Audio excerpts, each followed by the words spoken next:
Hello, hello, hello, hello.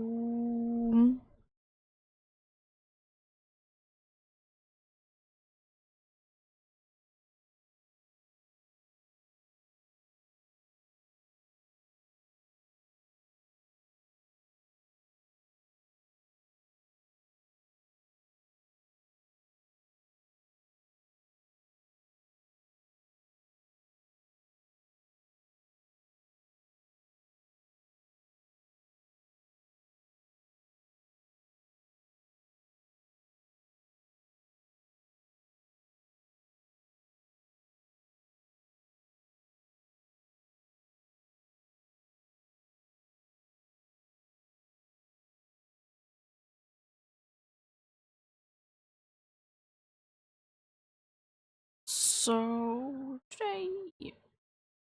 today we'll be continuing the surfing hunts indeed. Potentially hitting the odds in for a vanilla each today, but we'll see, we'll see.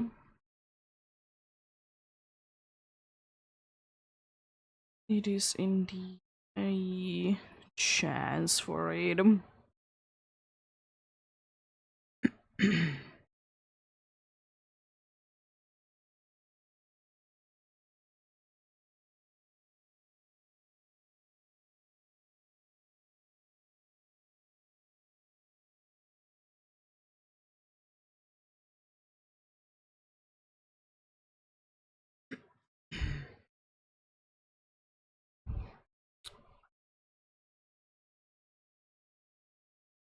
And I also suppose we potentially will be hitting half the odds in Brooklyn Hill as well.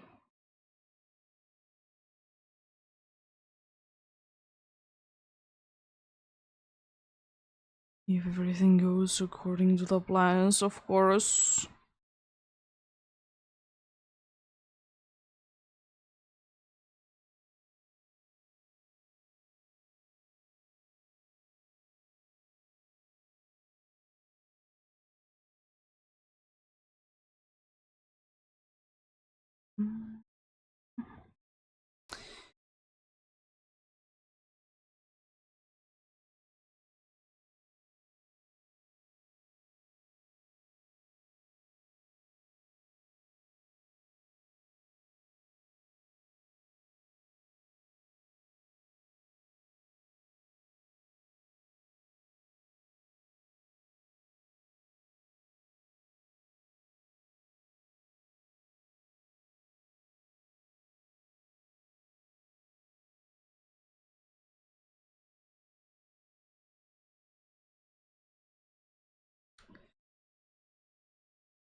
Get going soon.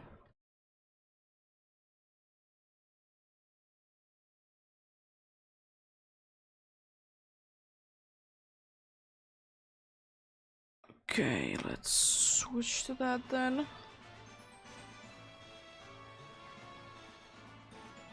Seems to be in order indeed.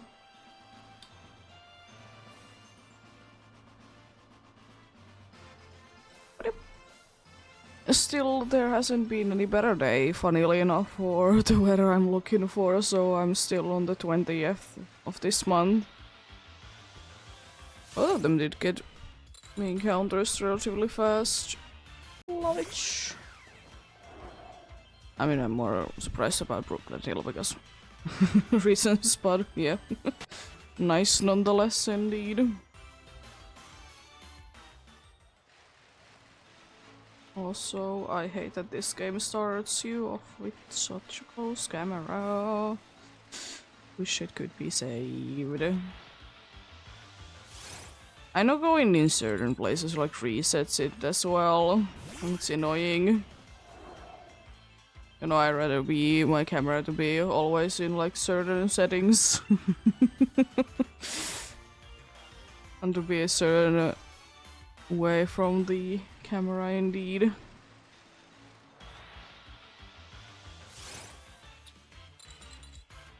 Just the way that I personally prefer it indeed.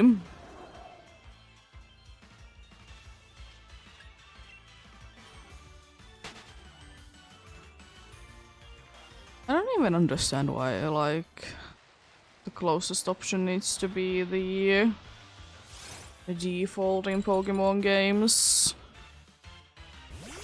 It is what it is, I suppose. It's not the end of the world anyways.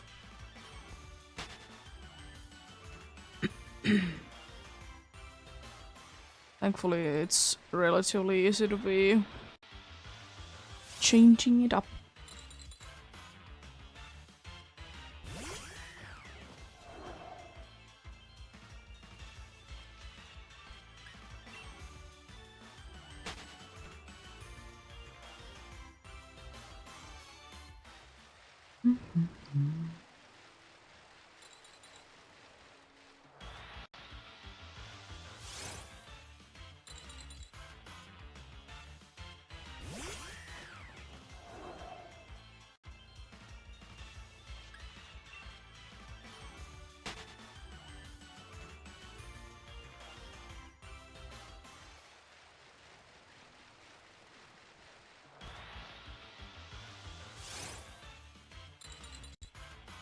I also did see, I think not too long time ago, I did see a shiny vanillite in this game and it did look a little odd.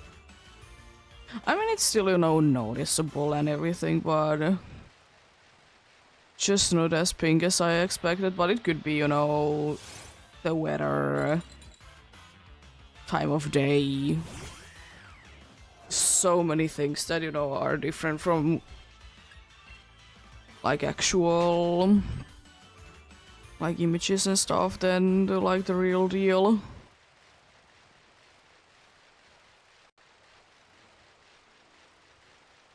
So yeah,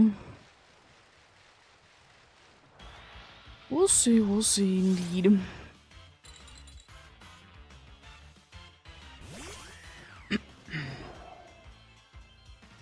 I'm surely there would be sparkles, you know.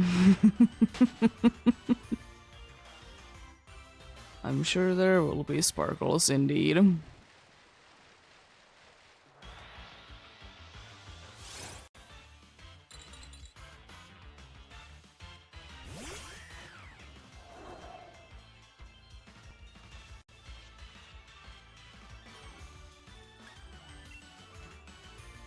But yep, hopefully everyone's having a good day today. I'm having an okay-ish day myself indeed, as usual.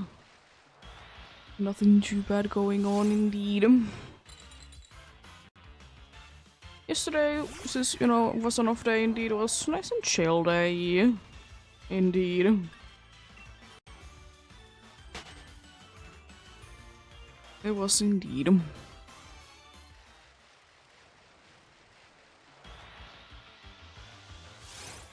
You didn't really do that much, but you know, you gotta be having chill days as well, you know. You gotta indeed.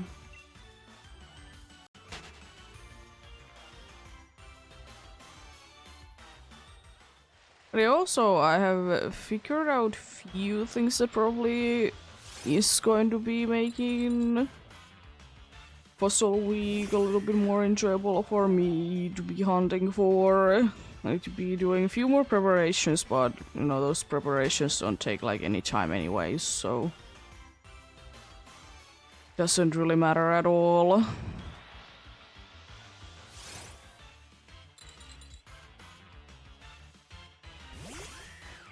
Yeah, to figure out like a nice rubber band situation so I can be pressing down the back button so easy resets. It was a little bit hard because the rubber bands that we have are like a little bit too big to be working on their own. But you know, then it's like way too small if you try to be like putting each, you know, twice. Like you try to cut it in half basically, then it's like way too much. I don't know, I figured out a way, so that's nice. It's a little annoying to be setuping for, I'm not gonna lie, but you know, once it's there, it's quite nice.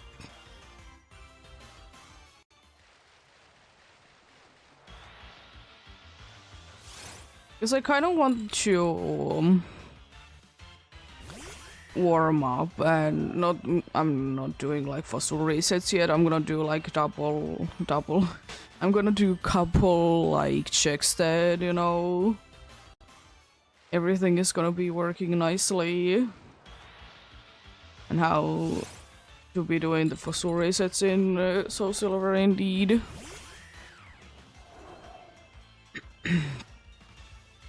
So, be doing that indeed. I've been doing the Goldenrod City Cave Corner or whatever my thing. Abras. And it's been going quite nicely. They are nice and fast. Of course, like, I don't think that the fossils are gonna be as fast, but at least, you know, I know how to be doing it, you know? At least there is that indeed. And the other thing that I need to be doing beforehand is that I'm gonna be transferring to the sword, the fossils, so, you know, they are registered in the decks. Making things, you know, a little bit easier in that way that I don't need to be seeing every single time one of them to be registered into the Pokédex. But yeah, apart from that, like, everything nice and ready to be going. Hello, Fire Spray. Hopefully you can be finding a way to be sleeping soon then. Yeah, I know the feeling. You can be just not tired. Like I guess I was so tired yesterday that I didn't feel as like that I was sleepy at all yesterday, and it was kind of crazy. What happens?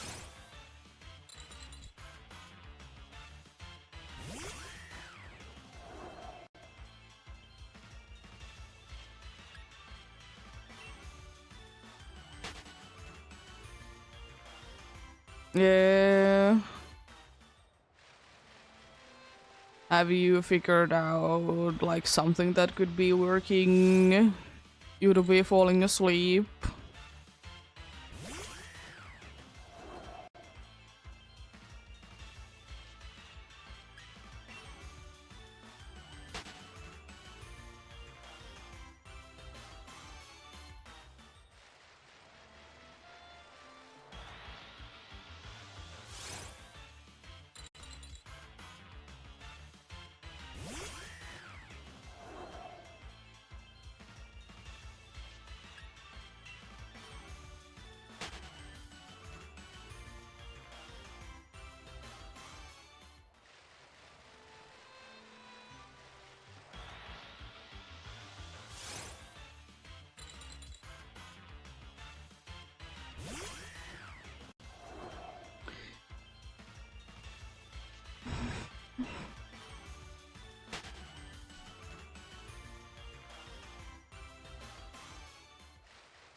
And also, I'm most likely this week gonna be having my off day on a Thursday instead of Wednesday.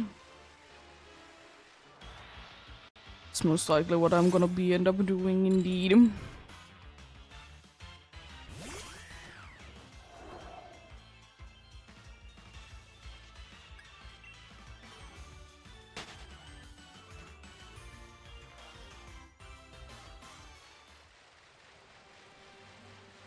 Guess that then gives me on Thursday nice time to be checking that everything is working nicely.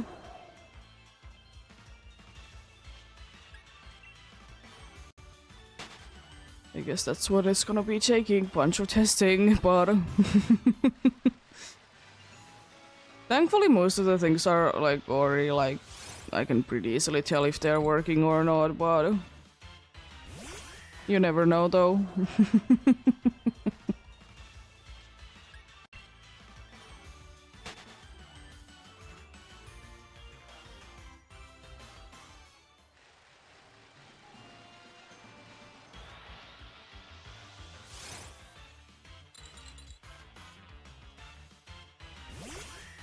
Also, I was kind of thinking that if I find something on a sword, okay, the Vanilla Age, that I will be most likely be doing something in Scarlet and Violet.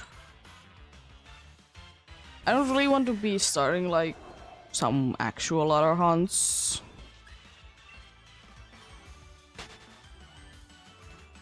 Considering the fact that, you know, indeed Fossil Week starting on Friday.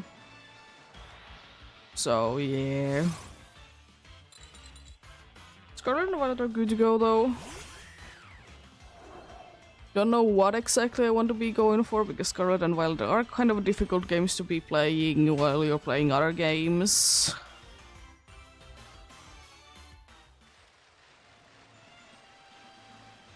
So, we'll see. We'll see.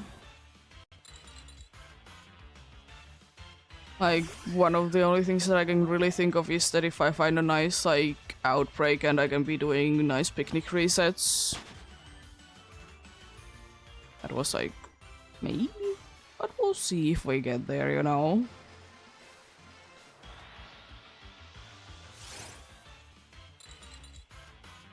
If the Ultra Sun is done first, then, you know, it's still gonna be the same situation. I'm not gonna be doing anything else on Ultra Sun. Just gonna be turning it off indeed.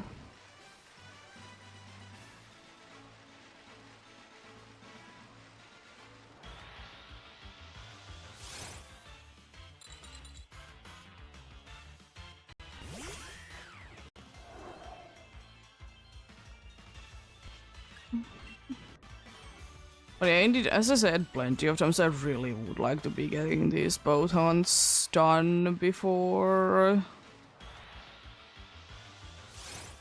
the Fossil Week starts. I have one day on, aka on Wednesday, I'll be doing this. The other time, if I don't find anything today, because tomorrow, of course, is Alpha Gudra.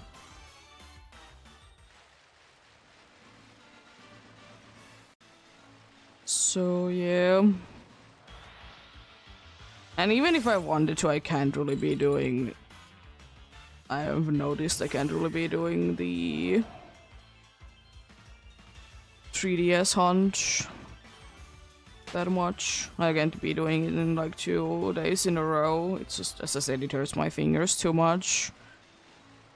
I'm fine for 1 day, but 2 days in a row is too much. As I said, it's just because the circle bat is so uncomfortable.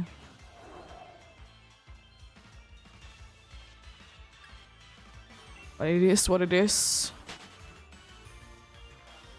If you could be using D-pad, it wouldn't be so bad, but unfortunately you can't be using it.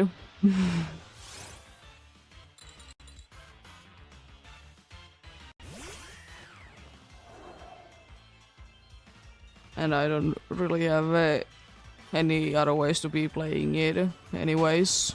I don't have control modes or anything like that.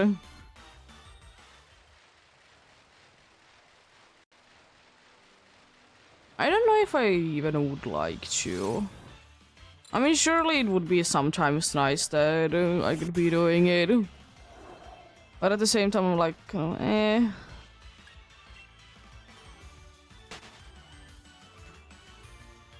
I'm fine.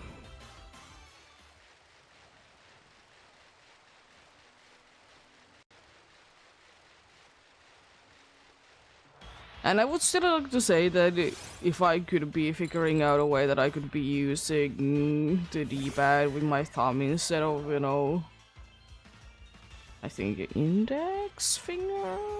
I don't know. That it would be nicer as well. But since I can't really because camera is in the way, I can't be figuring it out. It's fine. Yes, I stretch then.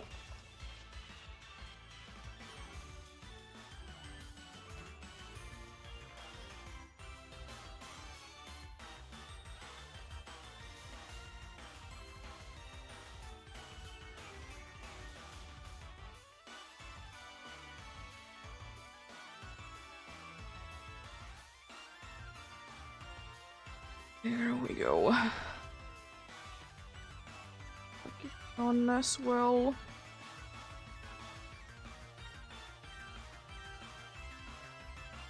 There we go. Nice.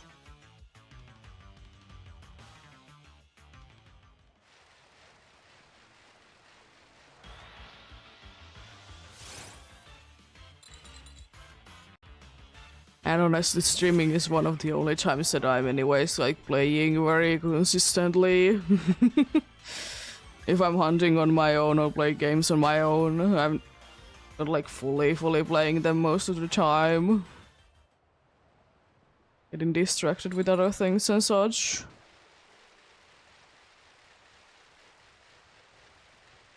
Also, I love when this game all of a sudden is just no music.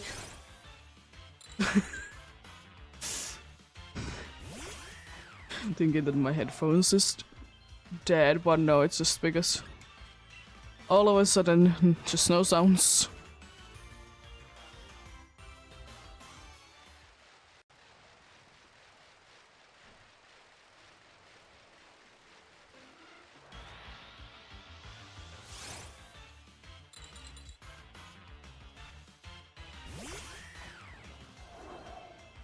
Yeah, fair enough, fair enough. I didn't know that it actually takes that much power.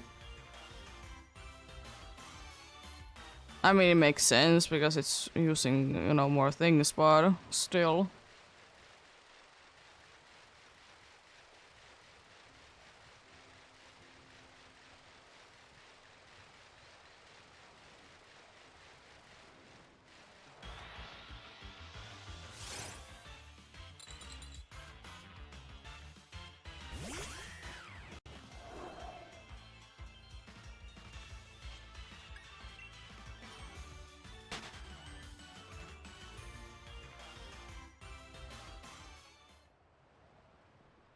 Nice.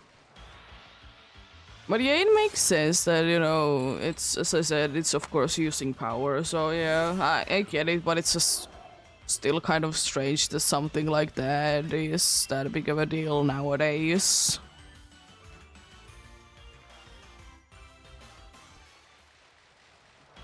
I mean, you can really be seeing it in some games, though, that if you're playing them in older, like if I play, for example, on the 3DS, I play DS games, the battery life is gonna be a lot longer. It makes sense because, you know, it's quite a big of a difference.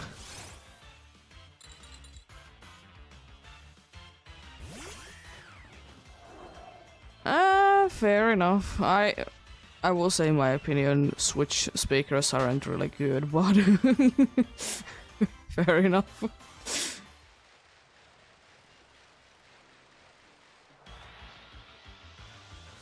I almost always, if I'm listening to things on the Switch, I rarely be using the speakers. I usually just plugging headphones.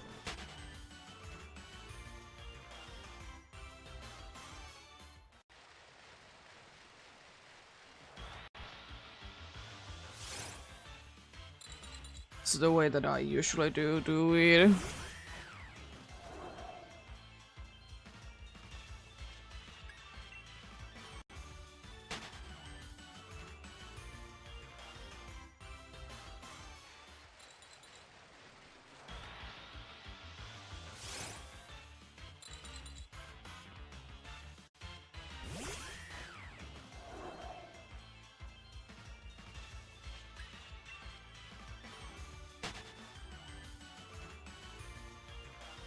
But yeah. It is what it is indeed. It's interesting that on Switch games you can also be making a difference. Like you can clearly see like some games are draining the battery life quicker than others. I mean, again, makes sense because some games they do be more complicated than others, but yeah. It's sometimes insane.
But yeah, I don't know. In my opinion, for me, it's too much of a hassle to be turning off like sounds on Switch if it's like indeed in the dock because what I need to be doing, because I always have the program open that, you know, the capture card uses, I would need to mute that.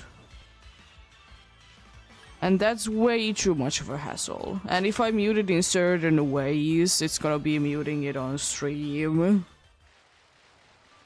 So, like, way too much.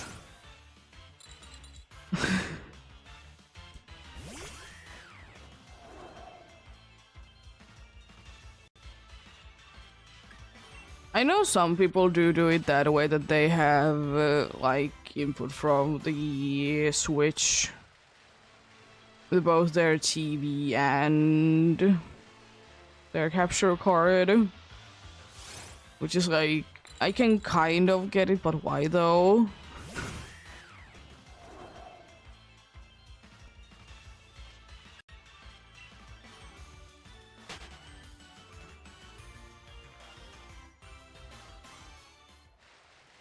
It do be making certain things easier, I suppose, but I suppose because I have multiple screens, I don't really care.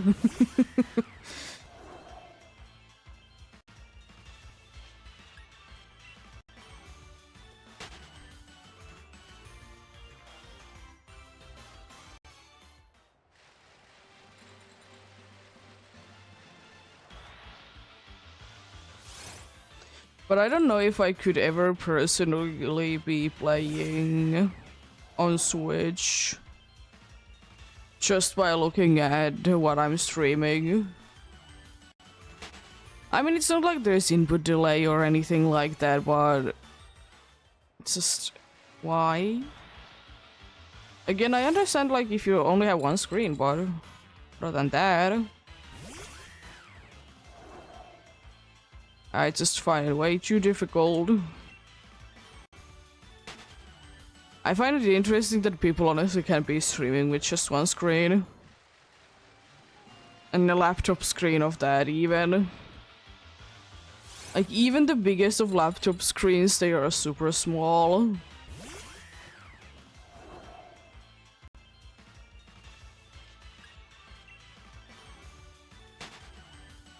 They have like a million different things open on the screen and I don't know how they do it.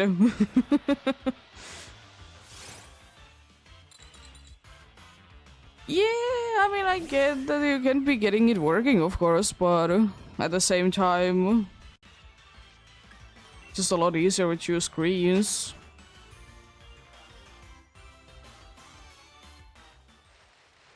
Can be like making sure that everything is working, you know?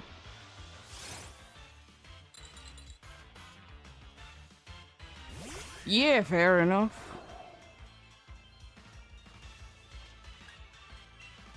Yeah, it is technically two screens then, indeed.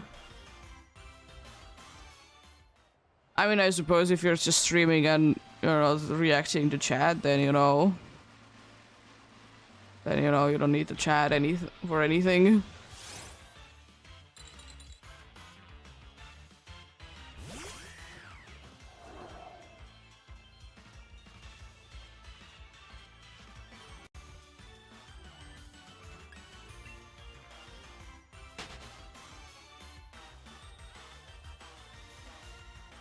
Because I feel like basically anywhere, because I live in a country that everything is expensive, I feel like if you would actually like be willing to be putting like max 100 euros, you could be buying decent-ish second screen.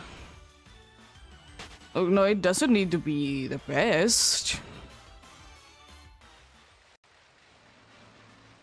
So, I mean, space might be a problem then, but can be getting around that quite easily, I would like to say.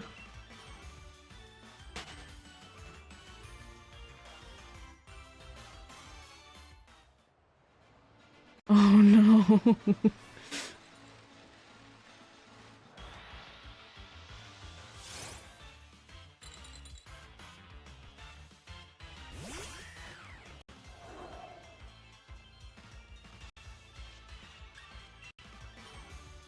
Don't you love when that happens, that you try to be doing something in games and it's just nope. Such a lovely feeling.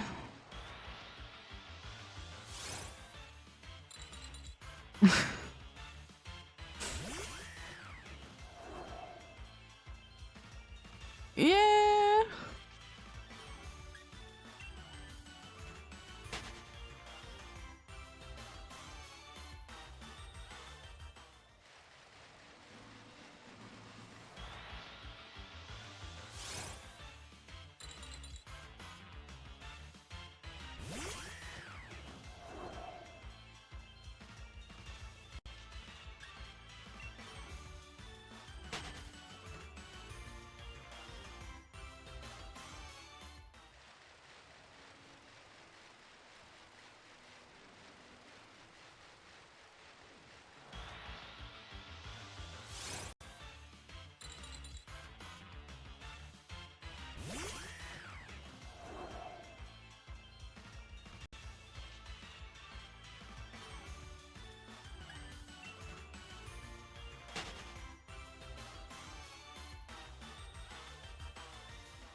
Would it be the case that the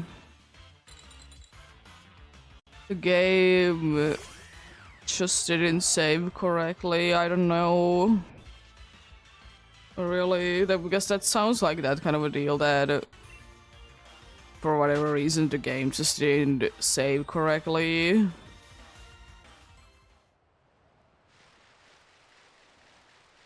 Which is unfortunately quite often the case in any game.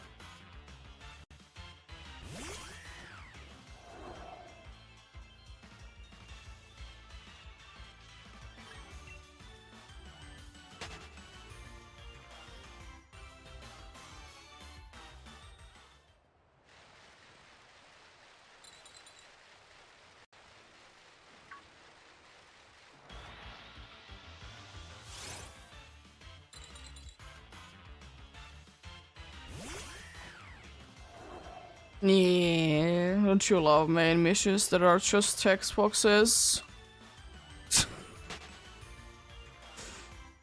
Yeah, it is what it is. Hopefully,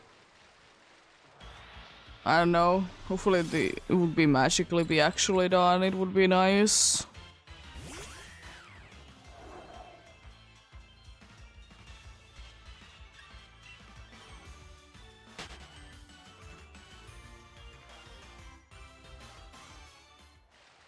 But yeah, I hate when games are like saving for like minutes upon the end, and you're like, I can't be bothered to be waiting until this is done.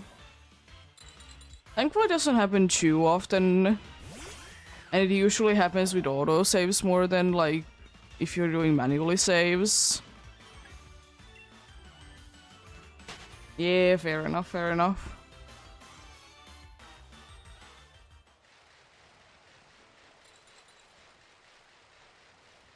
I remember that there was one game that I was streaming a long time ago that it did have an issue that it was just like literally a few days ago released and there was some issues.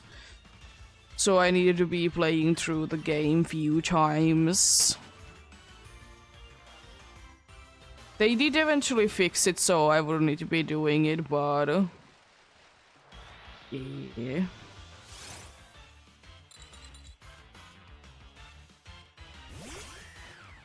And the problem was that it was also kind of a main mission as well, so, you know, you can't really be continuing the game. It wasn't like actually a main mission, but kind of.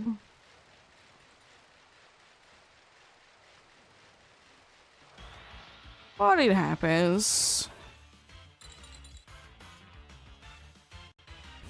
It wasn't like produced by that many people, so you know, I don't mind it, you know. Indie games are what they are.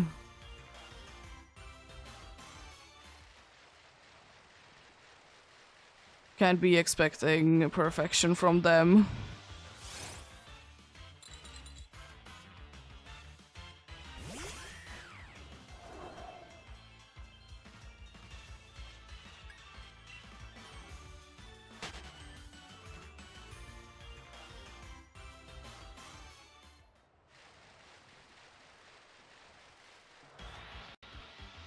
To be fair, honestly, you don't need to be having that much. Depends on just what do you want to be using as the base.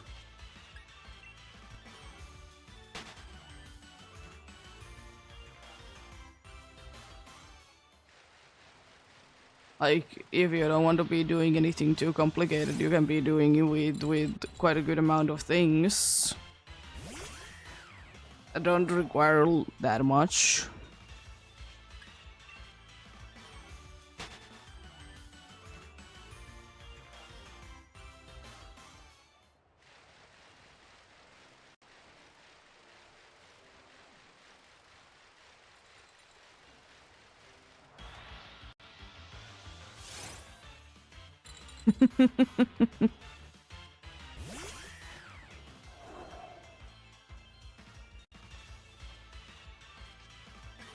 Nah, fair enough then. Fair enough.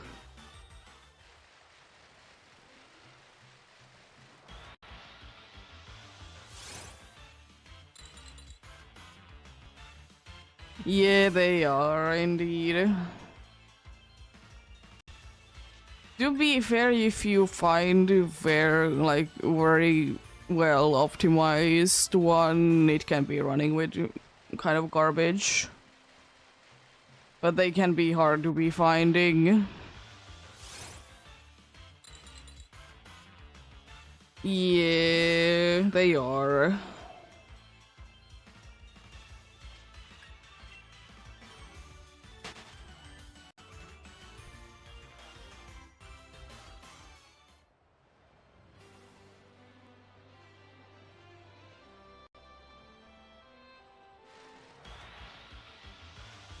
Yeah, I think like most of the time it's not a problem of making it, it's just the rendering that is actually the bigger issue.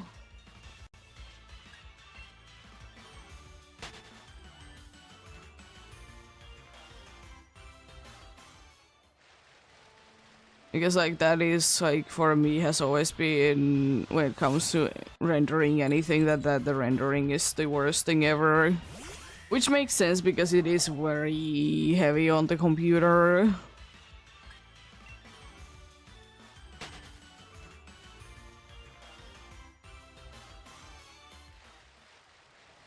But I haven't been that bad, thankfully.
It is kind of honestly annoying that when it comes down to video making and everything, like you can be making very simple projects and everything, but like that your computer can very easily be handling. But as I said, like the rendering is just ridiculous.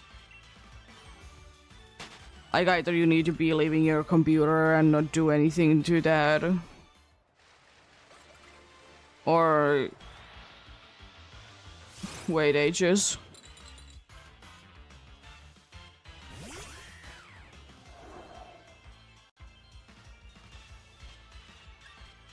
Hello, EEST, how are you doing?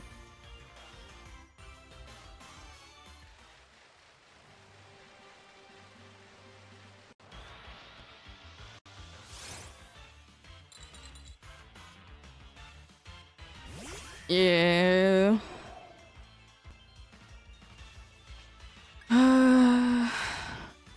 There is some things that you can do like on cloud, which is quite nice. It's just usually not the best. I'm doing quite fine, thanks for asking. Good to be hearing that you're doing good.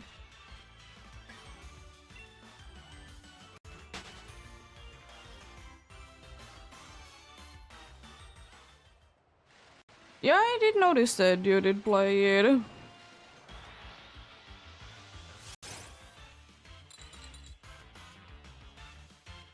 Nice that it was fun then, indeed. Seemed like it has been some time since you did last play it, at least streaming-wise.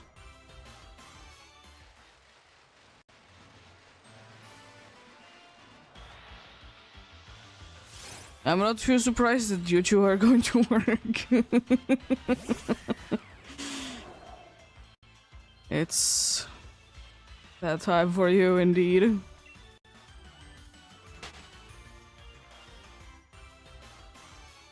Nice.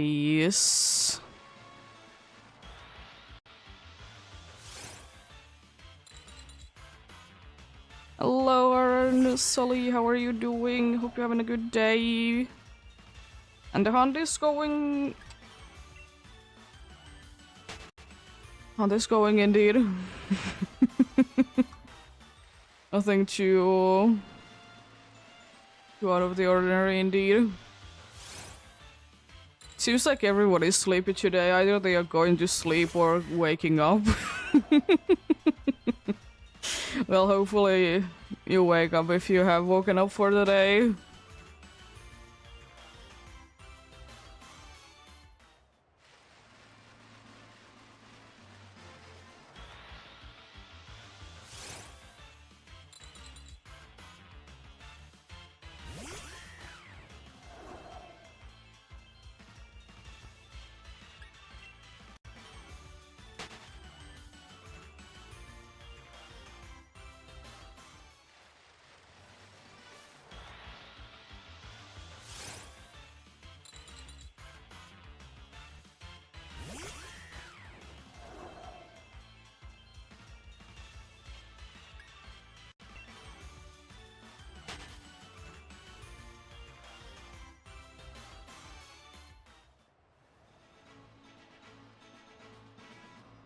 Jeez.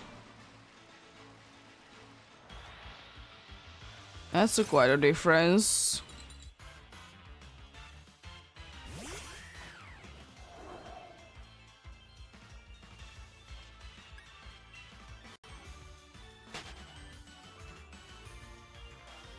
I'm guessing that you don't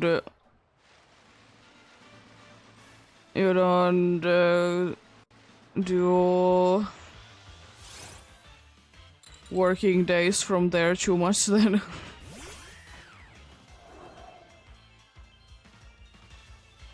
That's quite a difference indeed.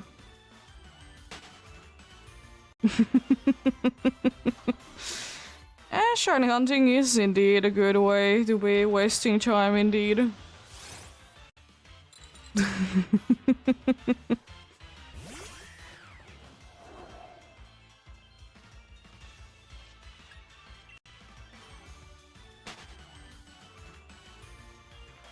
Do you have anything that you're gonna be planning on hunting then, Aaron?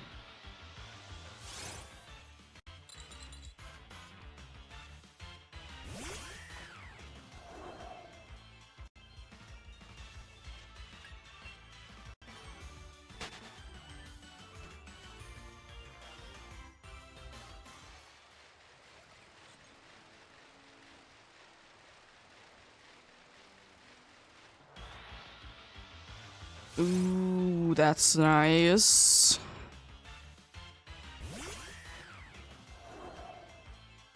From the Ace, I'm assuming the Basculin.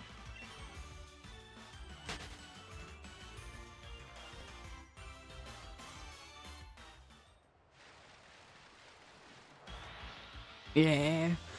I didn't think that you would really want to be going for reading Scarlet and Violet. Because who would? Honestly.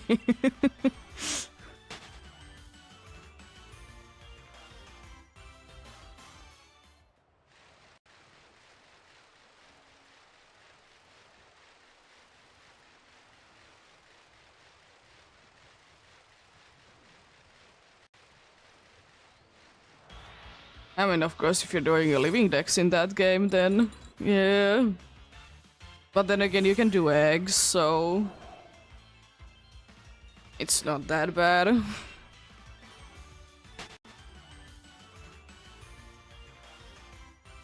But yeah, I have kind of been doing on my other file, which is char mods. I've been doing kind of like the route thing indeed, that I try to be getting a shiny in every route. I haven't done it in a long time, but it's slowly but surely progress indeed.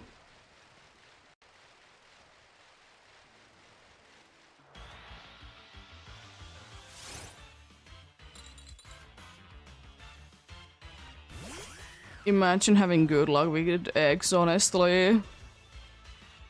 Could it be me? half of the time going over odds. At least.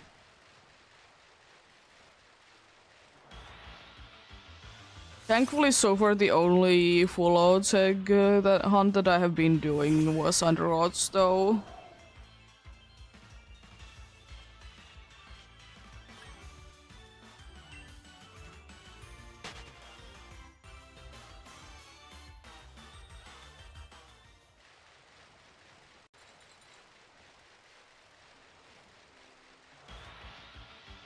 Technically not full odds, but one in 4K anyways. I guess full odds is technically usually said that it's one in 8K. But yeah, anyways. It do be what it do be indeed.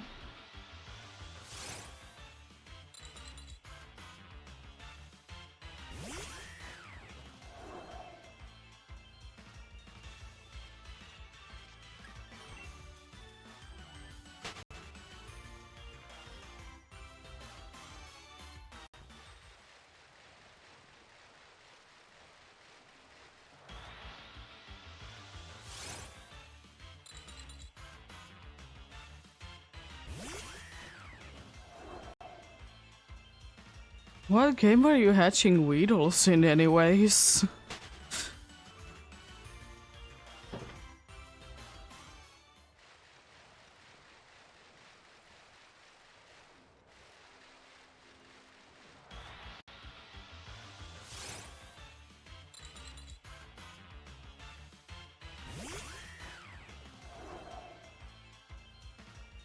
Oh, interesting.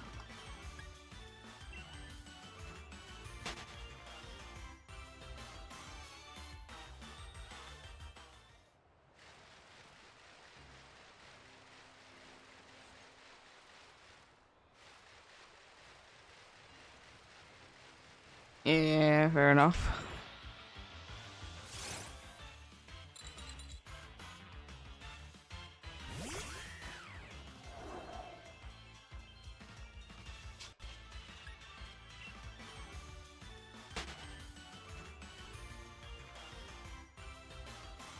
Seems nice indeed then.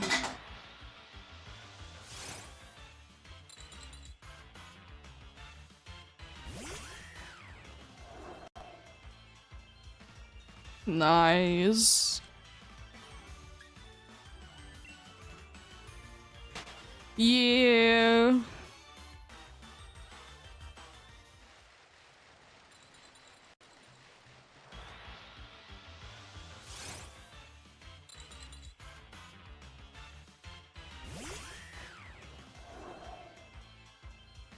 I know that some people that when they I don't know, it was Cobblemon wasn't a thing back then.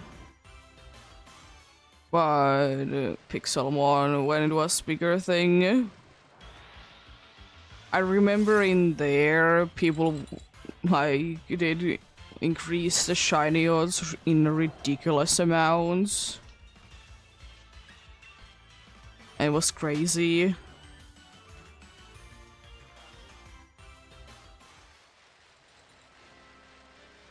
It's a long time ago though. Or at least if Cobblemon existed, I didn't know about it.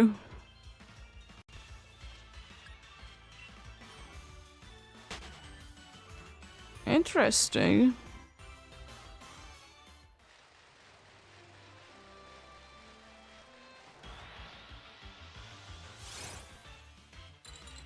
I mean, I suppose it's just, you know, old game odds, but it's quite interesting because most of, like, things that, you know, people be making, they are usually 1 in 8K odds. Not 1 in 4K odds, I mean. It really depends, because if you're making a ROM hack for an old game, that usually then it's 1 in 8K, but if it's anything newer or like kind of more fan-made, then it's usually 1 in 4K odds.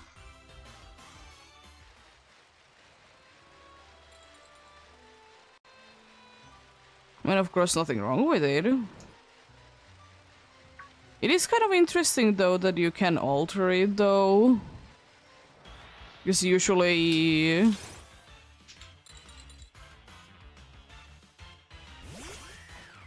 in any Pokemon-related things, it's just fixed rates. But anyways...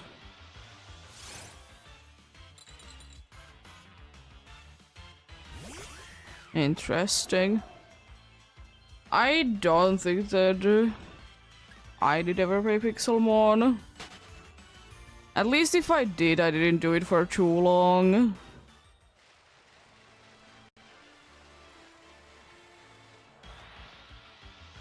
And if I did, it was a long time ago anyways.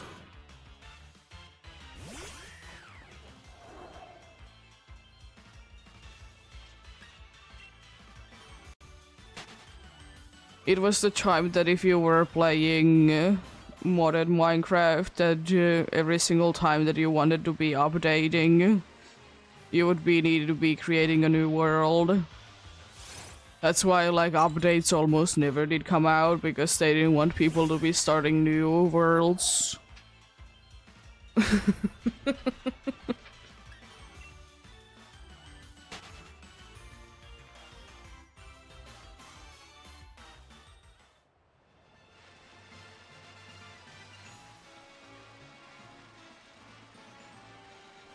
It's kind of the same thing as it is nowadays, that you kind of need to be starting a new world every single time if a new update comes in. Because, you know, the new stuff is like further and further away.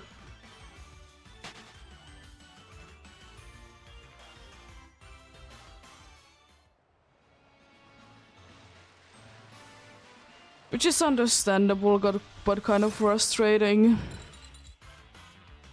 I know that there are tools exist that you can be like reset in chunks, but they are not always the best. And they can be complicated to be using as well.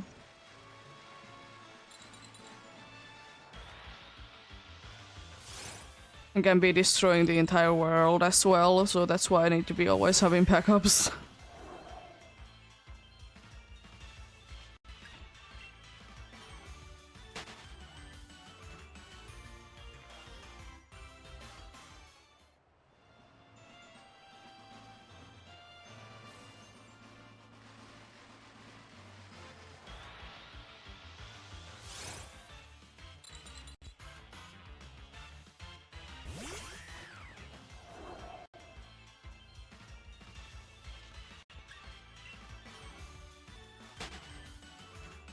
Mongolia is definitely one of the professors that you almost don't see in the entire game at all. Which is kind of a shame, honestly. I know the dude is old and everything, but still, could have been more into the game.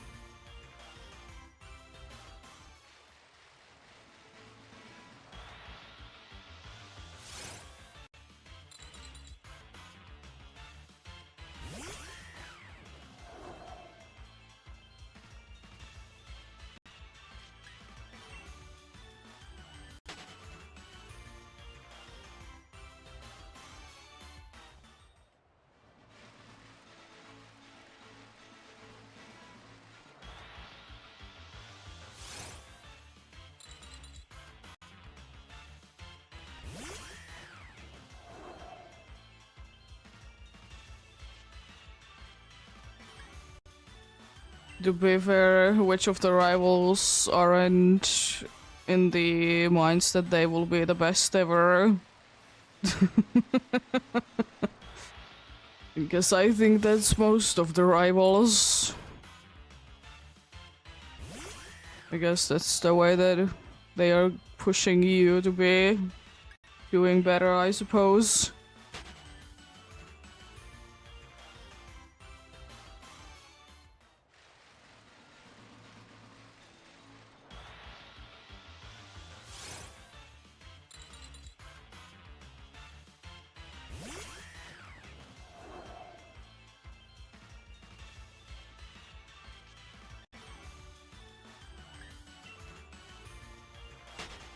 exactly. Anyways, we're gonna be soon-ish having an ad break indeed.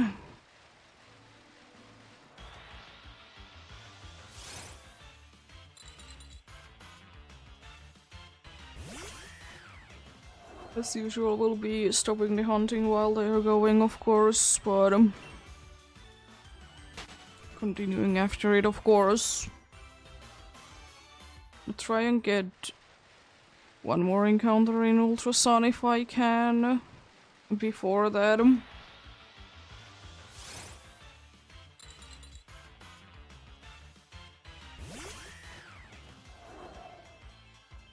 Nice.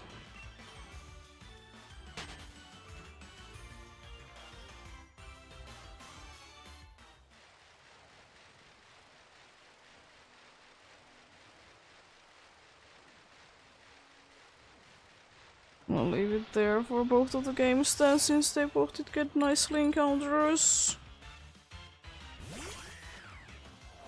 Nice. Yeah, ads in soon indeed.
I haven't ridden a bike in years myself.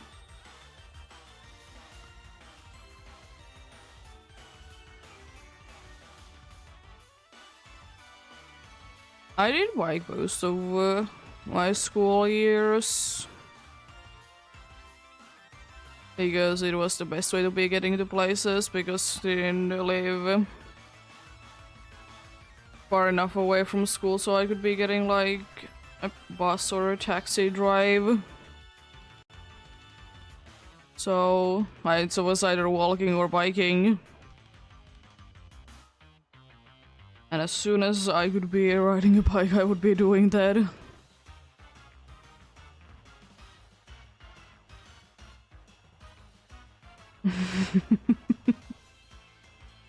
Oh no. I don't think that we ever did do that in school. Or any of the things, indeed. And I will say that even if we did, I don't think that I would have been going in those.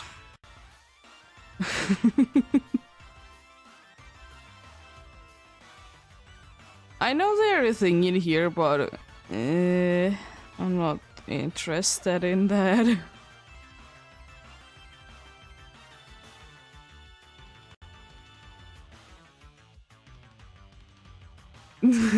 Exactly.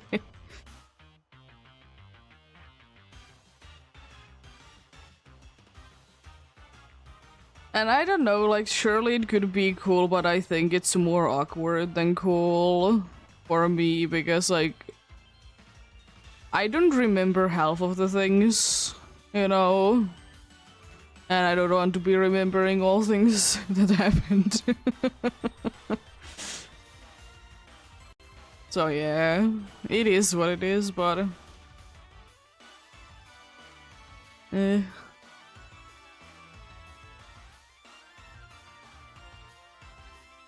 Like, there was plans for a few times, but they never did go through because the dude that was in charge for them didn't do their job.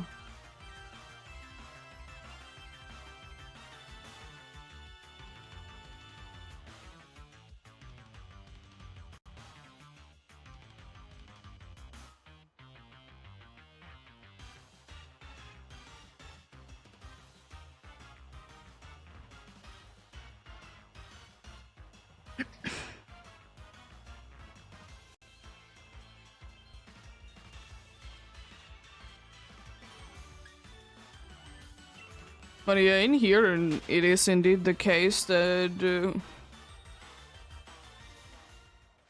the first and the second grade, you, without a specific, like, special reason, you can be riding a bike to school. I don't know why third grade is good enough. I don't know why 9-year-old is better at it, but don't care.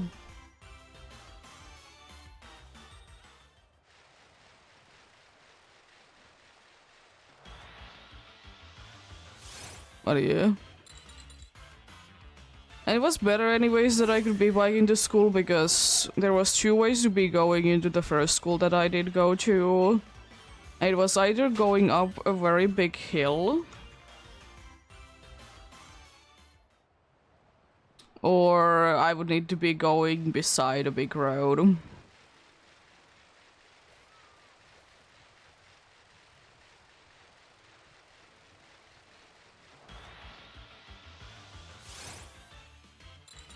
But yeah.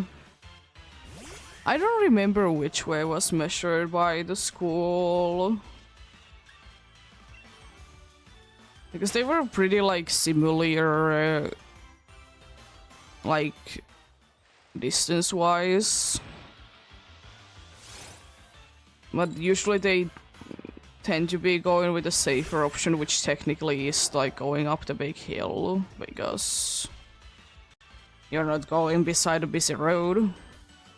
It's not too safe, you know?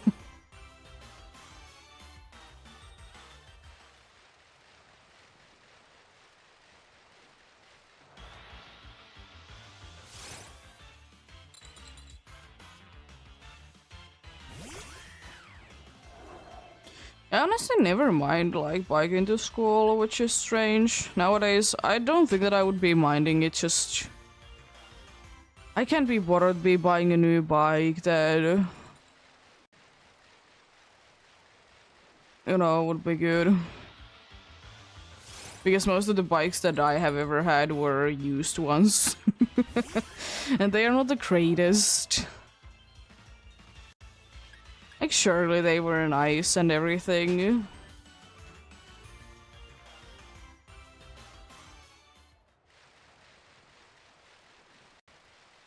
But at the same time, they weren't the best.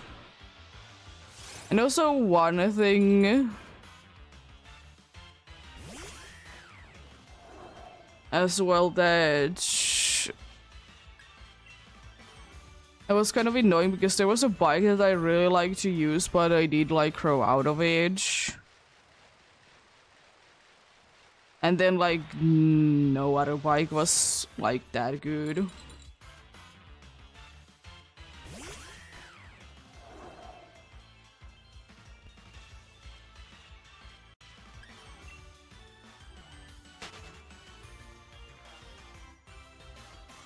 It was like ridiculously old bike as well.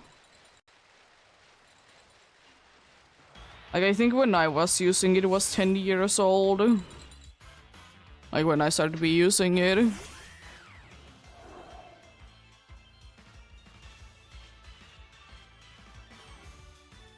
It did work.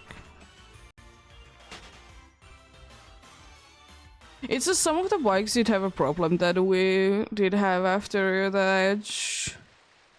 That either they didn't have any like, you know, settings, so it would always be for usually my liking like too easy. I would like to be like having a little bit more resistance when I'm biking.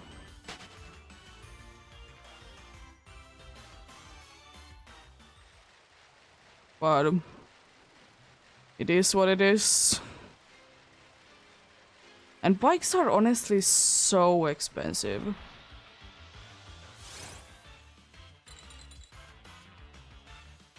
I mean, they are not of course as expensive as like a car, but still they're quite expensive. Like even like kids bikes that are, you know, they need to be cheap because they can be used for like more than a year, if even that. But they are also like, ooh.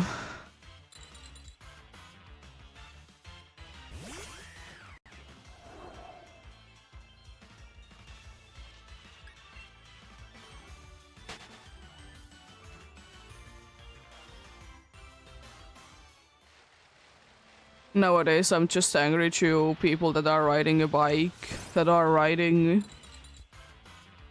where cars are supposed to be driving, and then there is like an actual place that they could be safely driving on.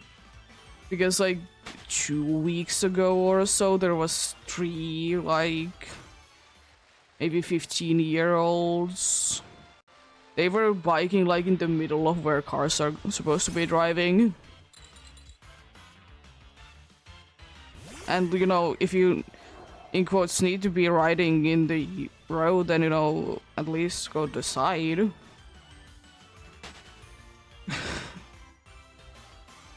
And indeed there is you know, a walkway that you can be riding on. It's legal. It's literally marked for, you know, walking and bikes and everything in between.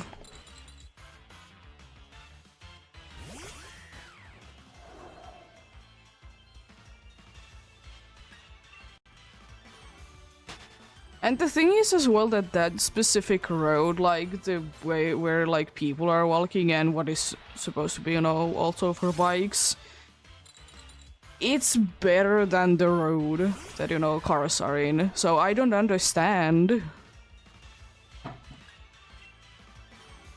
We have bike lanes in here in some places, not everywhere.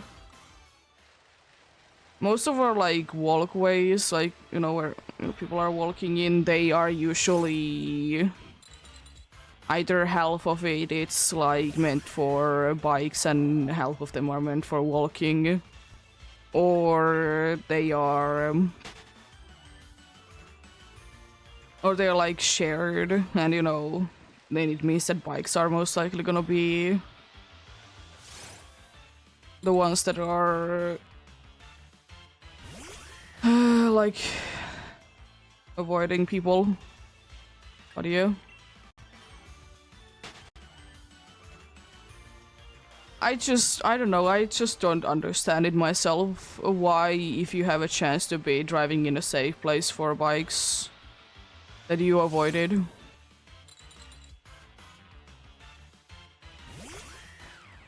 Because in the case that if those dudes would have been getting hurt, it would have been their own fault as well, because there was indeed like a place that they could be going on.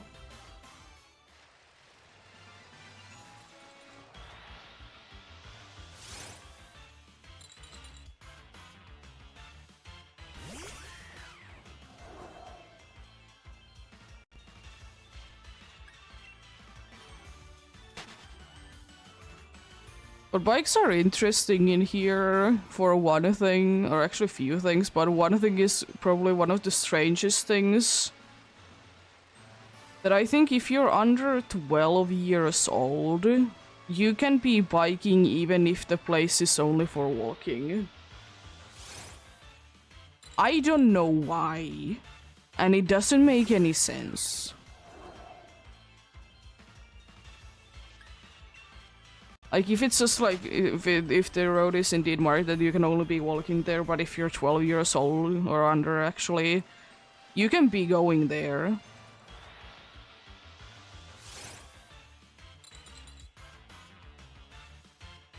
I don't understand it.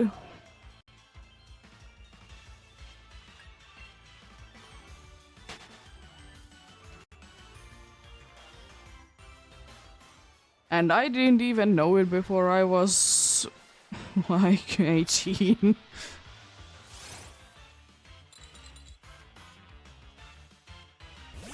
To be fair, I will say that in most places, most of the roads are meant for both, so it's not that many times that you run into those situations.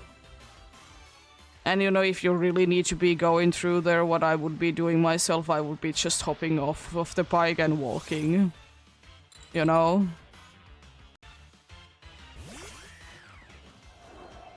Especially if I need to be going like a lot further away. If I would like to be biking.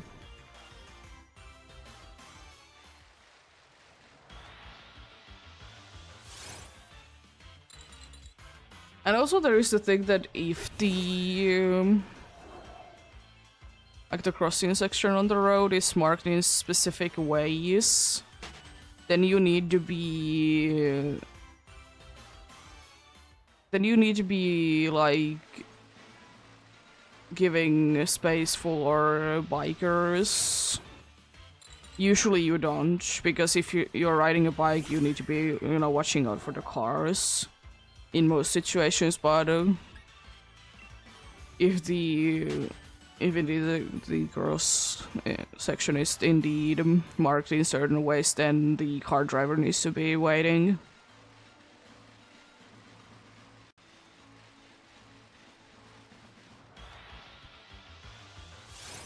It's interesting.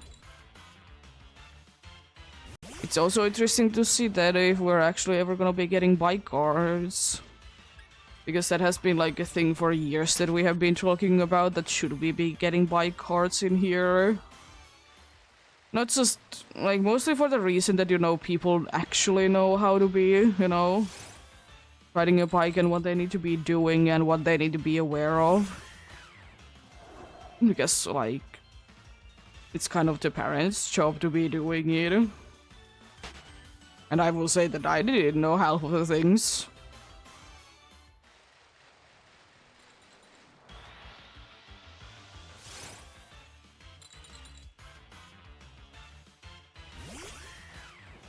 I'm not against it.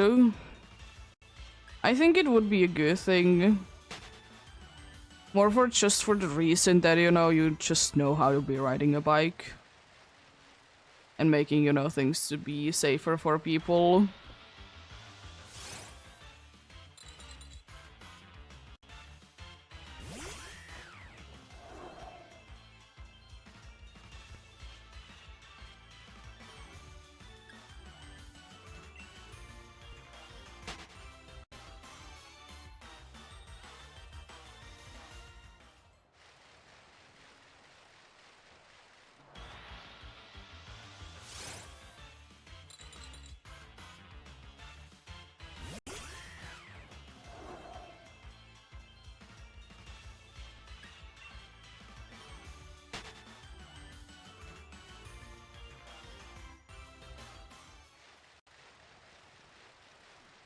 I will say one thing is always hilarious when it hits the news is when, you know, someone that was riding a bike was going over the speed limit.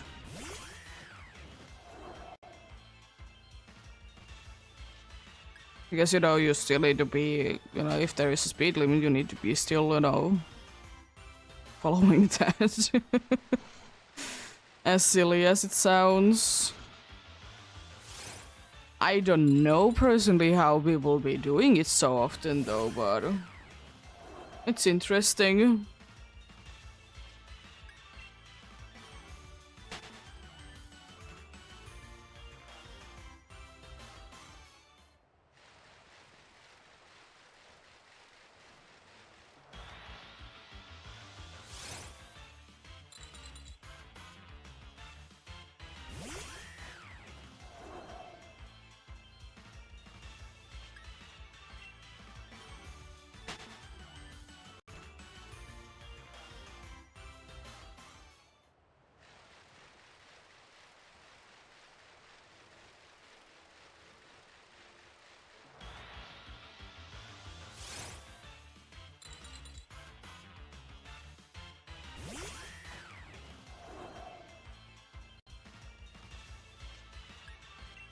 And also, sometimes they are thinking that should they be adding like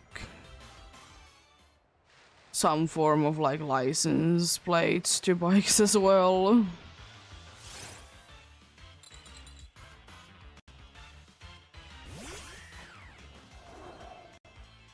I doubt that it ever will be happening, but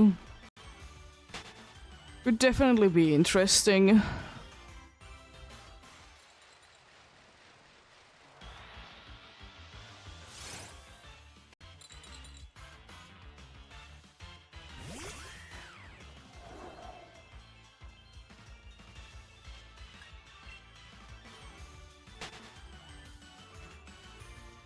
But then again, I'm kind of thinking that at least in most cities, bikes are, especially if you're going short distances, they are gonna kind of be dying as well. Because in most bigger cities, there is like electric scooters provided by the city. You need to, of course, be paying if you use it, but there is those.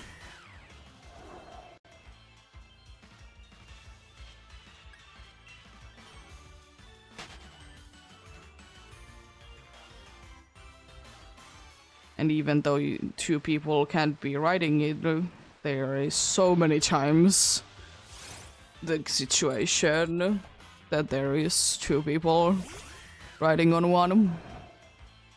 I mean, if it breaks, you know, whoever did, you know, pay for it needs to be paying for it.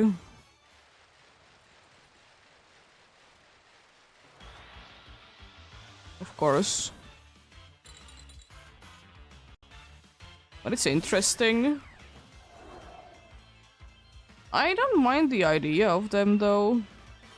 And if I would be having use for them, I definitely would be giving them a try. Just the problem is that there is some in this city as well, but they are almost never seen.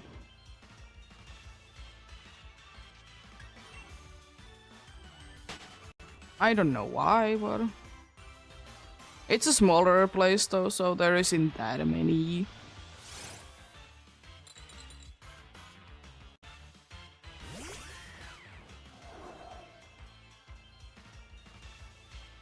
One of those things that I wouldn't mind to be using if I would ever be finding a use for them.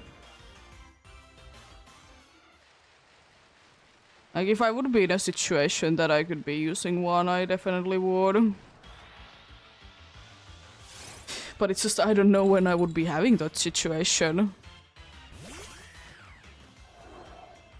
Because of course, always the problem with, like, even electric scooter is that if the road is not nice, then, you know, it's kind of annoying to be using one. I'd rather be biking in a bumpy road than using one of those.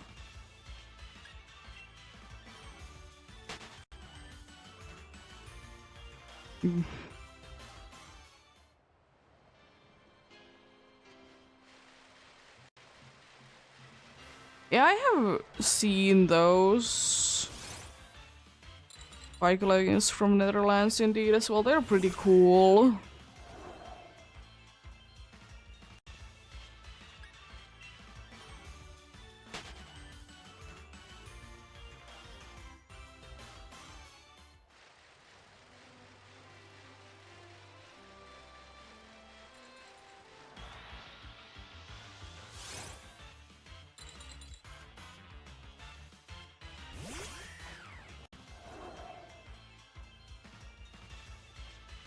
I wouldn't be definitely against them, you know, making things safer, of course.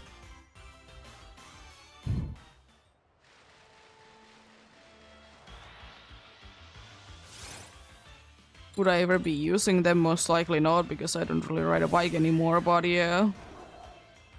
It do be very nice.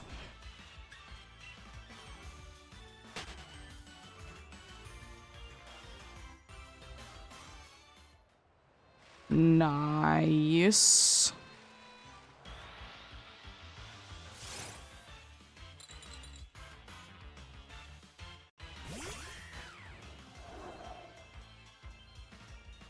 It's just, sometimes it's harder to be making those kind of decisions, like when everything has been built.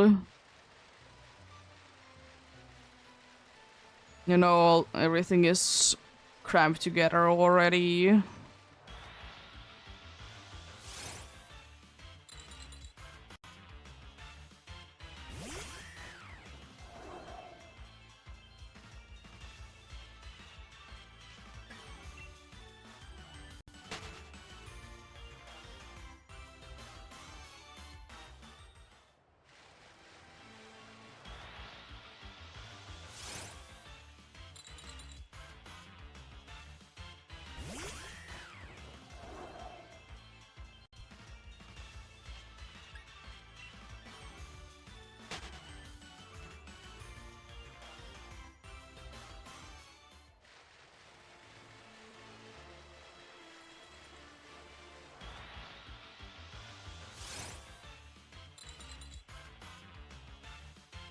Yeah. Indeed.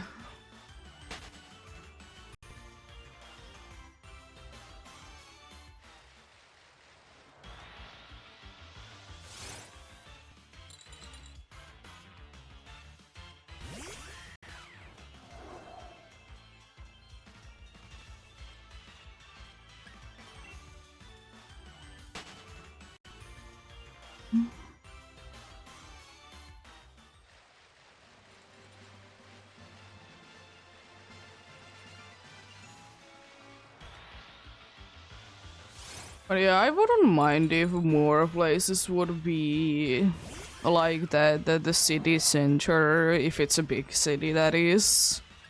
And there's a bunch of things going on in the city center, that it would be only reserved either the public transport plus taxis, because they are the same thing in here, they go under the same thing. And for, you know, people walking and stuff. I guess, you know, it's safer for everyone, and, you know, at least in here there usually is like somewhere close by, like a place that you can be leaving your car in. So, you know, if you need to be getting there by a car, you can.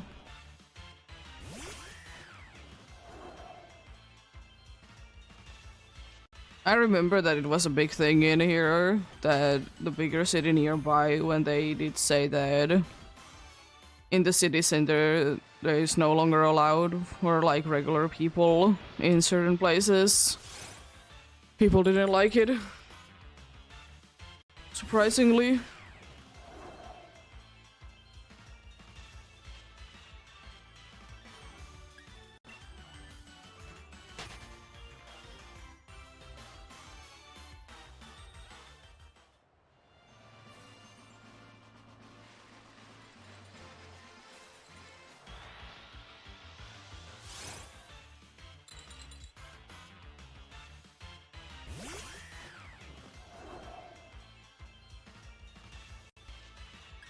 Yeah, safe travels indeed.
I don't remember. I rarely be doing the increase shiny odds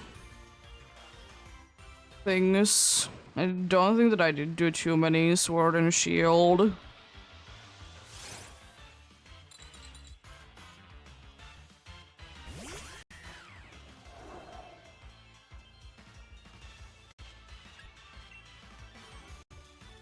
I don't remember doing any, actually. Wasn't really my thing. I do sometimes in Scarlet and Violet. Do special events, but mostly I don't care about them indeed.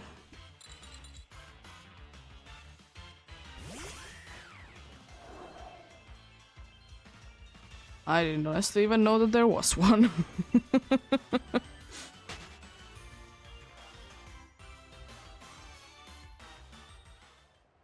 It's probably a long time ago because this game is quite old.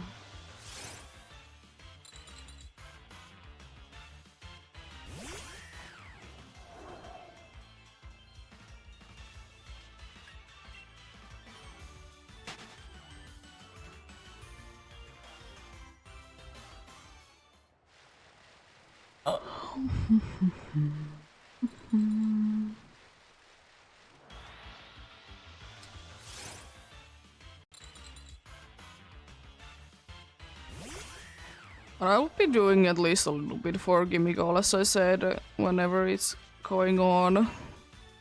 Don't know how much, but a little bit indeed.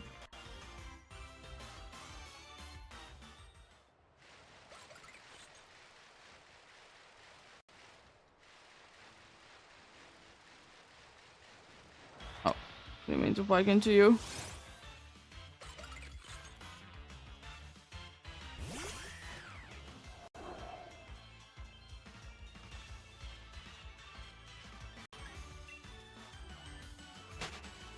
Yeah! There was quite a good amount of events indeed.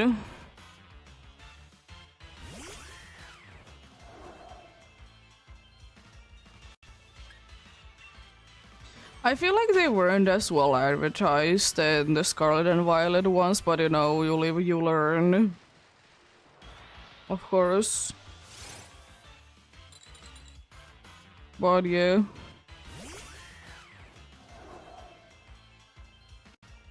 They were interesting.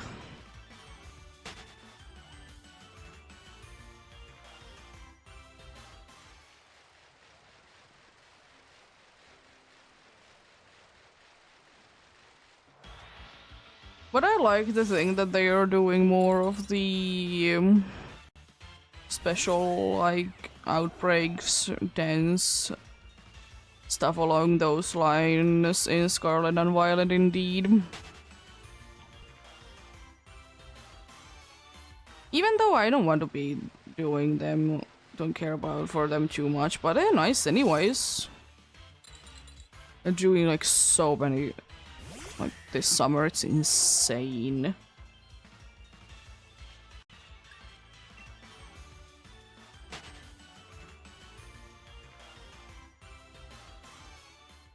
Yeah.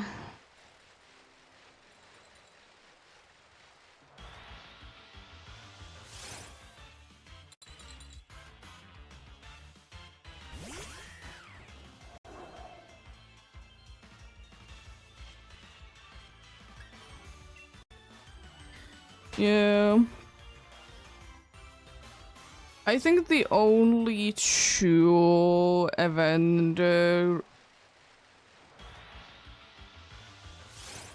Oh! Hello!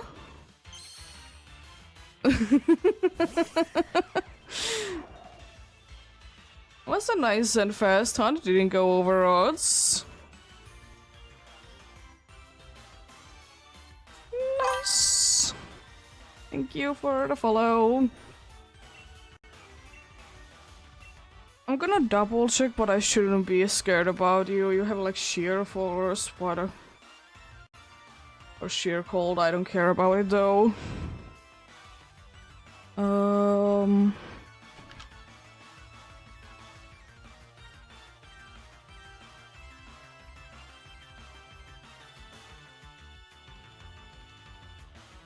Yeah, sheer cold, blizzard, ice beam, and mirror code. Nice. Healbore, here we go. 49 of them. Yeah, I know, sheer cold doesn't do anything.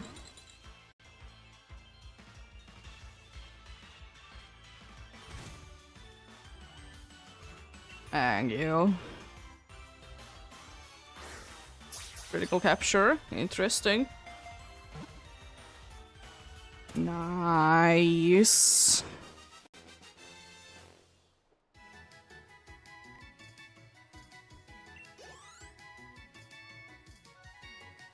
It'll be a very nice one. I was surprised about the critical capture because I didn't have it in my Pokédex. Unable to survive in hot areas, it makes itself comfortable by breathing out air cold enough to cause snow. It burrows into a snow to sleep. Yeah. I don't really eat ice creams based on flavor. The only pink ice cream that I have been eating is strawberry.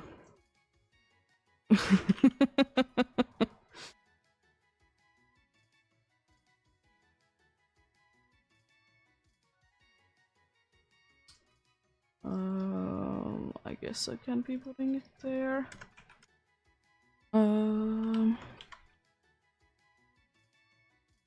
Say that more or less.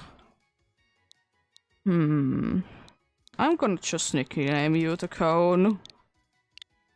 Was kind of thinking that that would be a funny nickname for you.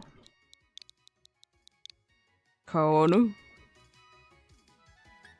You're definitely gonna be naive by nature.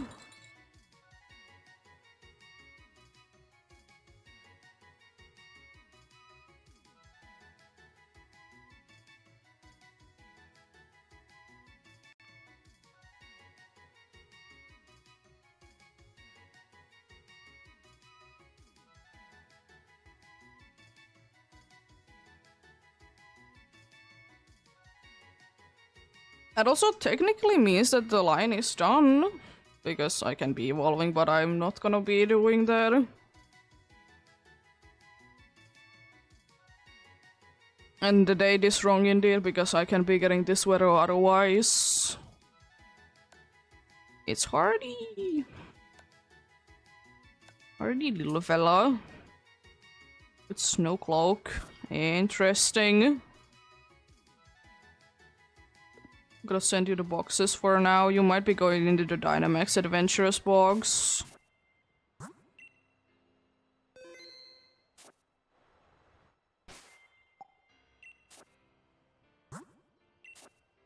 Most likely. No, I actually did go to the random box. There it is. And surprisingly, I didn't go over odds. I'll take those. Just throw it out against another ice cream. Cone. Nice. I'm surprised that I can be getting away. I guess I'll be figuring out maybe something to do indeed in Scarlet and Violet. I don't really want to be starting any other random encounter hunt since Sword and Shield.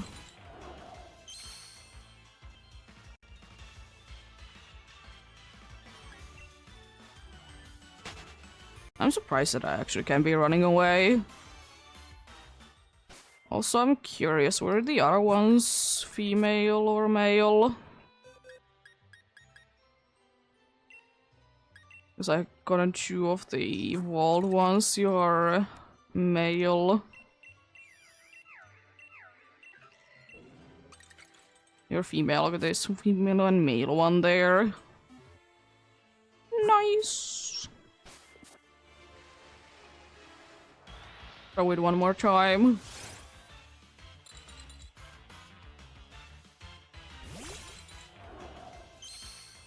Love it. It honestly looks a lot better in this game. It's not as pink as I hoped it would be, but it isn't the worst, I suppose. How dare you?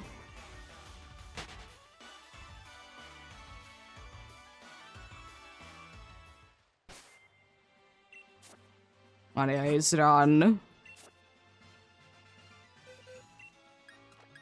Let's move you back there. It's like more of light pink than I would be hoping for from the picture, but it's fine. I'm gonna move to somewhere else though.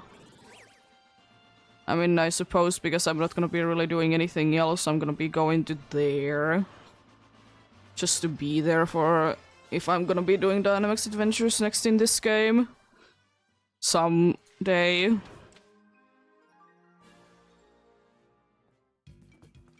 There we go, I'm gonna save again, even though it do be saving when you get to here.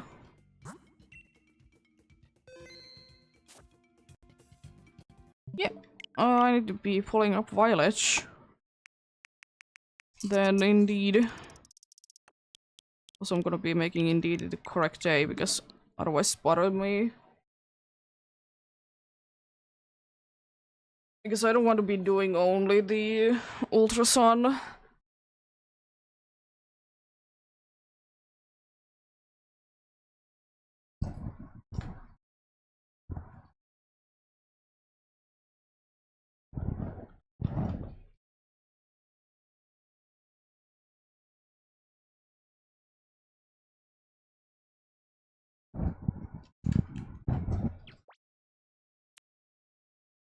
Jeez.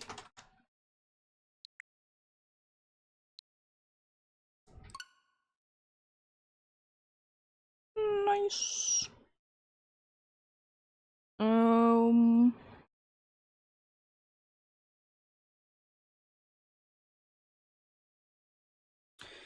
I'm not gonna be updating the title just now because I don't know what I'm gonna be doing there, but update it soon.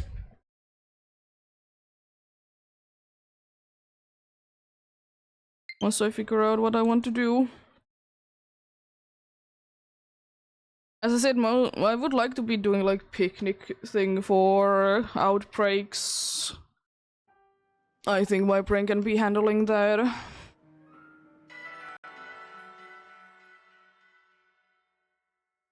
I don't really want to be running about and doing other hunts. And I have the Pikachu outbreak, so I'm not gonna be connecting to the internet if they are not like filling up everything, but then it's gonna be Tatsugiris there anyway, so there's gonna be special outbreaks anyways. And I'm not gonna be going for more. I'm not gonna be going for more. More of them indeed. I suppose I could be healing. How?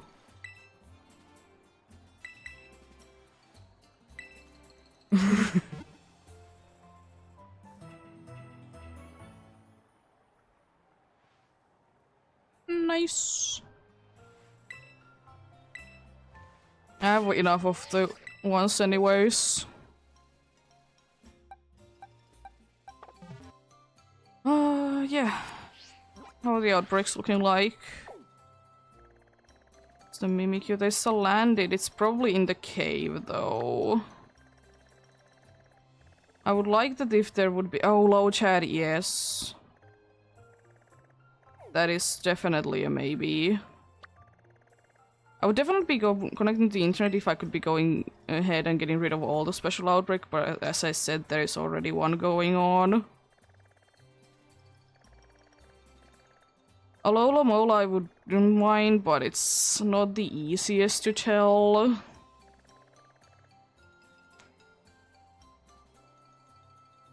Yo, in what game did you get it?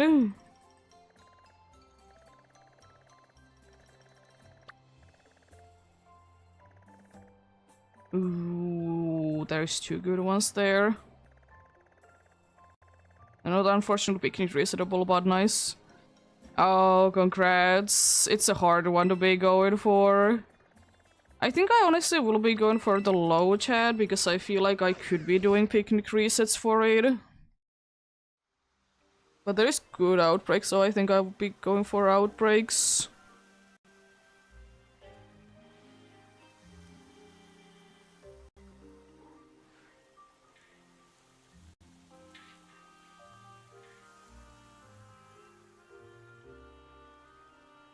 Quickly update it then.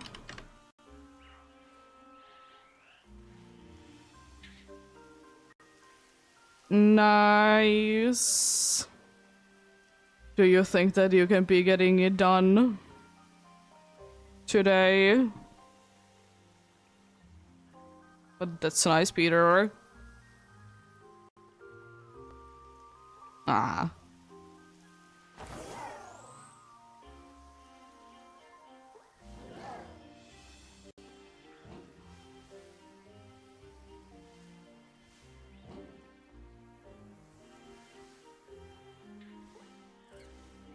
I don't think that it should be that bad of a shiny to be honestly be seeing.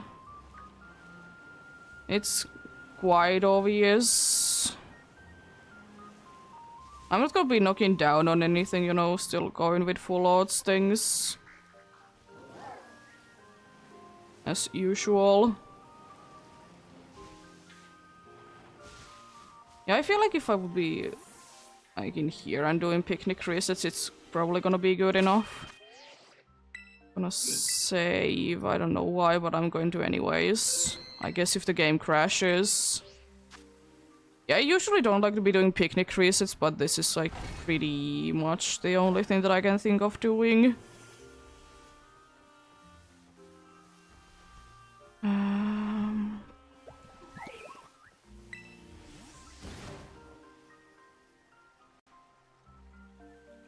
And also kind of fitting for the surfing hunts as well, to be doing something of a low chat in water. It's mostly low tats, nice. I'm just assuming that I can be seeing most of the things. I'm not gonna be really looking too closely. I don't really need a Dori Choreo, but I'm not gonna be saying no to another one. They already have one.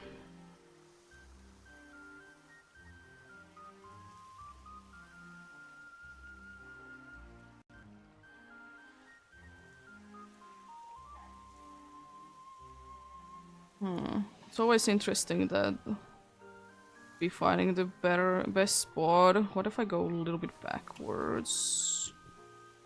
It's the problem that wall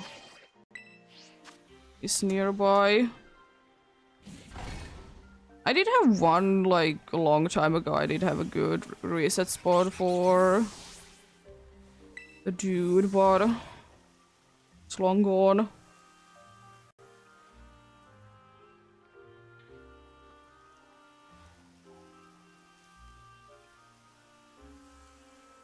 Also, it doesn't really matter what mode my camera is in because it's always too far away or too close because I'm right next to a wall. Oh, come on. Into the water.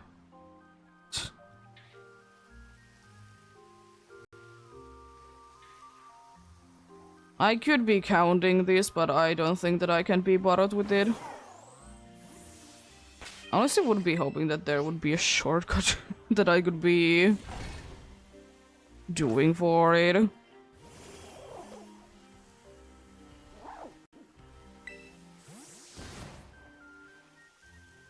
Found my few share of shiny load heads in game, so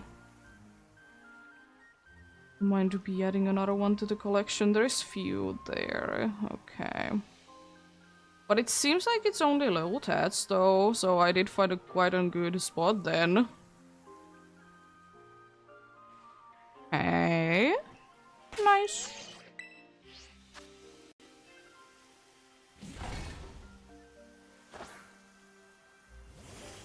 Unfortunately, the other two water outbreaks are not the best because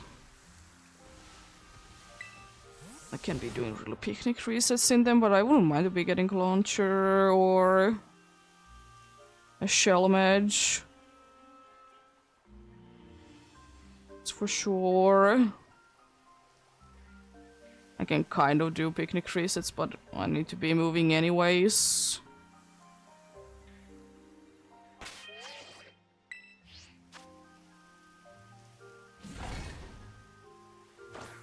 What up? Maybe if we find something, maybe we don't. I don't have the best of luck with outbreaks. I mean, as I said, I don't really do anything to be boosting the odds, but still. And I honestly feel like running around is better than doing outbreaks, but changing it up. Trying the best indeed.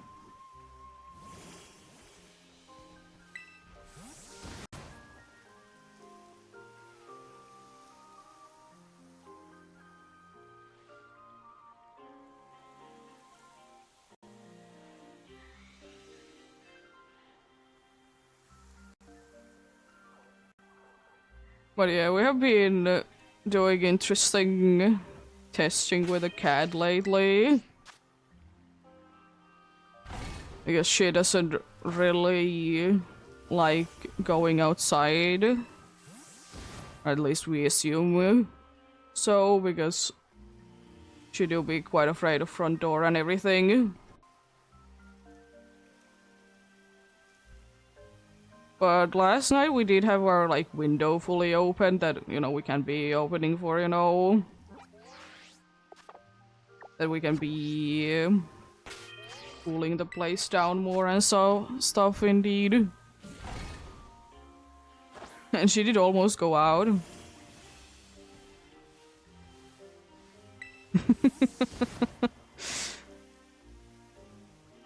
Thankfully the fall isn't that bad though.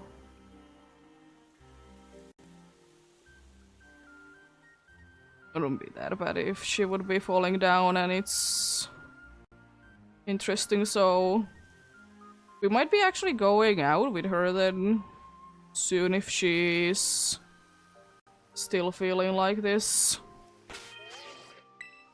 Like actually go for a walk and stuff.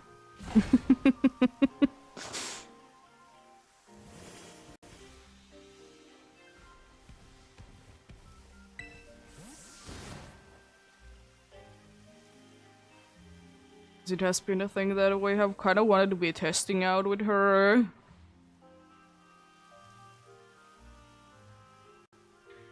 And if she would be willing to do so, because she doesn't really care that she has, you know... Like, we put the thing on that, you know, we can be putting the leash in. She doesn't mind that, which is nice. It do be nice and, you know, open enough so, you know, she doesn't feel too crammed in there.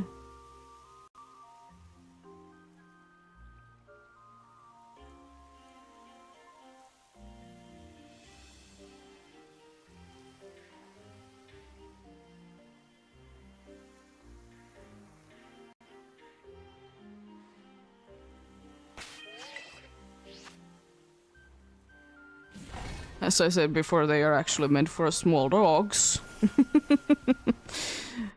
She do be fluffy. And kind of chunky as well. She was running about a lot last night since she did almost go outside.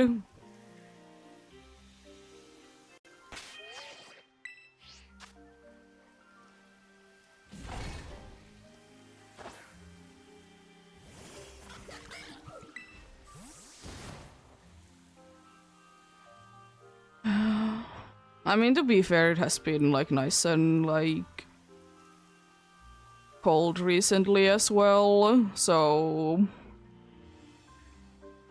she has been more down to be playing anyways. She usually doesn't like to be playing too much when it's too hot outside for some odd reason.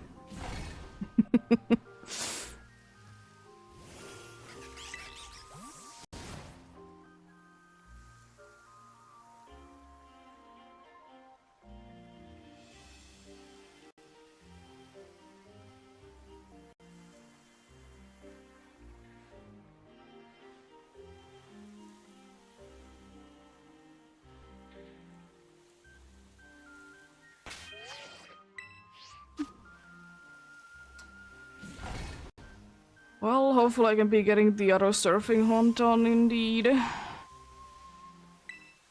Because I'm most likely gonna be doing something also in Scarlet and Violet on Wednesday then. Will I be doing the surfing hunt on the other side is another question, of course, but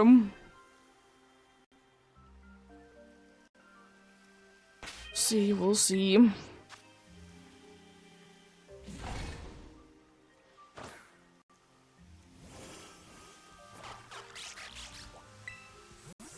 Also, since another hour has passed, we're gonna be having a break soon indeed. Breaks are as usual good time to be getting something to drink, something to eat. Take a break, some shape or form indeed. Break is around 3 minutes or so, because that's about how long the ads are gonna be running in.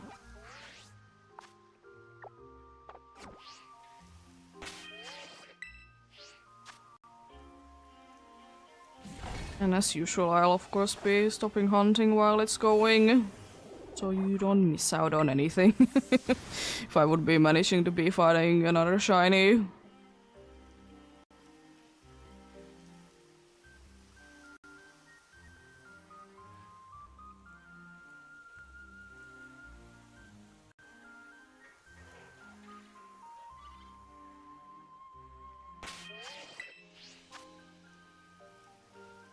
Which has happened before, that I have been finding more than one in 4K shiny, apart from, you know, Scarlet and Violet in one day.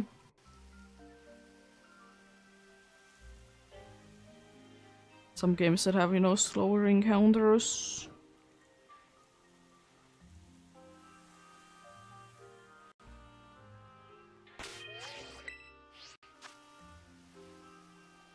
But yeah, it's, of course, for me it's at the end of the world if I would be resetting on a shiny, because, you know, I can always be finding another one indeed.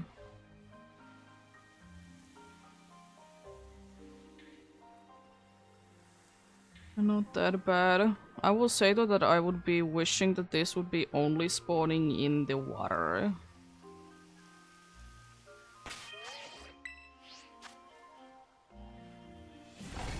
But, you know, can't be wishing for that kind of things with outbreaks.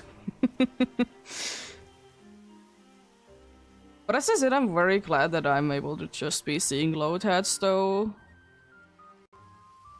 I'm quite surprised about that thing, because I feel like it's super hard to be getting just, you know, the outbreak mon in most locations.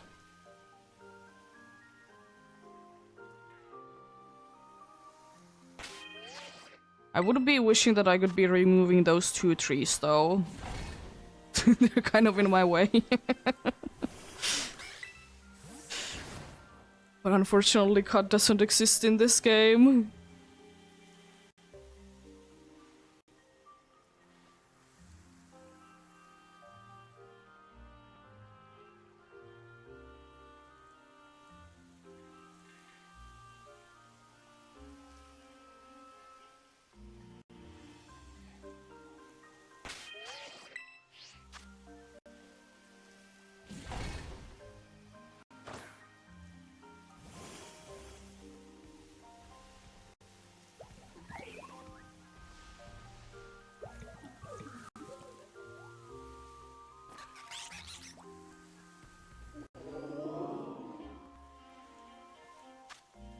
Oh.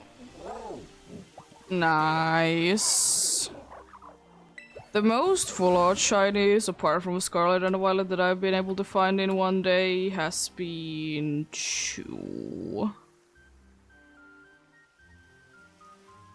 In Scarlet and Violet, I can be finding quite a few. I was doing a Dunsparce outbreak for, you know, 3-segmented Dunsparce. I was able to be getting so many in there.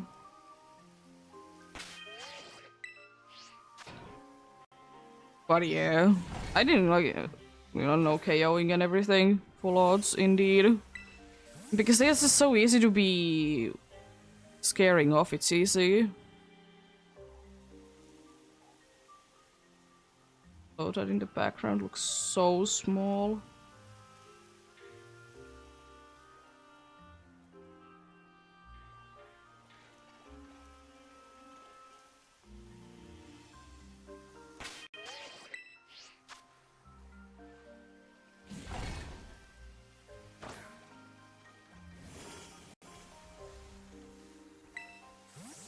But yeah, sometimes you know you do be nice and lucky indeed. It just happens. Try and get one more encounter, then I'm gonna be leaving it there. There we go. Gonna leave it there for now.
It was kind of funny because it did seem like dude was asleep and speaking at the same time.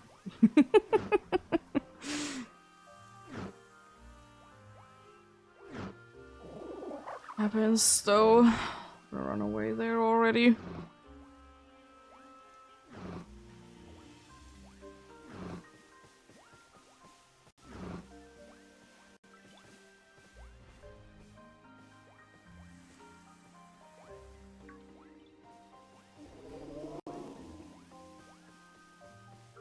Let's get back then.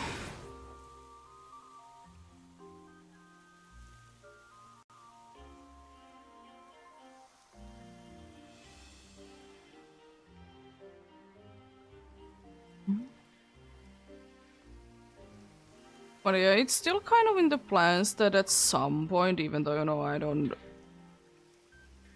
do indeed usually like Urban Mysticus and stuff, that I want to at some point be doing like one day that I try to be fighting as many as possible with Urban Mysticus.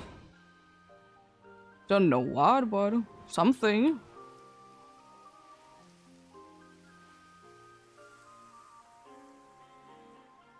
It's kind of in the minds indeed. So maybe. We need to be getting, of course, some more, but it's not that bad.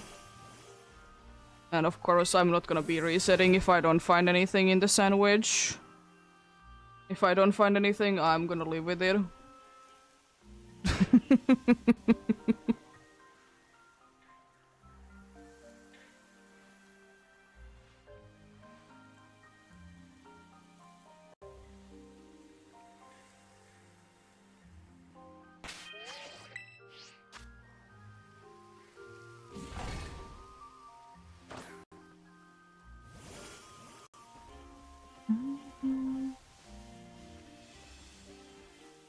Oh.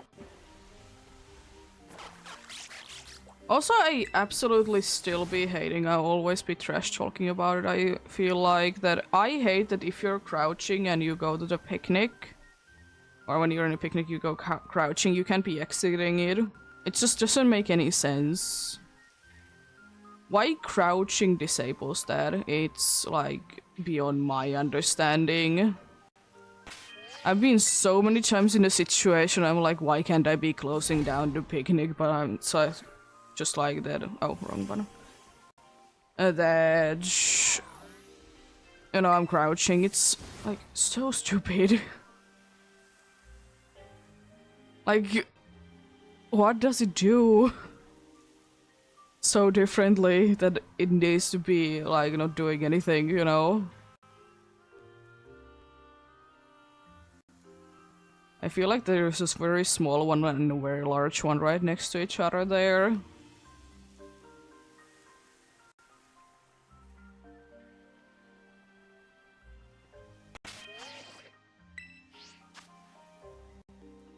But yeah, it's interesting.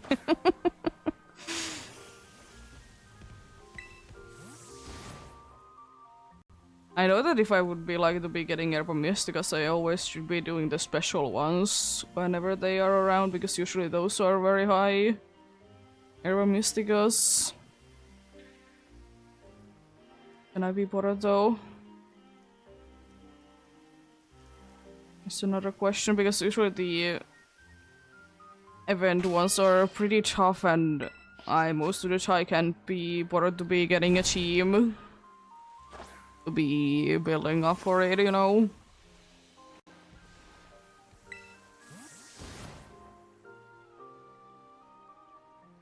I like to still be just going mostly with whatever team that I have used.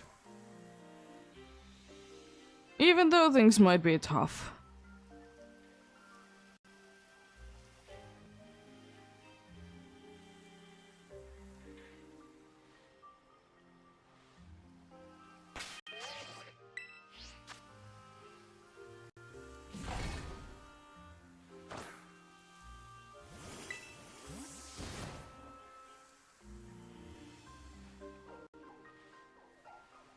But yeah, kind of a fun thing that we did look up yesterday for things indeed is that I already knew that like having an egg power if you're hatching is gonna be increasing the chances, but I feel like it's unnecessary still because the hatching animation is so like minute and you're into hatching mode in Scarlet and Violet. It's a little unnecessary. But I just didn't know like how much it boosted. It was like ridiculous amount, honestly. Definitely doesn't need to be that high, you know. Nice that it is, of course, but it's just this. Because I have heard like a long time ago someone was hatching Sprigatito and they were annoyed by the fact that the hatching screen did happen too often. Because they were using egg power for hatching. Like, it was like, take a step and there is another one.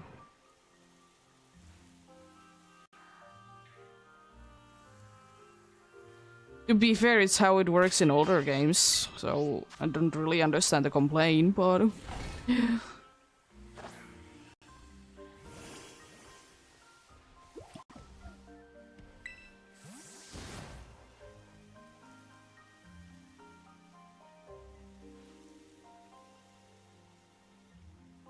So yeah, I don't really think that it's too necessary to be using egg power for hatching, because I think that it's a waste. Because, as I said, I like to be collecting eggs first and then hatching. I find it more fun that way. And you know, I need to be taking every way that egg hatching is fun to me and use it. Because egg hatching is boring.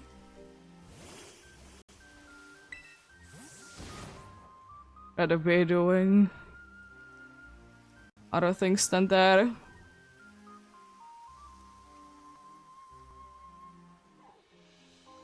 Oh, I did click to the map.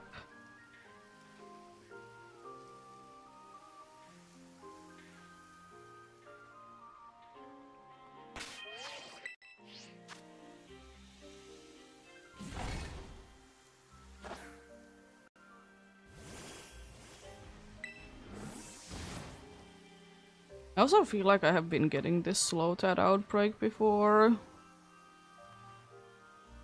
Maybe not in the same exact spot, but like pretty close by. Even though I will say that in my opinion Lotad doesn't need to be having an outbreak because it's pretty much the only thing that spawns there if you're using correct sandwiches.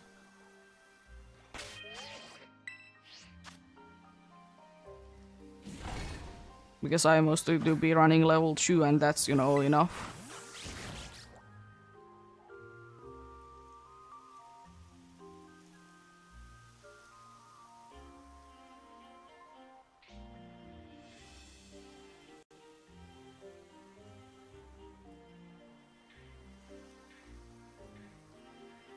Also soon it's gonna be starting sunset chime in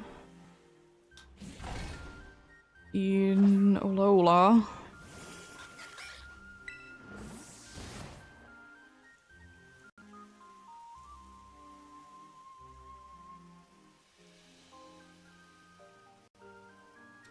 Yes. 5 p.m. it starts indeed. So when it hits 6 it can be night chime or daytime. Depending on which version you would be playing. Or I guess morning technically, but there honestly isn't that big of a difference in those games when it comes down to morning.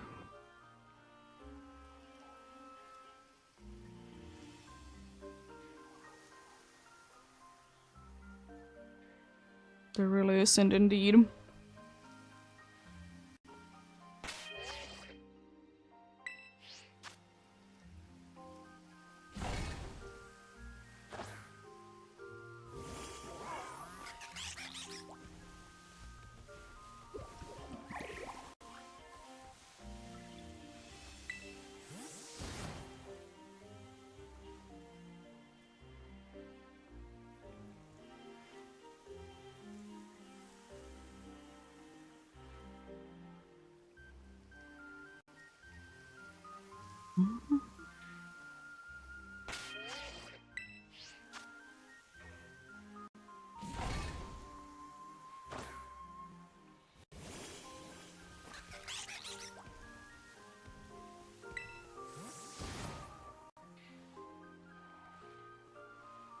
But yeah, I do be hoping the best of luck to anyone else that do be hunting indeed.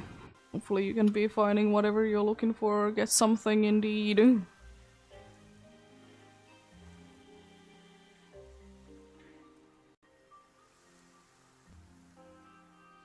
I always remember any amount of progress is still progress indeed. No matter how much it is indeed.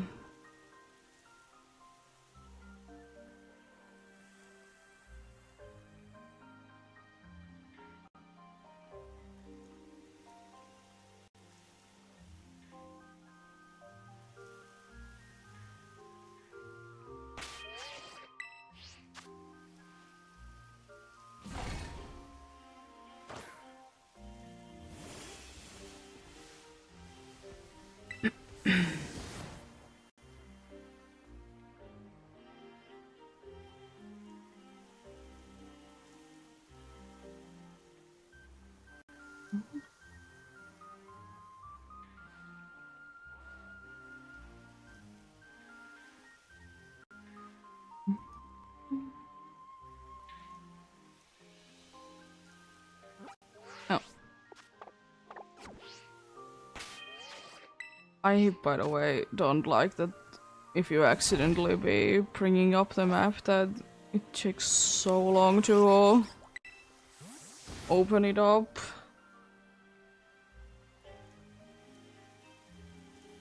It takes ages.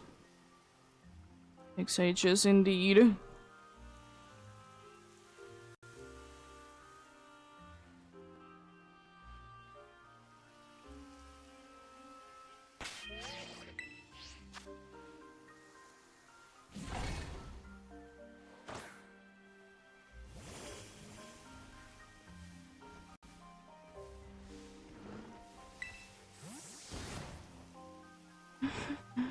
hello, shiny low chat. I'm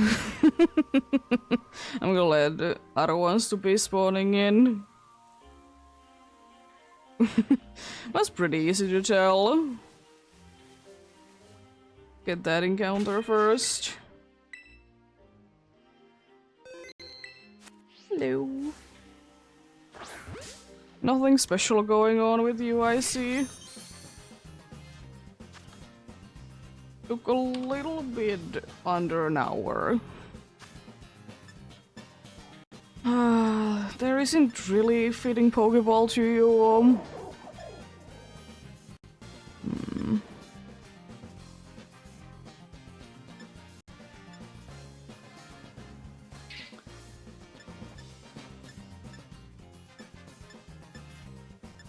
Lure Ball maybe, but I don't want to be using my only one. I think Great Ball is good enough.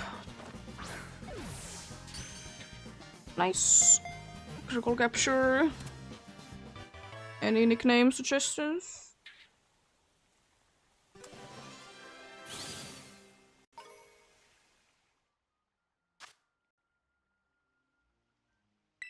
Would like to give you a nickname indeed. Where it's all laggy glory.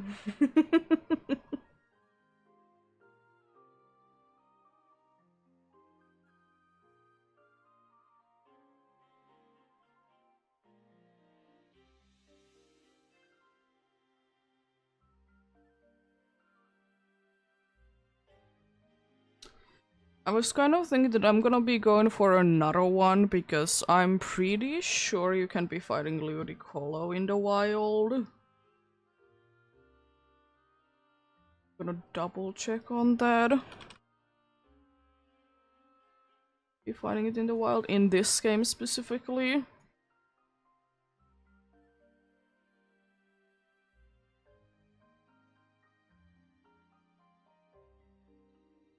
It's indeed in Terror Raid battles, yeah. I thought so. But I think the first one I'm gonna be keeping as a Lotad though. I'm gonna nickname it Bad because it's a lily pad. You're gonna be very serious, little fella. Water Terror type as well. Nice.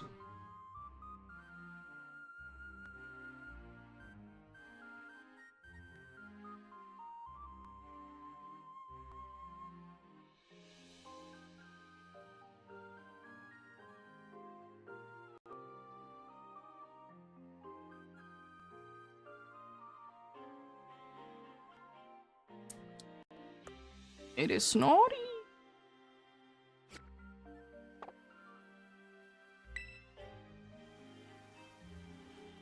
Nice. Don't remember the exact spot, but I'm gonna be going like to here-ish. Gonna save again.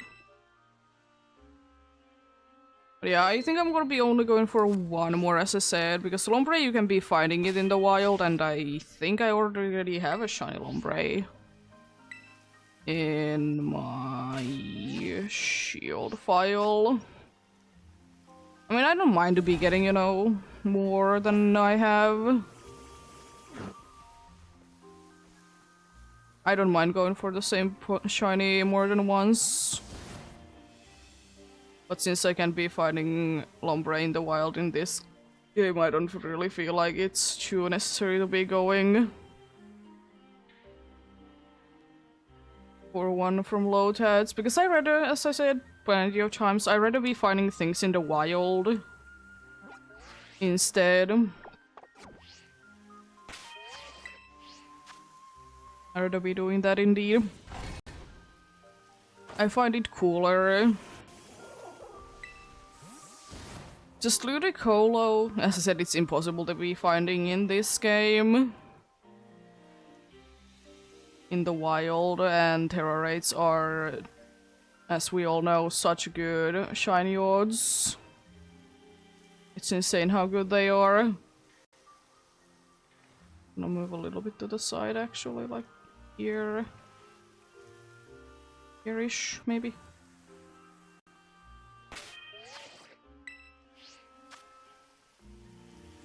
Yeah, I definitely want to be, hunting things down in terror raids. I definitely don't mind if I get a shiny at some point from terror raids. It would be kind of cool because it's kind of a rare thing to be happening. There is, I suppose, ways that you can be making it happening, but, I'm not gonna be using them. But there is ways, nonetheless. They are always a little bit more special.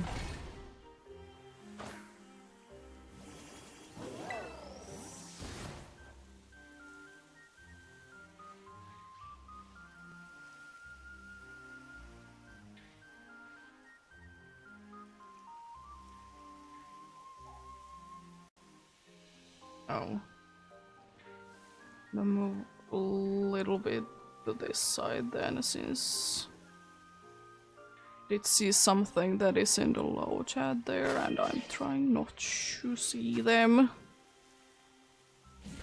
To be fair, the whole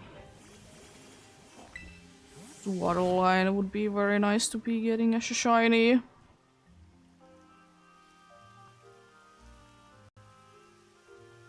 Even though not all of them were the best, but wouldn't mind it. Wouldn't mind it indeed.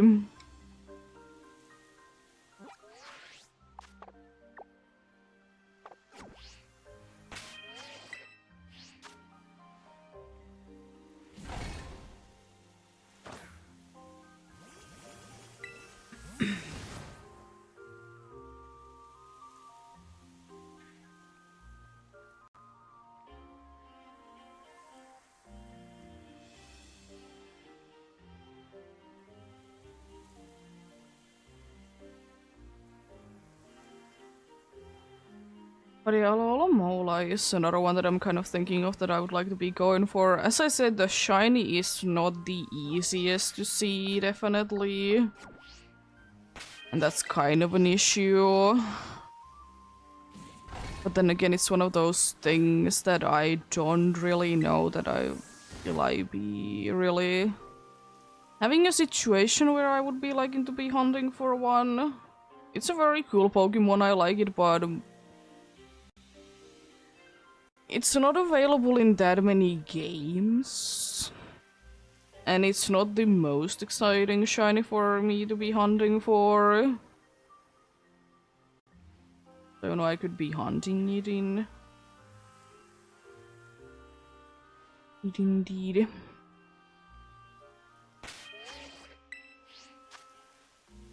But we'll see, we'll see.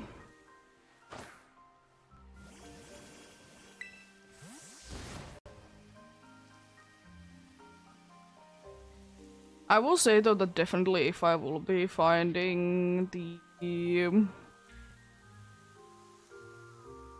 whatever I will ever be finding in the Brooklet Hill,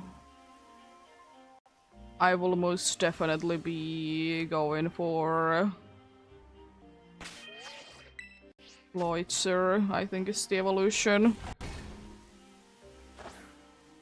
Launcher, I don't know, I will be going for that anyways. It's probably a shiny that I will be getting in another game as well, because if I ever want to be doing chain fishing, it's... from what I have heard, it's quite a common thing from there. Or fishing in general, it doesn't necessarily need to be chain fishing. Because I don't know how to be doing chain fishing, I'll always be breaking the chain and stuff. Also, I'm gonna soon need to be putting my 3DS to charge. Soon gonna be flashing red.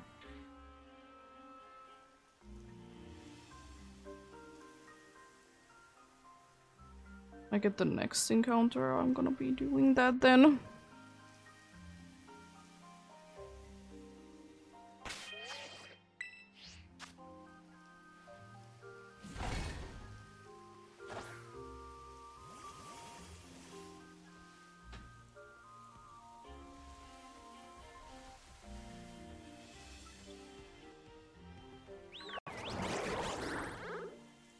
Didn't even press the button, but sure.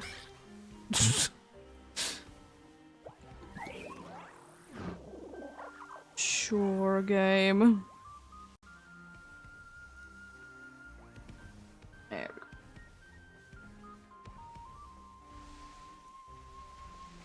go. Now that is good. I doubt that I would be running out of battery. If it's, you know, charging. I guess if you have bad enough battery, that can be happening. I have heard that it has happened a few times to people with their phones. That, like, their battery is so bad on the phone that, you know, it, even when it's charging, it's just draining more battery.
Oh. Oh, come on. Oh yeah, because it's the hour before it starts. It is night time. It started to be raining. It's like, what's going on with the background of the bottom screen, indeed.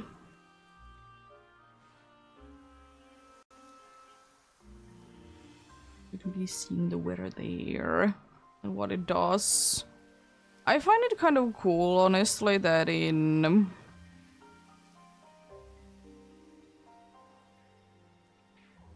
that indeed, like, in Alola, like, if there is, like, things happening to the Pokemons, it's, like, in the middle of the bottom screen, you can be seeing, like, if it's, like, something that has affected, you know, the Pokemons that are on the field. Even though it might not be doing anything, like, it would be, indeed, in this case, just a...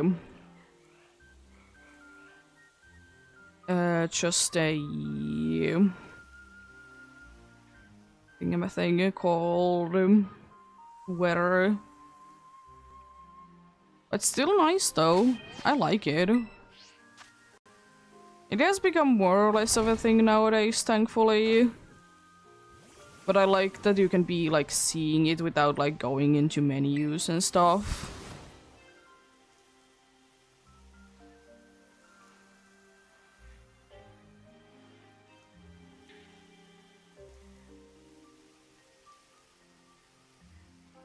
So even though it has been like an hour at this point, I was talking about when I did find the Vanillite that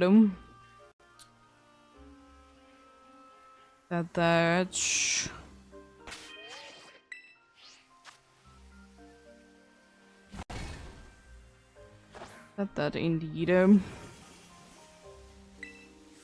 I haven't done too many of the event things. Only 2 outbreak ones, and they were indeed the ones that aren't otherwise impossible to be doing in this game, and everything that was going on at the time, the Voltorb and the Raichu. Otherwise impossible to be getting in this game, those forms specifically. And only few of the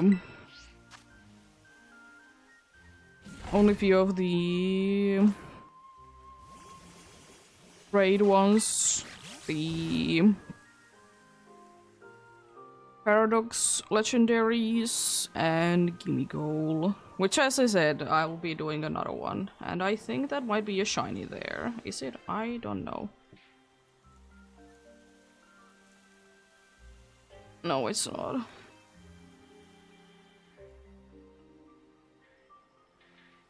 Gonna... Yeah. You're not shiny. First time that I actually did get it, that I thought it was shiny.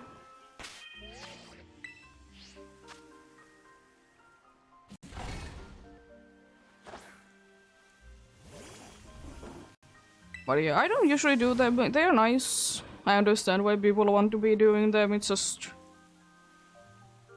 not really for me, because I feel like if I want to be doing them, I can be doing them full outs, I don't mind full outs. And if they're nothing really special, I don't personally care.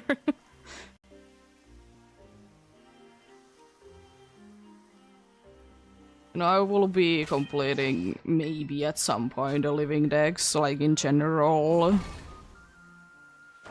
And, you know, I want to be getting them in more games than just in, you know, few.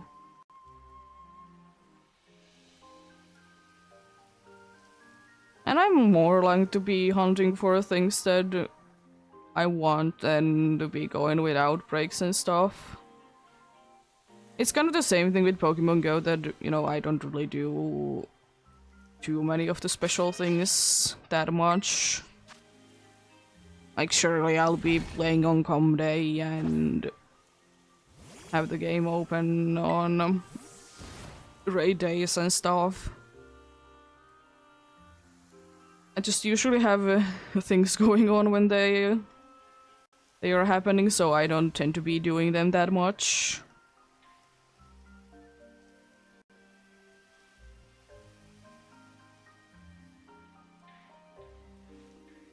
But you know, each to their own though, indeed.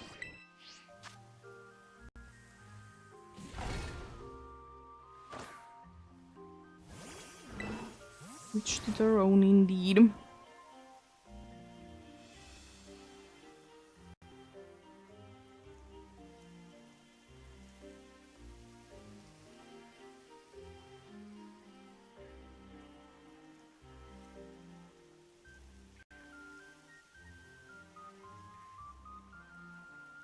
Thankfully there is a bunch of different ways to be hunting.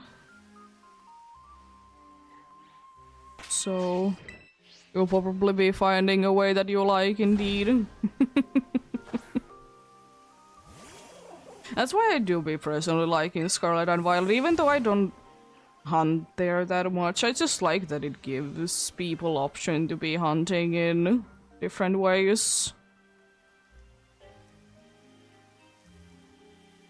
That I feel like are more accessible indeed. As I said it plenty of times, it is more accessible to the people that don't hunt that much per day. And I don't know, feeling more of a chill hunch. Because I like to be having, you know, counter up for random encounter hunts indeed. Sometimes in Scarlet and Violet as well, very rarely though, but sometimes.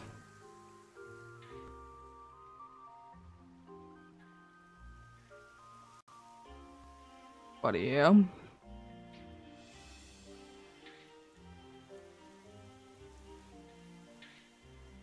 They're nice.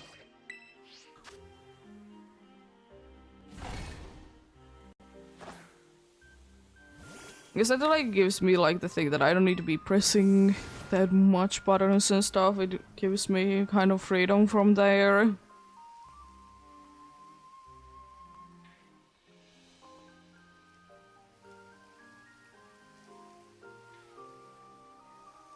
I know that some people do be indeed be doing like if they do be counting in Scarlet and Violet, they do be only counting like their target.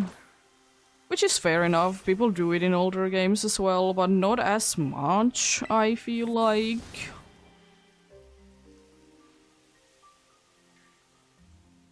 It's just I personally like to be having like keeping track of the encounters rather than time.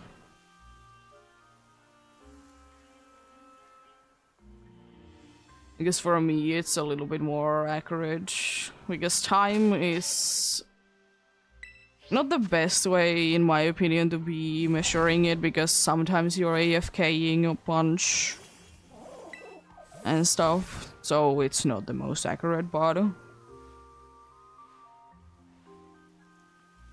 I suppose, you know, counters are incorrect for me probably half of the time anyways. And I don't mind it, you know, it's not the end of the world if the counter isn't, you know, correct all the time. You know, with everything you need to be calculating the human error indeed.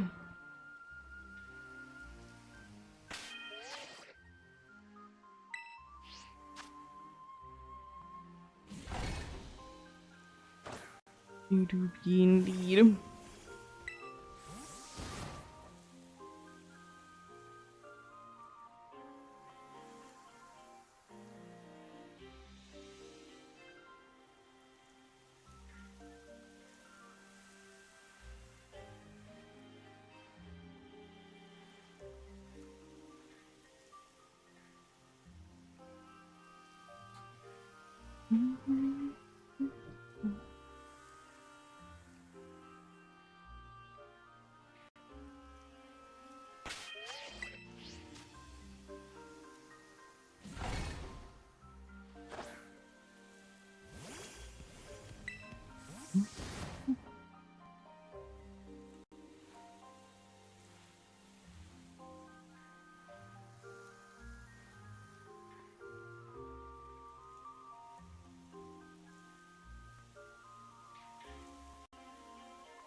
I feel like one aspect about shiny hunting that is, of course, like very frustrating in the moment, but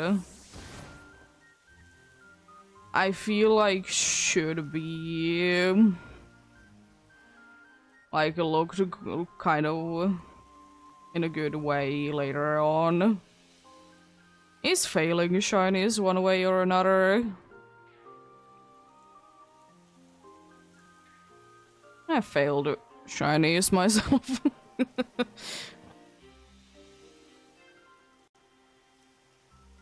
But you know, I don't mind it, it's part of the thing, you know.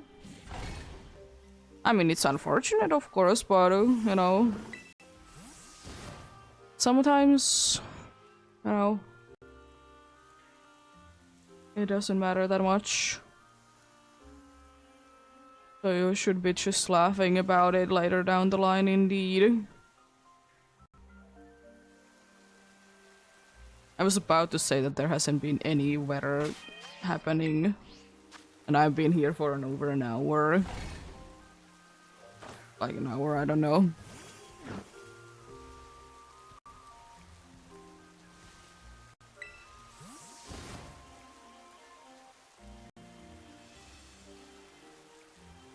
Because for example, like, you know, Safari Zone is best example of me failing shinies is that, yeah, you know, it happens. It is what it is. I know the risks, you know. I know the risks when I'm going there and stuff, indeed. But you know, it's a one that you can be reclaiming later then, you know, as well.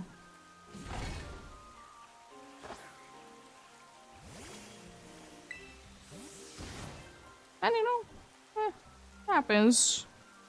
Like, most likely, no matter what you would be doing, where you would be hunting, you wouldn't be in the Scarlet and Violet Legends Arceus, you know, you can be saving before the shiny. At some point you most likely will be failing one. Just because, like, maybe you haven't saved in a while and the game crashes, you know, something that you can't be doing anything about. That's honestly also a reason that if you're afraid of losing shinies in Scarlet and Violet, my suggestion is that if you're running wouldn't look back.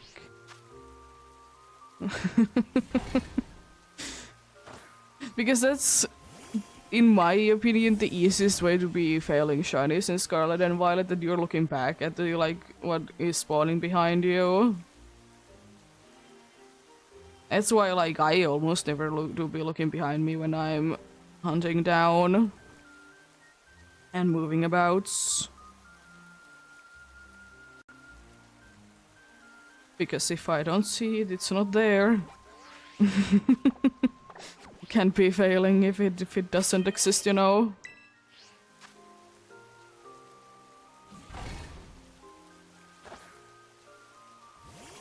And you know, have fun just hunting, whatever you do. Be hunting indeed. Just have fun, you know. It's not that. Give a deal.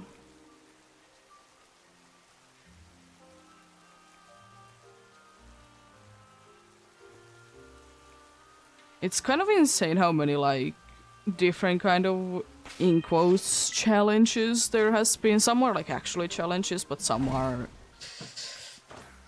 things that I wouldn't necessarily be calling myself challenges, you know? It comes down to shiny hunting. But, I don't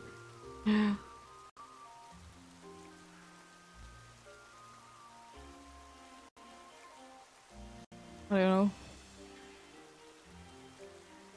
Because there has been a lot of people wanting to be getting, like, living decks in games as fast as possible, you know, using the optimal method and stuff. Having shiny charm and everything. But I kind of feel like, in my opinion, if you're doing, like, completing shiny decks as fast as possible... That's just shiny. No, it's not. I thought I saw purple there, but no. Also thunderstorm. Are these loadouts about to be flying off?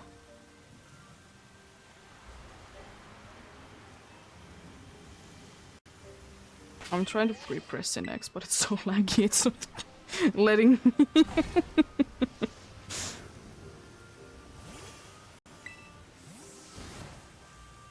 But yeah, I feel like if I would be doing like completing a living dex as fast as possible, I would be like starting from nothing, like fresh new save file, not having shiny charm on it or anything. Because I just feel like that is just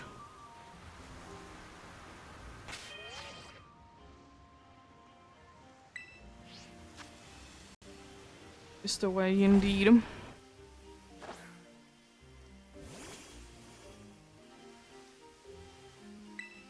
But of course, you know, each to their own. But I will say that I have seen people that are claiming that they did delete their entire shiny living decks and they actually didn't, and you know. Happens, I suppose.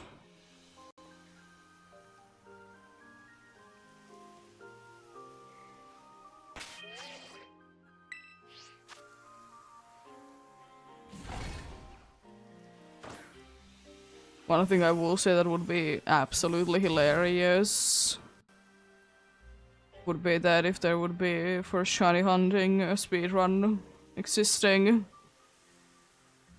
But you know, that wouldn't really be working, would it?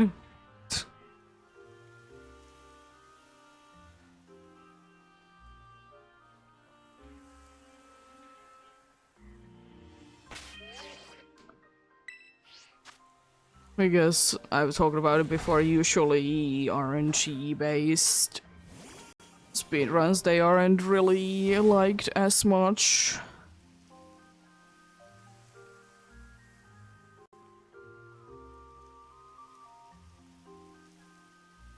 We usually like more of the skill based ones.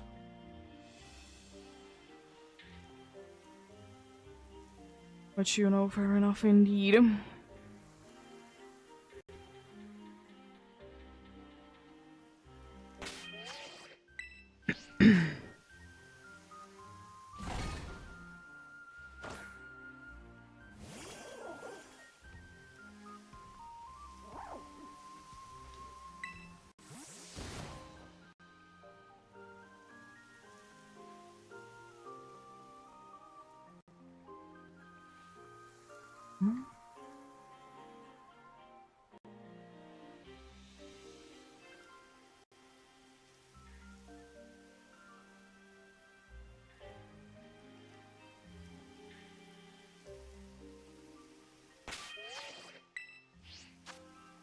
But yeah, I talked about it already, I think it was last time when I was doing Dynamax Adventures, but I find it very indeed interesting how there is so many Gen 5 Pokemon in Dynamax Adventures compared to anything else. Even though it is indeed the generation that did introduce the most Pokemons.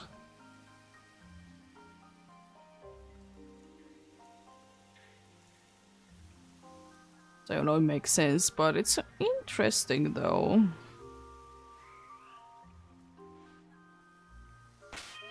Because I feel like there could have been like some other ones there, in my opinion.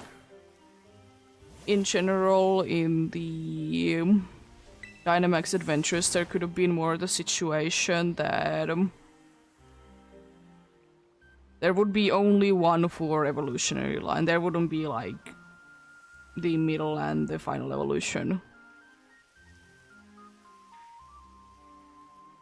And I think with that they could have been including like more generations there.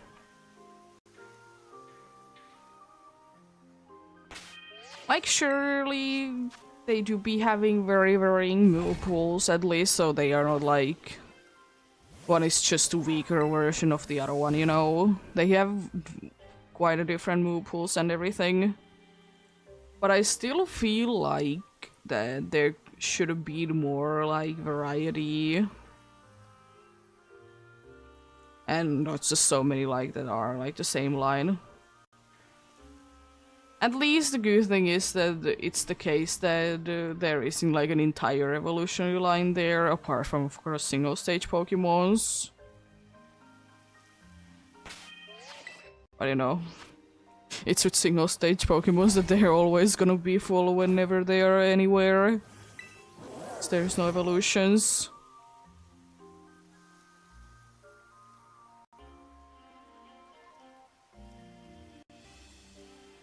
I mean, also, like, it's nice because, like, sometimes when they are including, for example, to the starters, they are, like, including 2 different evolutions, like, there's the hidden ability thing going on at least, so, like, that's nice.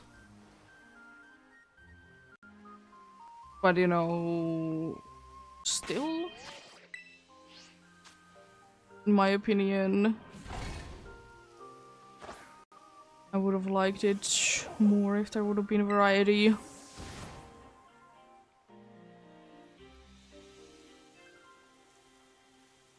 But I also like that it seems like it's mostly middle evolutions in Dynamax Adventures.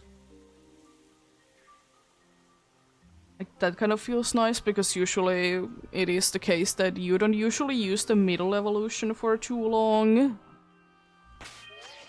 So it's nice that, you know, there is a place that you can be most of the time be using a middle evolution.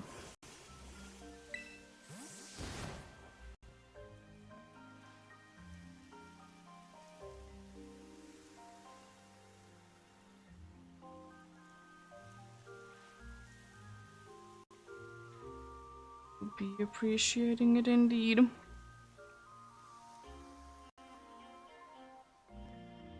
Because I have talked about it a bunch of times how I hate that most of the time you don't really see the middle evolution. Or like that part feels like it's going the fastest. I mean, surely could you be saying no to an evolution? Yeah, but who wants to be doing that for a long period of time, you know?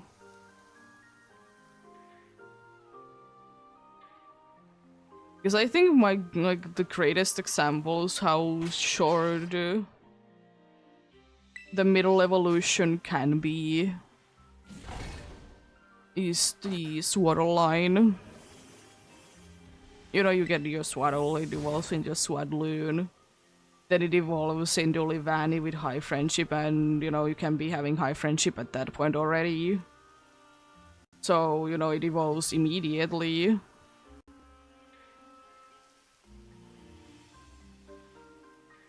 And I feel like Swadloon isn't that bad of like... Oh, hello. Take an encounter there. First, then I'm gonna be getting the second load head.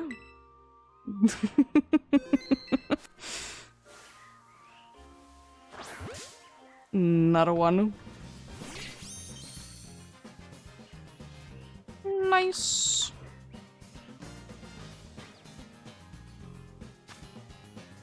Gonna evolve you up, so I'm kind of thinking like maybe a nest ball.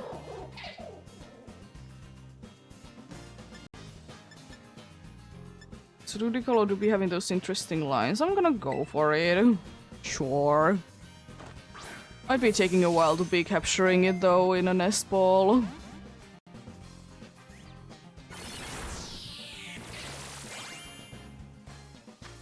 Not gonna lie.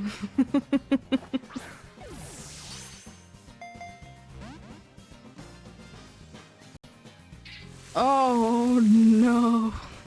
Not the rain. I was kind of thinking that if this doesn't work out, I'm gonna be going for a netball. I don't need you, nice. Oh, that was caught.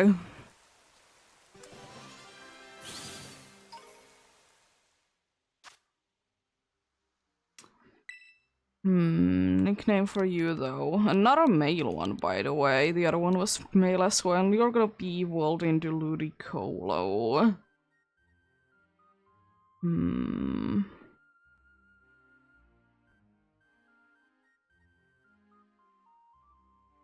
Ludicolo do be dancing indeed. Gonna be quickly like checking out one thing.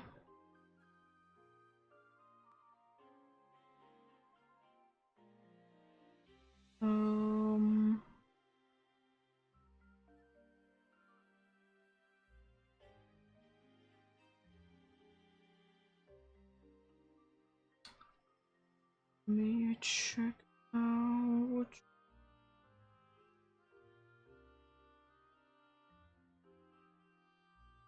I kind of have an interesting nickname in mind, but I'm pretty sure that it's quite a used one, but do I care?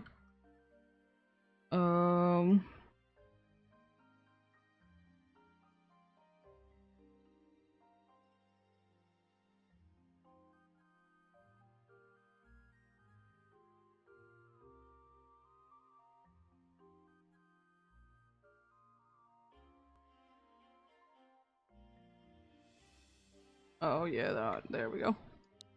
I'll nickname it Mirror Bee because... Oh, please. Because it is a dude that uses Ludicolos more or less in the Colosseum. I just didn't remember the dude's name. Are definitely gonna be sassy by nature. Also, this is a grass stereotype, so they... Alright, different stereotypes. Nice.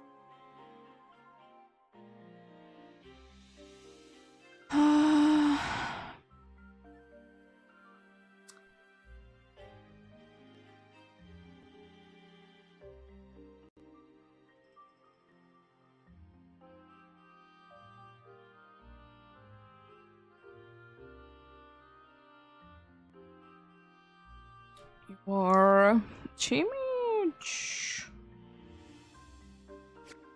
Okay. I'm gonna do something that is a little out of the ordinary. I'm gonna evolve it straight away. Because I feel like otherwise I will be forgetting. But nice. Let's get into evolving this little fella. First we need to be just leveling it up, and then I most likely have an evolutionary stone for you.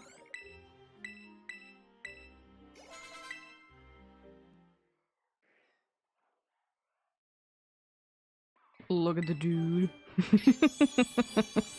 There weren't any like special size-wise either, which is kind of disappointing.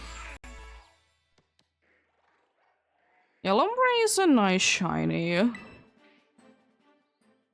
I quite like it, But as I said, if I find random one in the wild, I'll take that more. And I only want to be going for a Chew anyways. Let's evolve it into Ludicolo then.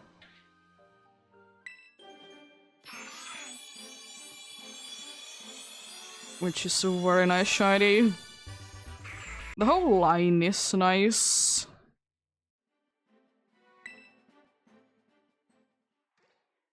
Is thunderstorming coming? Love it. Yeah, because of those lines, I want to be catching it in a nest ball. Lovely. Unfortunately, back to the boxes with you are gonna be shown maybe a little bit later then. So usually do be showing shinies at the end, but maybe not today. We'll see. Yeah, that's a landed is a maybe. I wouldn't mind to, you know, be getting an easy female one.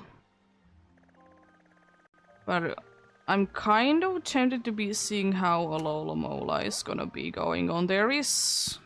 I feel like that would be a place that you could be doing a picnic in, but I could be wrong. But you know, it do be really feeling like a place that you could be doing it in. Alola Mug I wouldn't mind, but... the problem is that I don't know how easy it's gonna be seeing.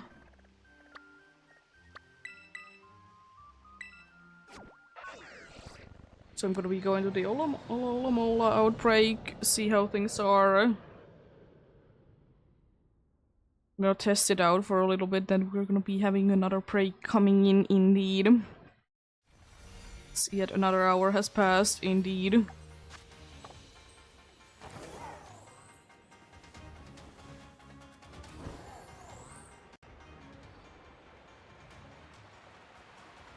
But yeah, Alola Mola.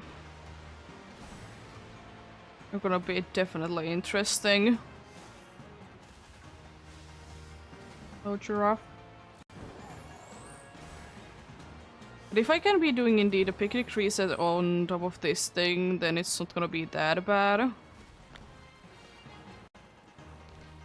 I could be technically be doing a picnic reset there as well. So I have a feeling that it's not gonna be that easy. Also, this is not the best location, I see. I'm gonna first test it out, can I?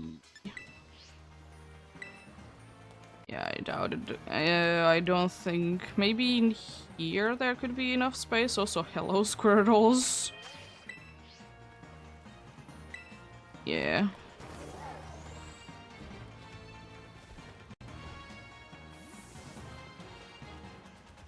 So I wouldn't mind to be hunting for one indeed, but if I can't be finding a picnic spot then...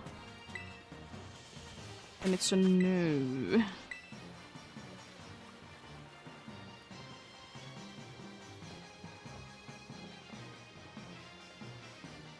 So I feel like if I would be doing a picnic reset there, it would be too far away. So I was kind of hoping that I could be doing a picnic reset in here. In this spot.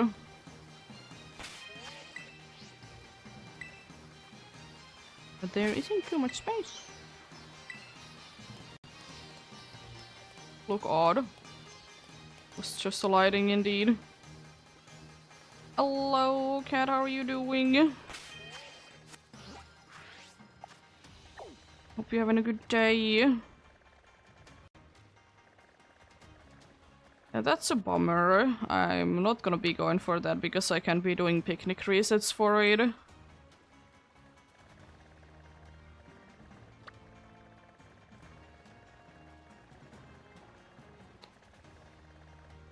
I kind of want to try this out. It's not gonna be really a picnic reset, but it's probably gonna be good enough. Gonna go there and fly though and wait until the break is over.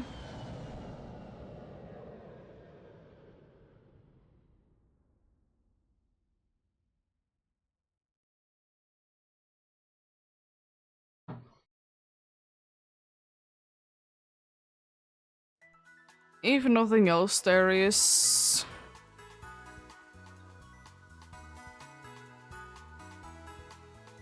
There is the Salandid. Indeed. I suppose I can be always looking for a new one, indeed.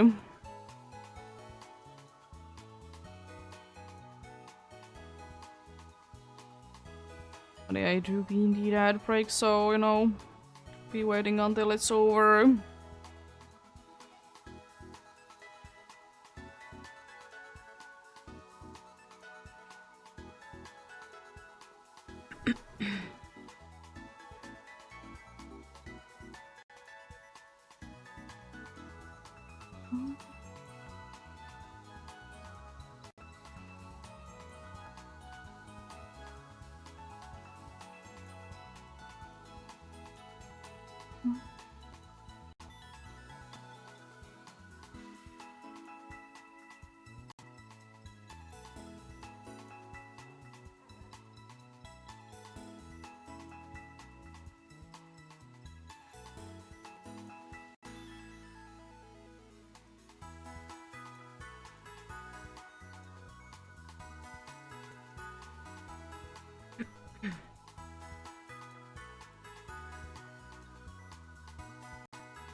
Let's see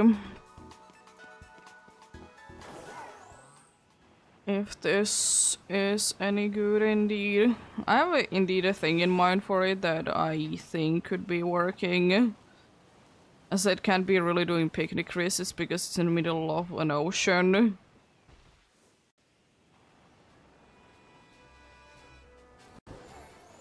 So I was kind of thinking that I could be going up and down the... Up and down the, you know, the ledge here.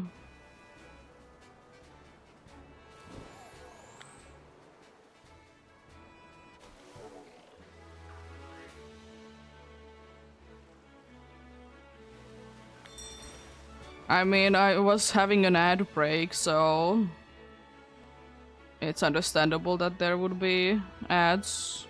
But yeah, I'm doing quite fine. How are you doing?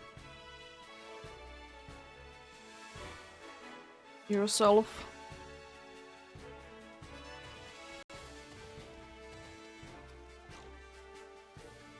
I feel like this is good enough. Oh, it's good to hear. I don't know how far I need to be going. I would like to still, you know, continue the other hunt. If this doesn't seem to be working, then, you know, I'll be having this... be leaving this outbreak for something else. I don't even know if I did go high enough for them to be respawning, but I'm assuming that I did, because I did go quite high.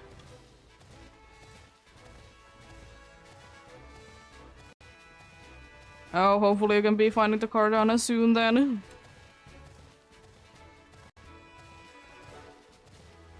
I found today quite a few shinies myself.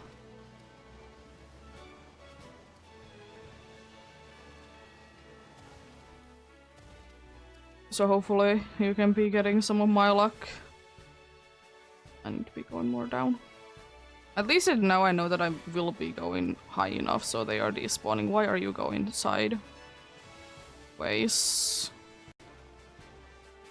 I want you to be going sideways.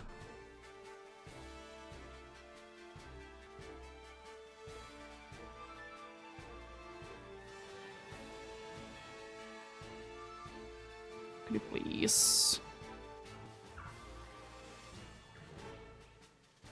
I don't think that this is gonna be working, it's too much. I can be doing that on the random encounter hunt, yeah. Yeah, that's what I do as well. I only count the ones that I can actually beat.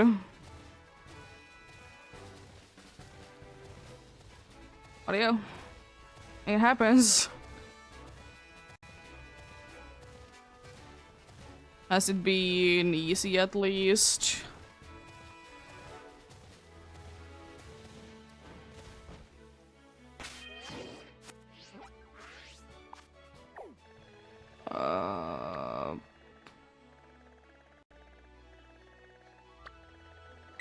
The only other one that I can be thinking of is that it's a landage.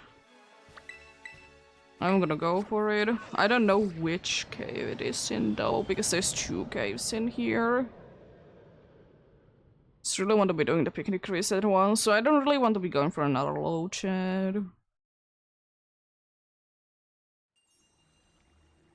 Yeah. But isn't that always the problem that it's harder to be getting to the Pokemon than to be defeating it?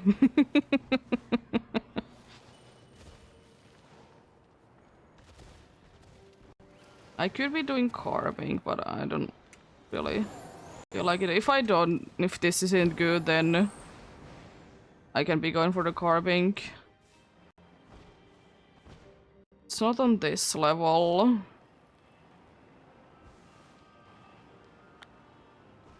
I did find it, so...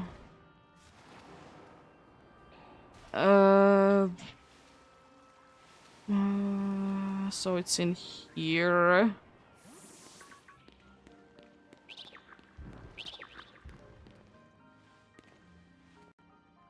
Is that actually only the spawns that I can be getting in here? Because if that is that, that's disgusting.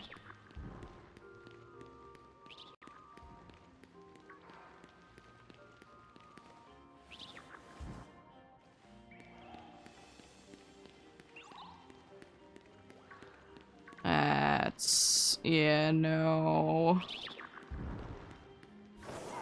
If it would have been on the upper level, then maybe... oh, jeez. It's not space.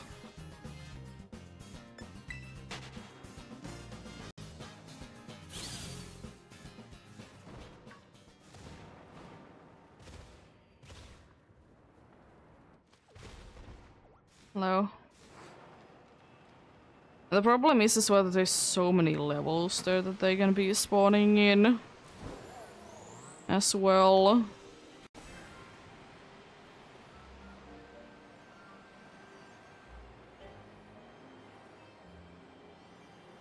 I don't want the Mimikyus at all. I'm done with them. Hello! Thank you for the follow. How are you doing?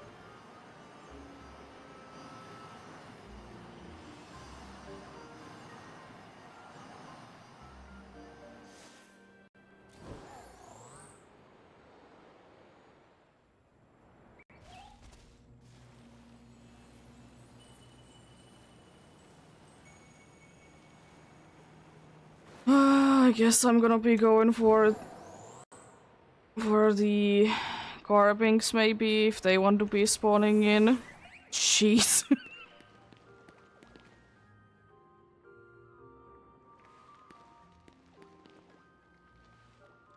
I guess I can be doing like a picnic in the middle, even though it's one of the most annoying things ever, but I can. And I can be doing the random encounter hunt there as well, and also be getting blinded by the lights. Oh, you're doing those raids? Well, good luck with them then.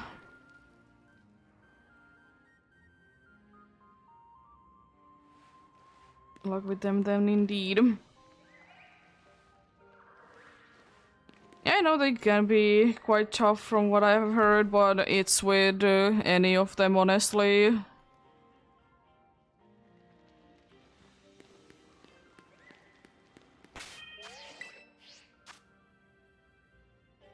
I feel like those raids are always a little bit hard, but they are meant to be anyway, so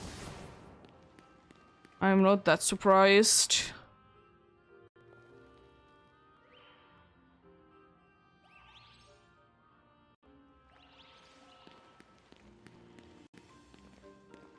Yeah, unfortunately there is no longer like outbreaks that I can be going for because all the ones that I have would be requiring me to be doing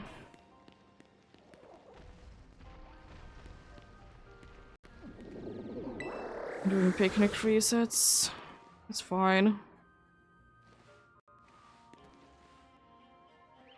Fair enough. As I said, I don't do them myself.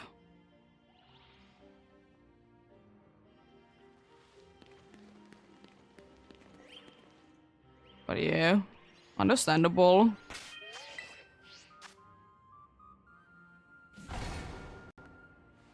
RDA's mean. Honestly, when RNDA is being mean, they're always mean. Always going way too high up in numbers and stuff.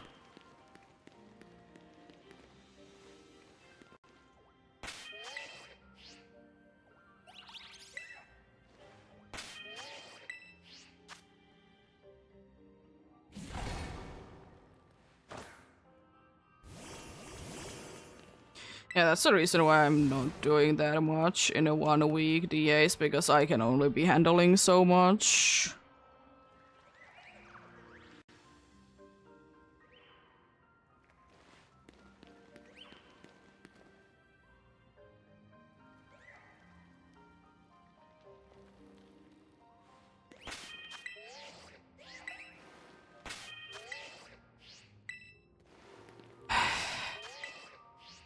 I love and try to be making a picnic. Oh, come on! There is enough space!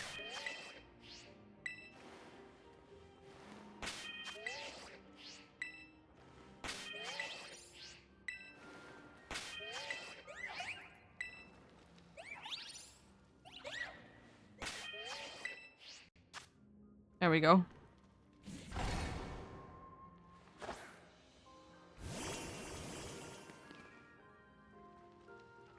Yeah, but you know, it is the case with any method though that you can be going ridiculously over odds.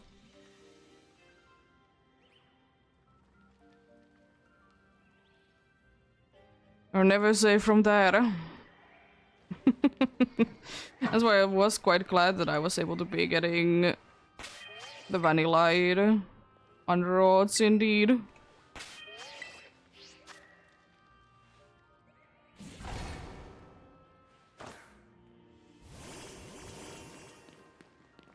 Oh, come on. I did do that. Weird thing.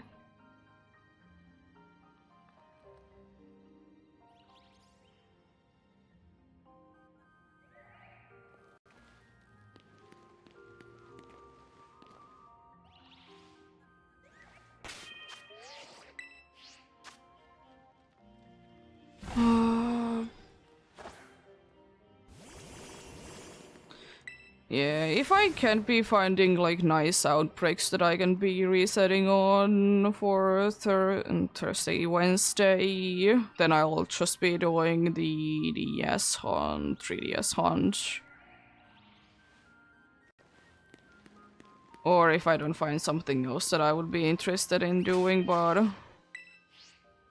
really I guess I could be doing DAs. That's an option. But I just didn't want to really be doing any DAs today. I could be doing DAs, I can be handling DAs and, you know, something else.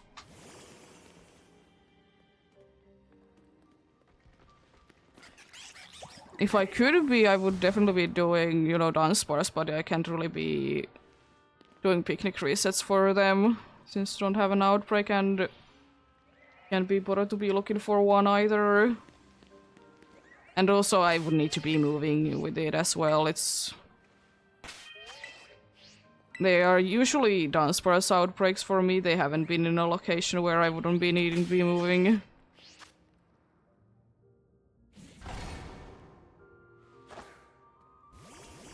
Because they are not like in a place that I could be isolating things just with the outbreak.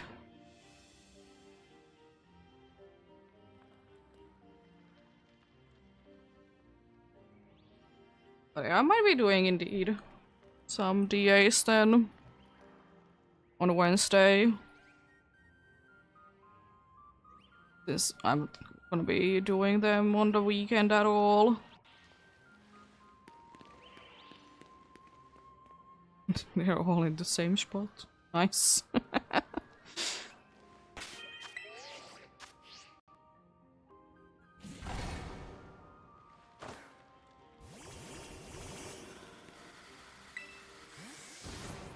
Also, I'm still saying that that Ultra Sun is cooking something big.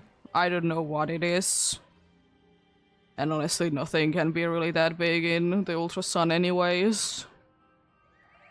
Not like there exist marks or anything.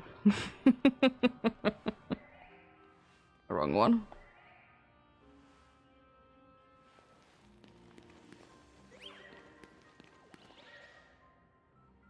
Oh, not that many spawn this time around. I guess I was too close.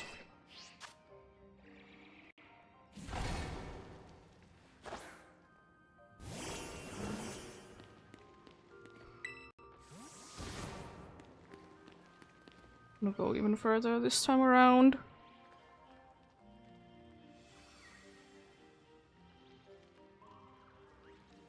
But yeah, indeed, I'm hoping that you can be finding the Cardano.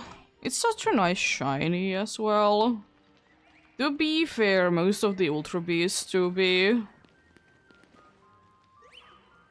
So interesting, but they're supposed to be that way. I find it quite funny that everyone was complaining that Ultra Beasts are ugly and whatnot, but then no one is saying anything about Paradox Pokemons. Like, they're supposed to be looking weird. Both of them. So I don't know why complain. They're supposed to be that way.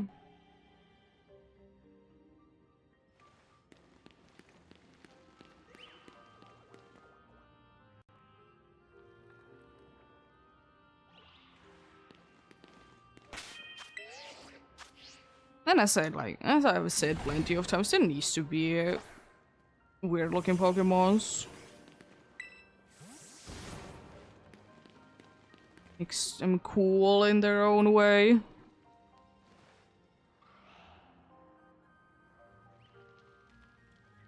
I still think that one of my least favorite Ultra Beasts, shiny and non-shiny wise, is Buzzwole. I just don't like it that much.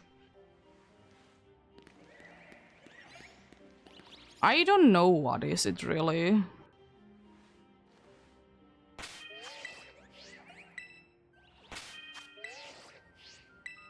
Yeah, I mean, at least I will say that you have been facing on something. So, at least you haven't been that unlucky that you haven't been able to find anything.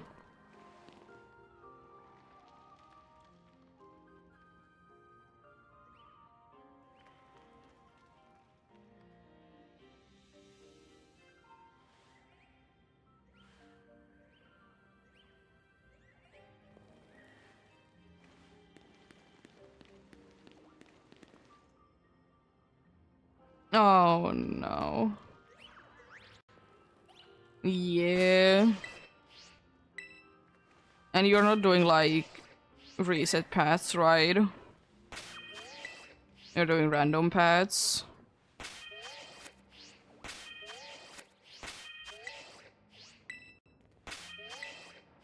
Oh, come on. Why are you doing this to me again, game?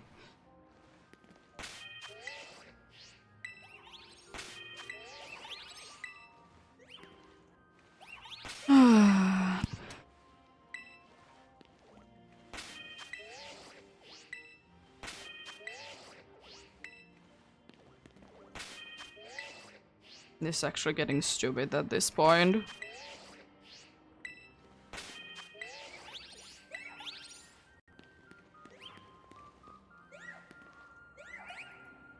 Yeah.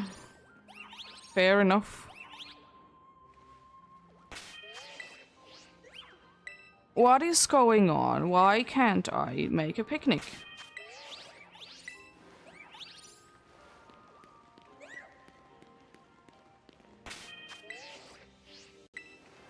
It's not because there's those Pokemons, because I have been making picnics. There we go, thank you.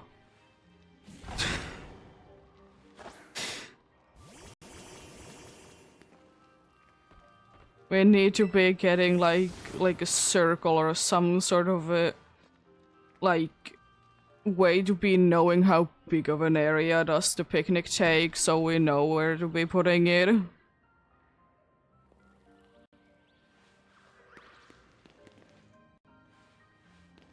Because I understand that you can be putting it everywhere and it, you know, stuff like that, but just, you know, make it make sense.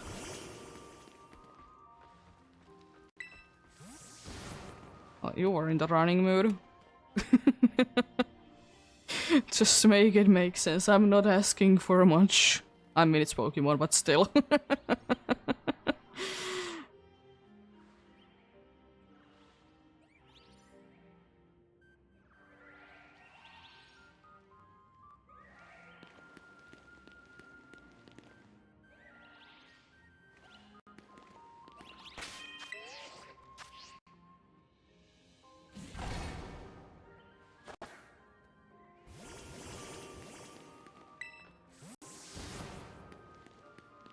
But yeah. I will say though, in my opinion, it's kind of annoying how much you need to be doing work in order to be unlocking Ultra Beasts in the DAs. I understand that they are not available straight away. That's like that part I'm fine with. It's just annoying how much work you need to be doing. You need to be like catching every single other legendary. And for a person that wants to shiny hunt them, it's even more annoying.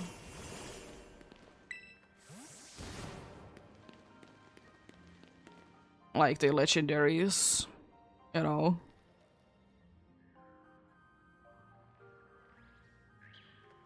Because I will be doing at least, you know, the Reggies and potentially the Sword of Justice. At least the new Reggies. I don't know if I will be bothered to be going for the other ones, but you know, might as well.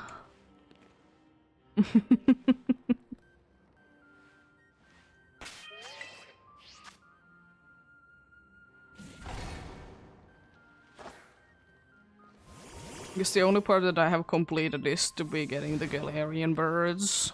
Because, you know, you can be really shiny hunting them. You could mark hunt them if you want to, I suppose. And I know some people have been, like, they have been going for, like, the Galarian birds to be having marks, which is kind of cool.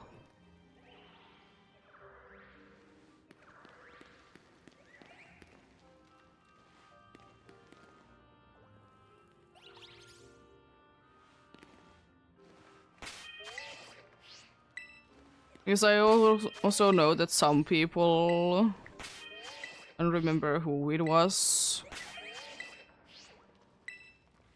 It's starting again. I'm gonna go backwards a little bit, maybe I'm too much in the middle.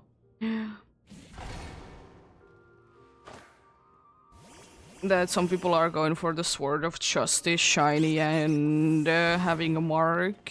Because they are very easy, fast resets, because you can be just doing the picnic resets for them. Picnic.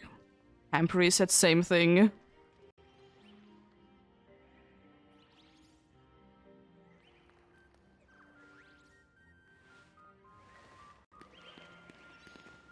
Okay. Interesting.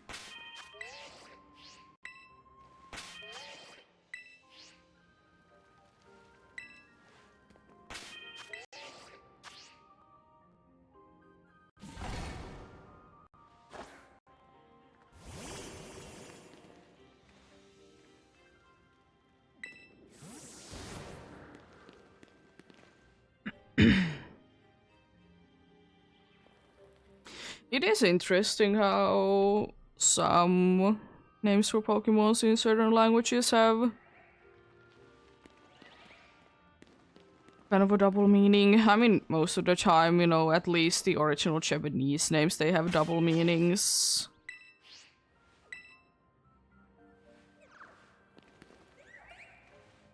Well, it's not the case in every language, but yeah.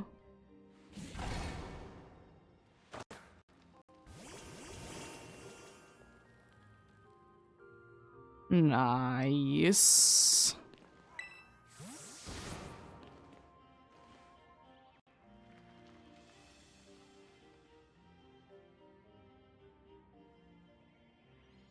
I mean, it makes, you know, sense indeed.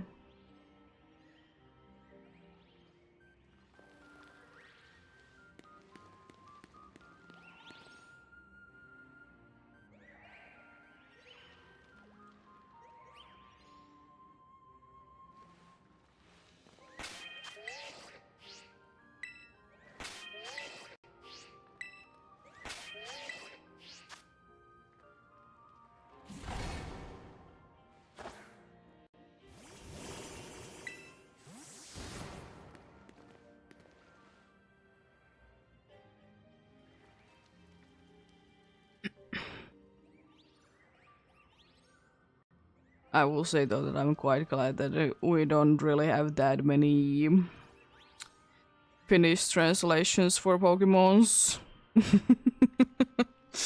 Because the few that there is, they are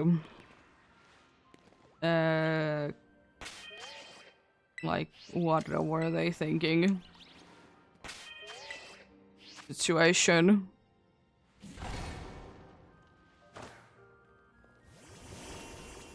Nice. Do you really lose on that saved path, by the way? Or is it like pretty much guaranteed win?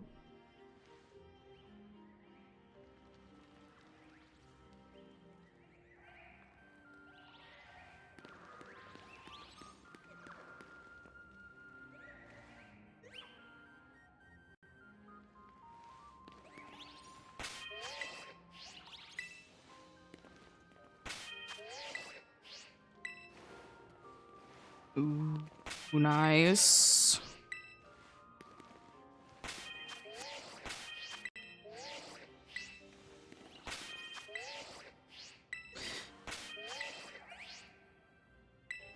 I'm like in the spot that I do it most of the time. Can you please? Thank you.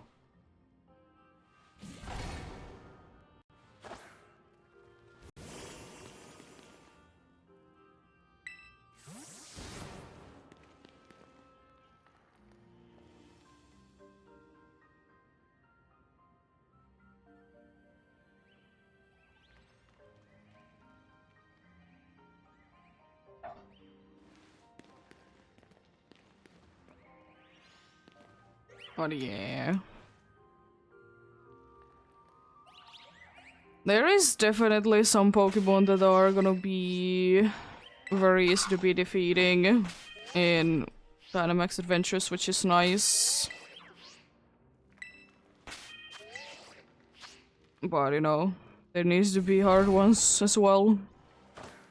I feel like any Pokemon that has, like, weakness to, like, 4 times weakness to things, it's very nice.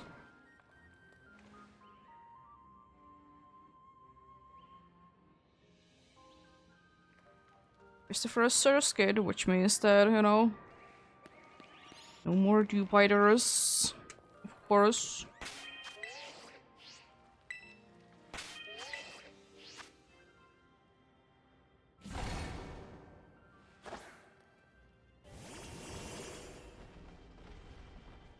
Ooh, sounds interesting. Is Wildcard any use? Forage?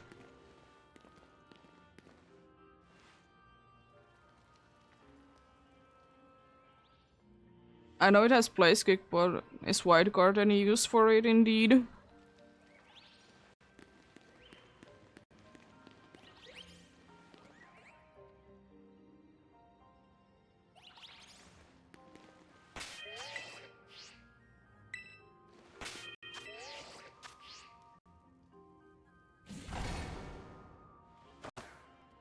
Okay, yeah, fair enough. I thought so that it would be just for a place kick.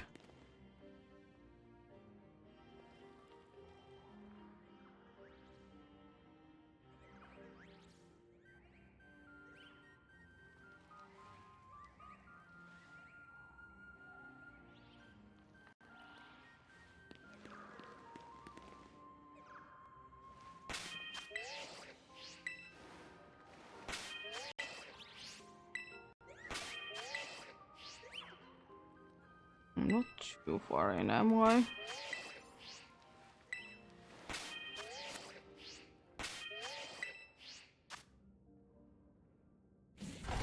Yeah, that's a very nice path indeed.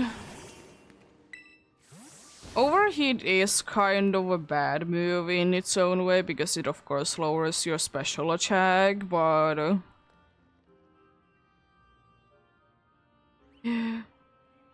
unfortunately picnic trees are kind of the only way to be hunting for Gorping if you don't want to be going in and out, which is a little bit scary.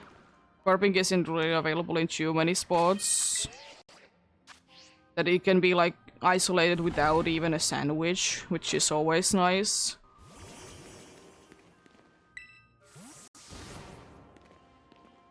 Yeah, I don't usually do picnic resets either, but as I said, it's kind of the only way that I can be doing something and, you know, do the random encounter hunt and this at the same time. My brain can be handling both. And it's too much anyways, too much movement.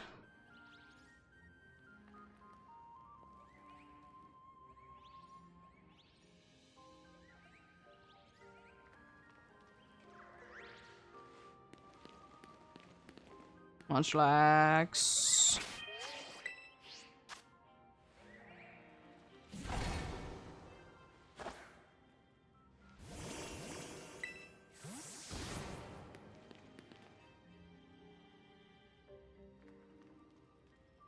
Yeah.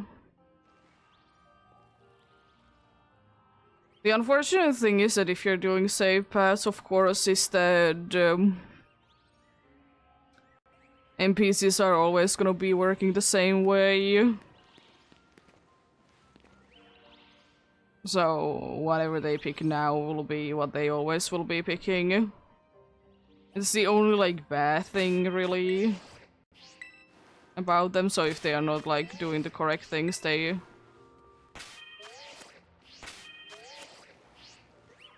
are annoying. But I have heard, because like there was someone that wanted to be doing Psyguard raids, that they did have a good path offline, they didn't have a good path online.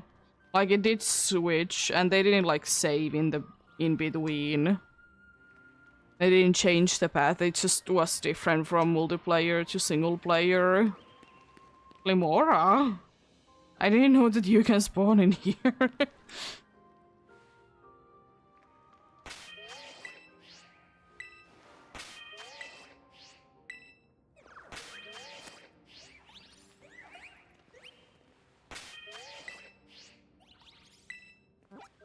Oh, come on, wrong button.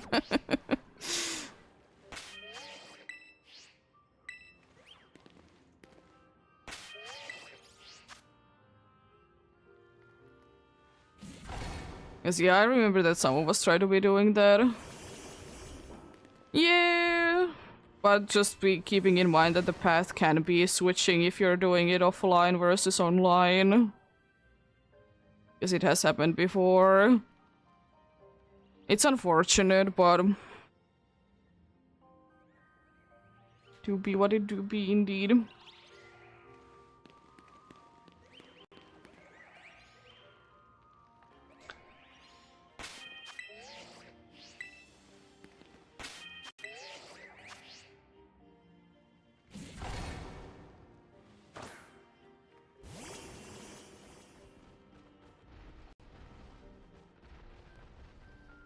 No.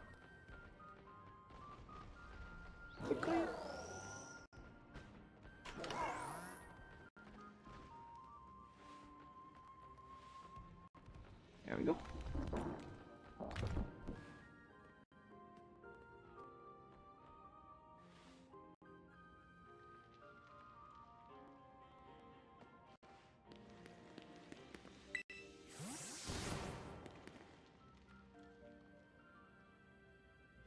Yeah, you have something indeed.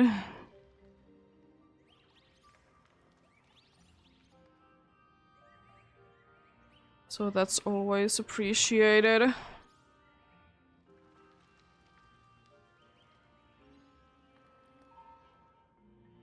By the way, how quickly are you running out of Dynite ore when you're doing the reset things, or does it cost any of it if you're doing it in single player?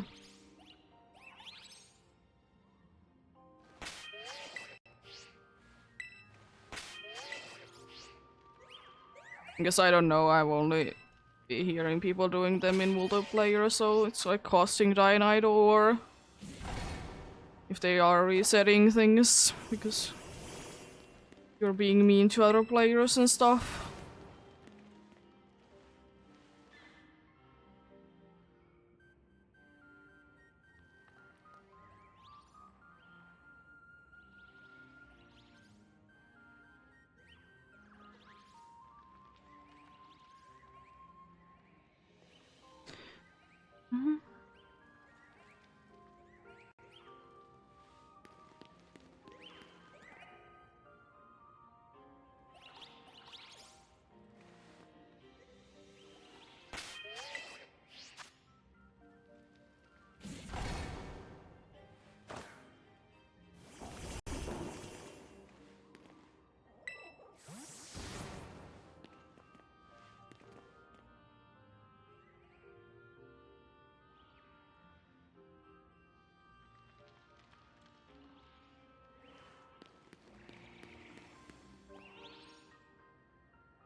I'm honestly quite surprised because I didn't remember that, because I rarely be using it. I'm surprised that there is actually even a center button for the camera in Scarlet and Violet. Because both Scarlet and Violet and Legends Arceus, they are quite filled with their button layouts.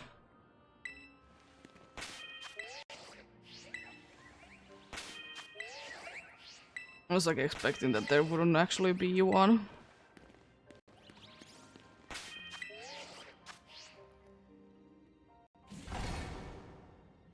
It goes like that when you don't be playing the game that much.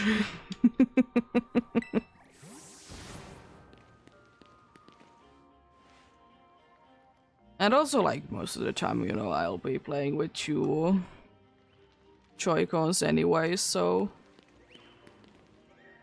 don't really need it for anything. I know that much that it doesn't definitely exist in Arceus, because there is... I think for every single button there is something that you can be having in a game. It's few buttons that, you know, that don't do anything, but most of them do be doing something.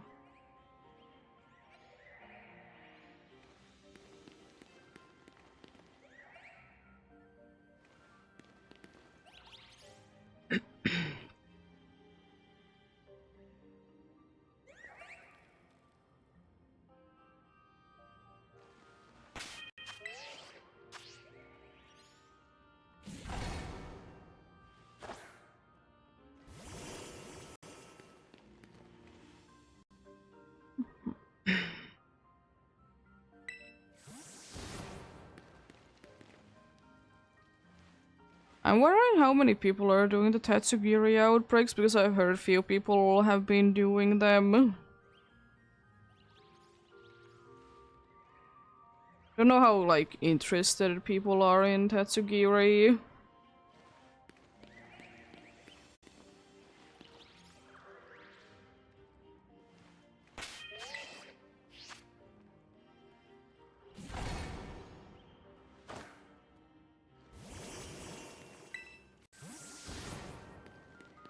Because it's kind of a thing, because we have, like, Would like done so in the raids and Tatsugiri in the outbreaks. I don't know which one people would like to be doing more. Usually it is the raids, if there is them. People tend to be doing them more. Because usually, as I said, in raids there is special things that you can be getting during them, which is fair enough, you know. People want to be getting their Airbus or more EXP candies and whatnots.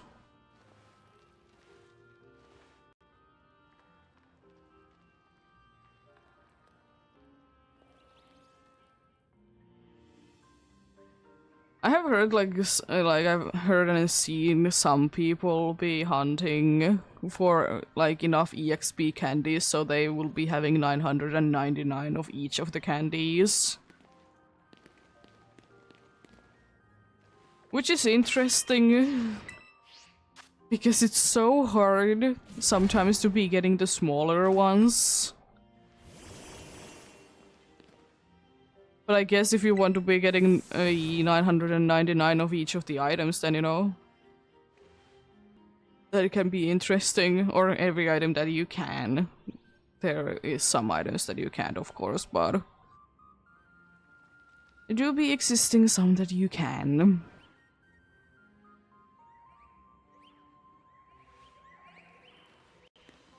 Which is quite a good amount of them, indeed.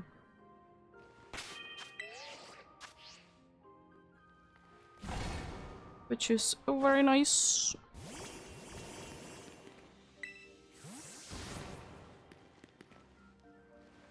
I wonder how long that would be actually be taking.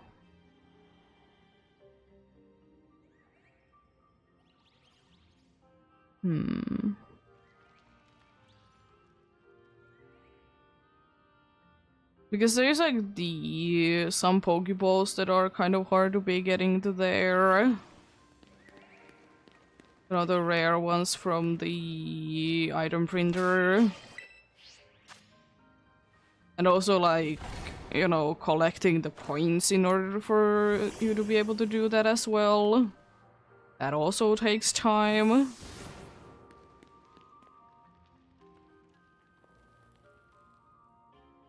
I wonder if there is people that are willing to be going that route, indeed.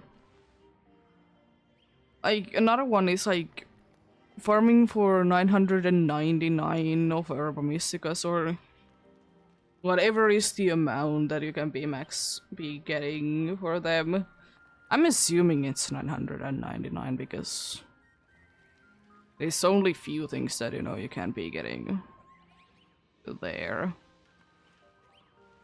You know, once, like, literally only ones available in the game items. Items and stuff, for example.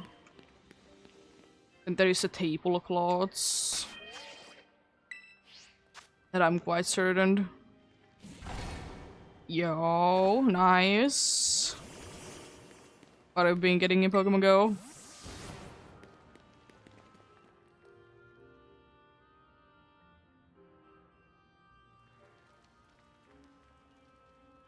I would still absolutely love if I would be able to be getting the Togedemaru. Ooh, nice.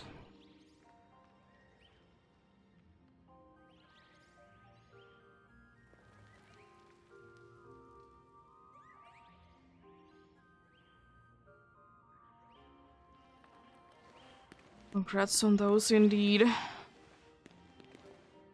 Very nice shinies. For sure.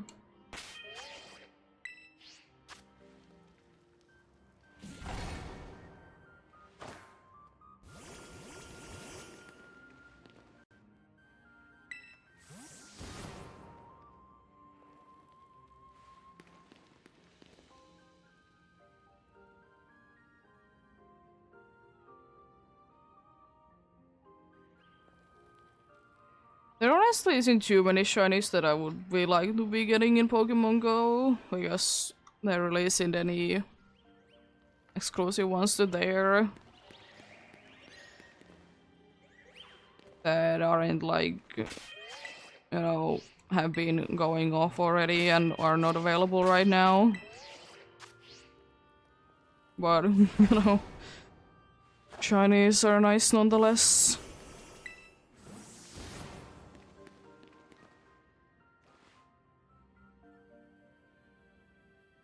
I don't think that I have a tiny shiny, I have a huge shiny.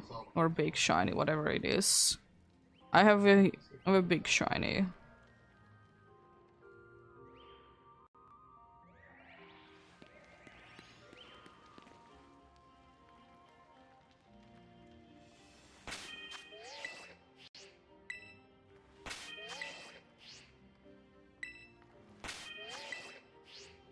Come on. There we go.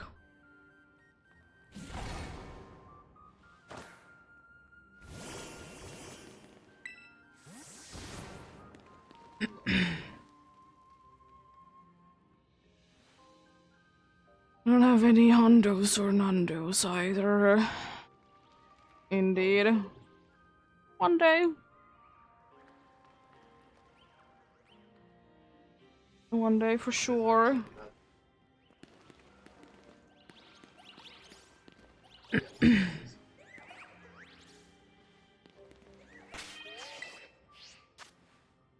What are you?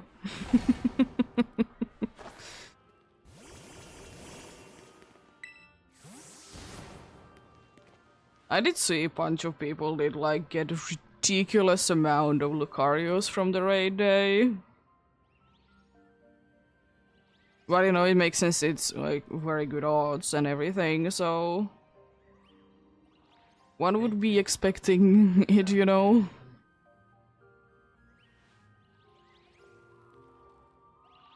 One would be expecting it indeed.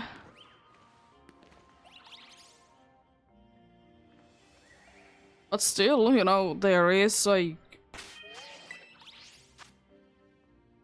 even though, you know, I know a bunch of people that do be playing Pokemon Go a bunch, especially when there is special days. There is some like calm days that like I don't hear anyone getting any shinies. Or very few. Like I'm not expecting that I get too much because, you know, I don't necessarily go ahead and do bunch of things while there is a calm day. So, you know, the one time that I still will say that the Squirtle community days, because there was 2 of them because logging problems for some parts of event for some time zones, they did redo it. I got ridiculous amount of them on both days. I mean, of course I do both of them because I didn't have anything better to be doing, and you know, it's not that hard to be having a phone, just be doing something.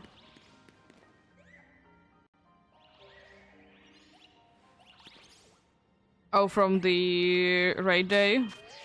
For Lucario? Or in general?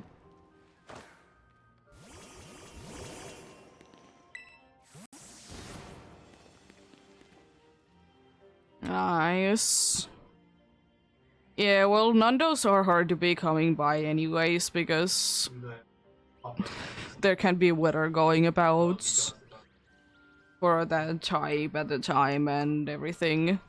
I have one that has like 0 on every stat, but it's a normal one. It's an EV. But it's still like nice to be getting something that doesn't have anything. Like even though it's not a shiny. It's still pretty rare.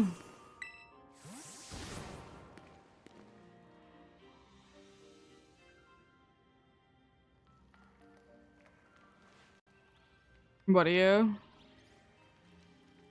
I don't think that I have any Shandos. I have few like Handos, like without them being shiny. Mostly from eggs and from field research because they are more likely to be having them.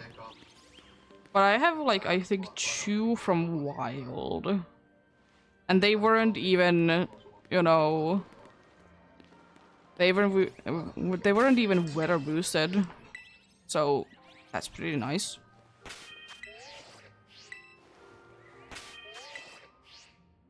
Nice. You gotta love that. I don't myself be caring too much how are the stats looking like. Because I don't really be battling, it's still not my thing. I don't really battle players. I don't do raids, like, almost never, because they are never around when I'm out. Because I like to be going for walks late in the evenings or nights. What do you? I don't mind it though. I don't think that I would be too interested doing the raids anyways.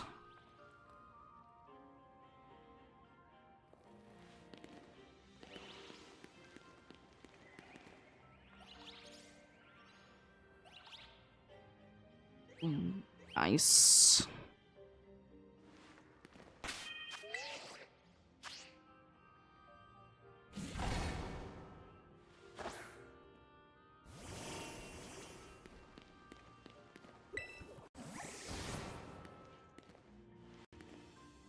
Gotta love it.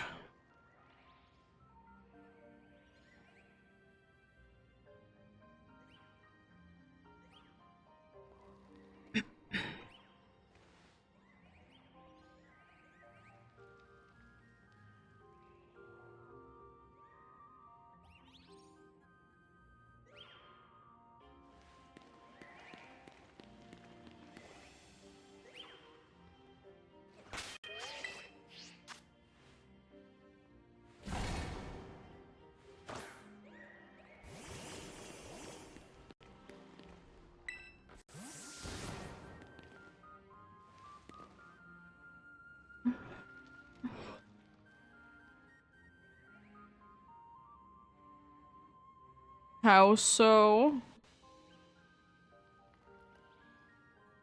How would you not be allowed to be there? Fair enough.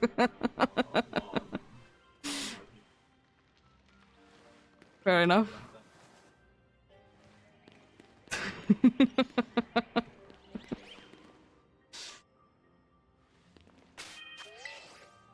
Thankfully, I don't have that kind of an issue with anything that I would be spending a bunch of money on things. I don't know why. I have never been that kind of person. And I suppose the closest thing is food, but you know, food is good.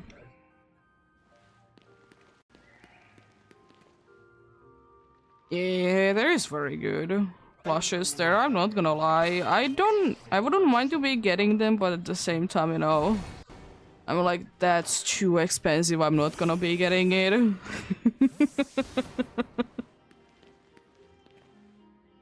I have the willpower to be saying no. Yeah, and a bunch of stuff indeed gets sold out so quickly there.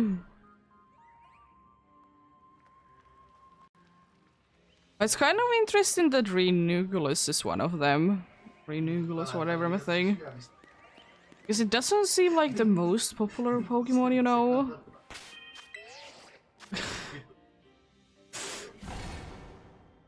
I'm not being mean to it or anything, it just doesn't seem like it is like a Pokemon that too many people would be into at the same time.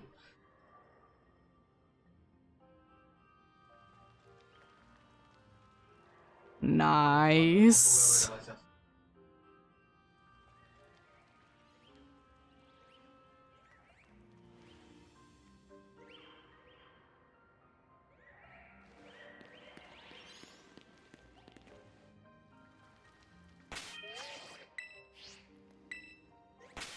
Also, speaking of Pokemon, I hate it with all my passion that so many people are selling, like, not really bootleg Pokemon plushies, because they don't really be that big of a thing as they used to be. But they are still, like, selling, like, Pokemon-related things. And I kind of feel bad for them, because technically, because they are not licensed, they can be getting, like, taken down.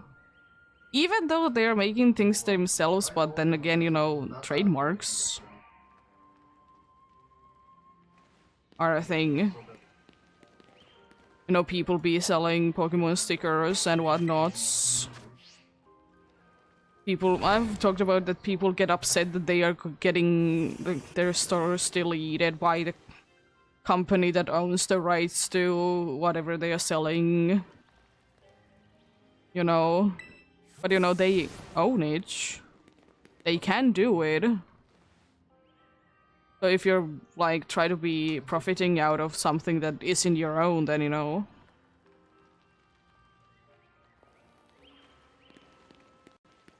It's your fault, indeed.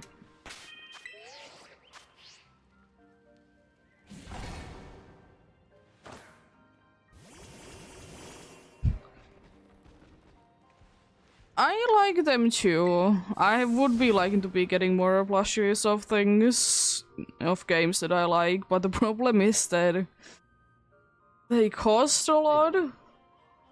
And also there isn't really space that I can be really putting them in.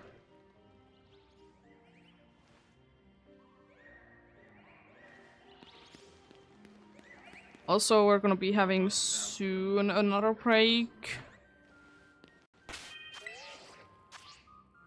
I'll do one more set of encounters then. It's about time for the break then.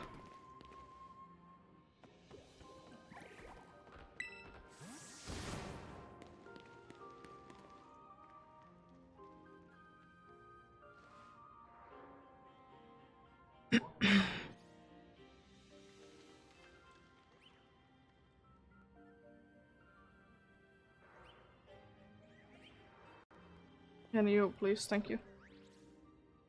The encounter there.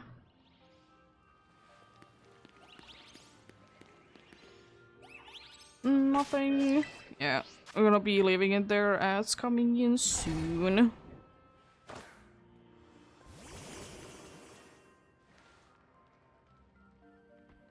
We continue once they do be done, of course. Jeez.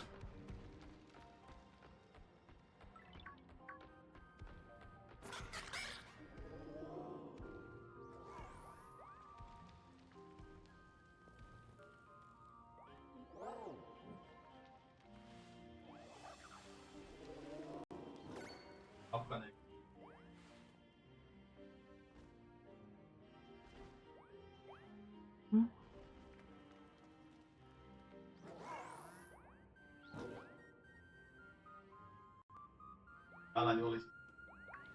Ei.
Nice.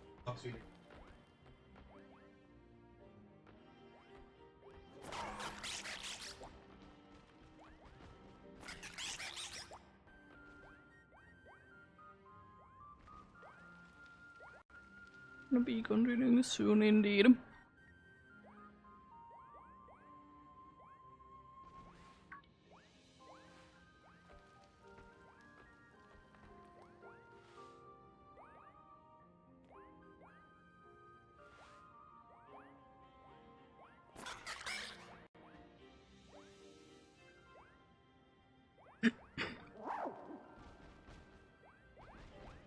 Let's run away there already. And let's reset that as well, so they can be getting spawned indeed.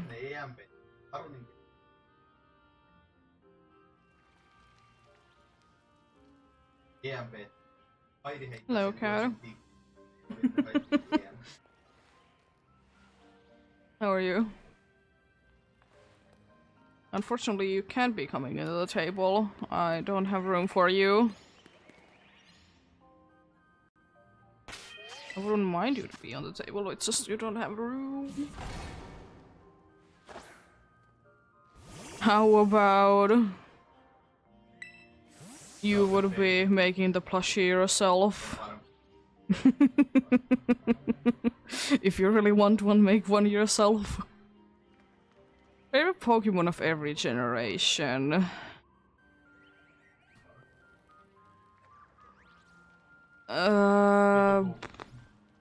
Well, Dragonair from Gen 1, because it's the one that I say that is my favorite, even though still don't really have any favorites of any gen. Gen 2, there's so many good ones. I think, I don't know, it's kind of toss between Mischievous and Murkrow. I like them both a bunch. I think Mischievous overall a little bit more, not by much. Gen 3. Absol is nice at least, if nothing else comes to my mind.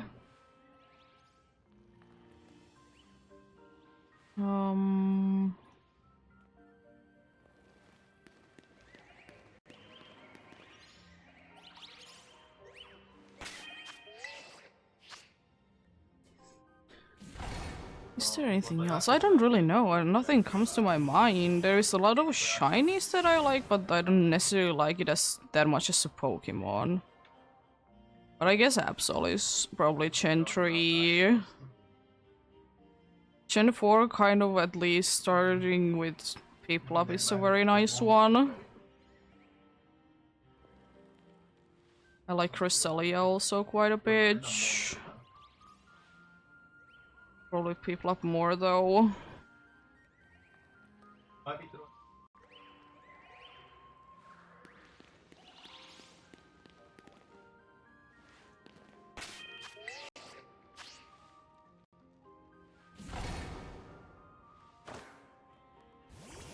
Gen 5 is another hard one because I haven't, really played through that. Don't get really too attached to any of the Pokemons.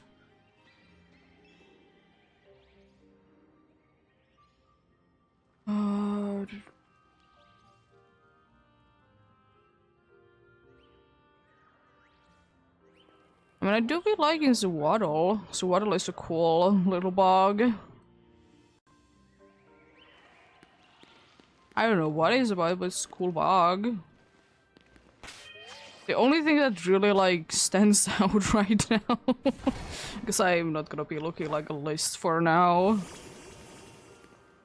Gen 6 might be Xerneas. I do be really liking that dude, even though it was absolute pain in the A's.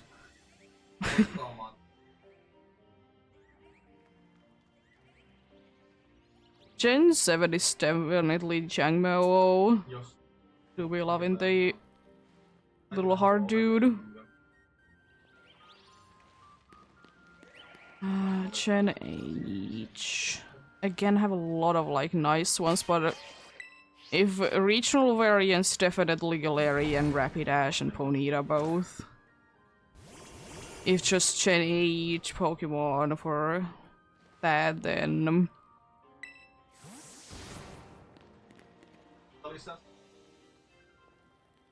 Probably.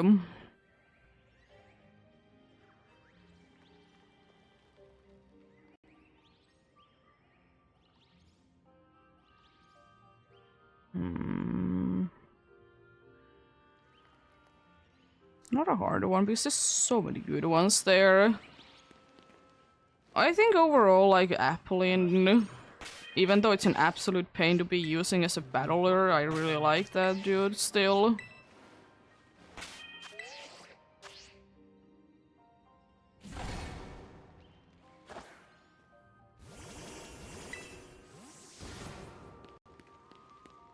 Gen 9 Smoliv for sure. It's hard because I don't really have favorites. I have a bunch of ones that I like. Some shiny wise, some normal.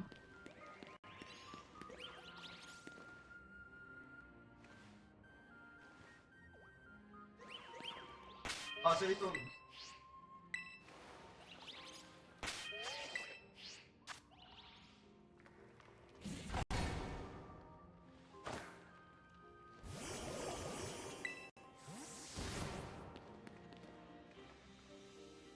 I like odd Pokemons.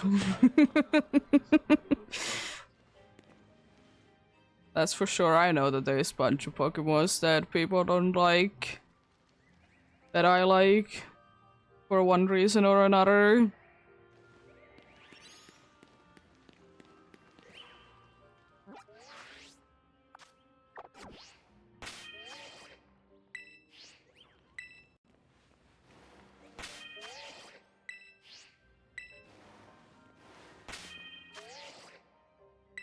And this is a Gen 5 is very difficult to me because I don't really... I haven't played it, really, so... Can you please game work?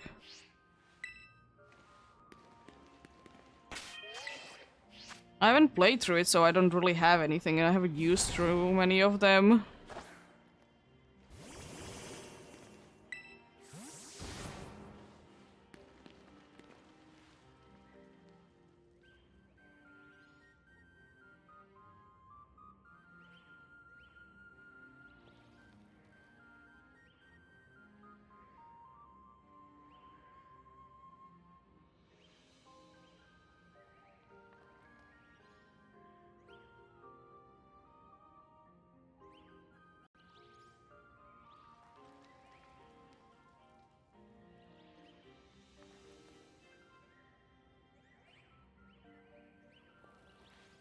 Yeah.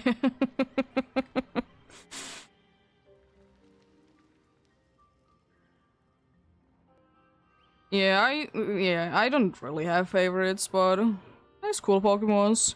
Gen 3 is another one that, for me, nothing really stands out because I like most of them,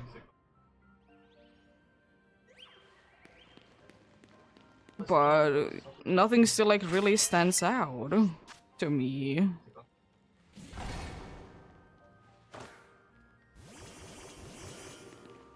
Yeah.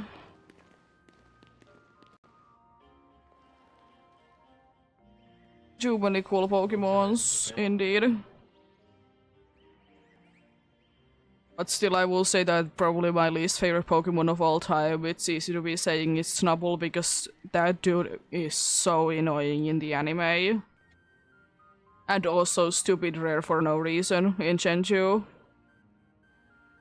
And its remakes.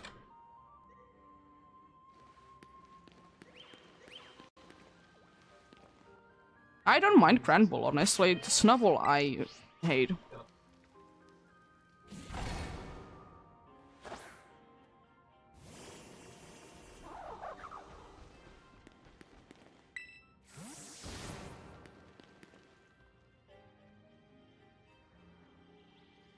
But yeah.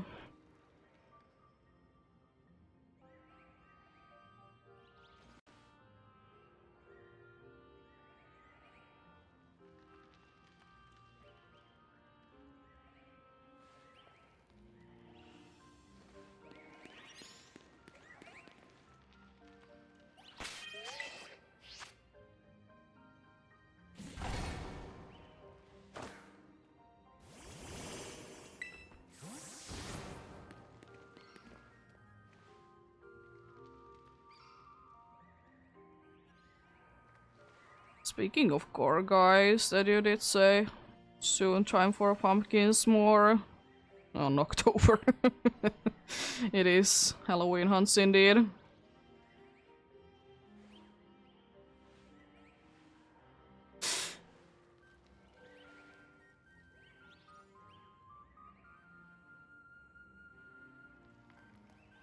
Yeah.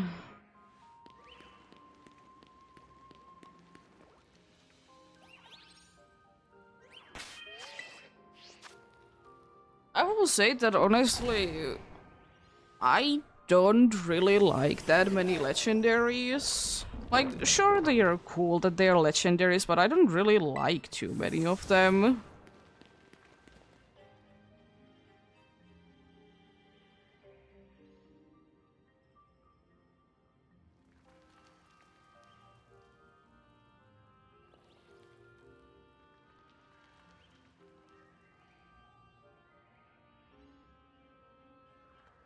Cool indeed, but the problem is that I can't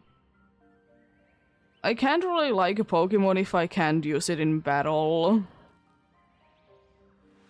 You know, and I don't like to be using legendaries. So I mostly don't really tend to like them.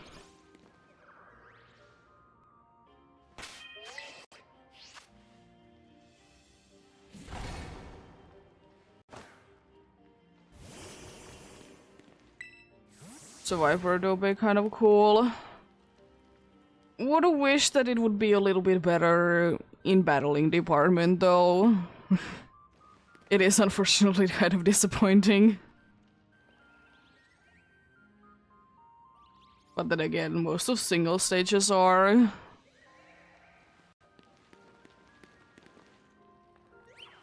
And Gen 3 did introduce so many single stage Pokemons, it was insane.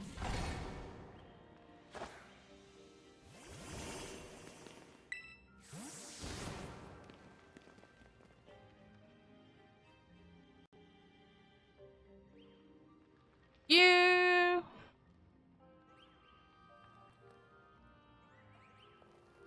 I get why like people like in their people's favorite list there is legendaries a bunch, but I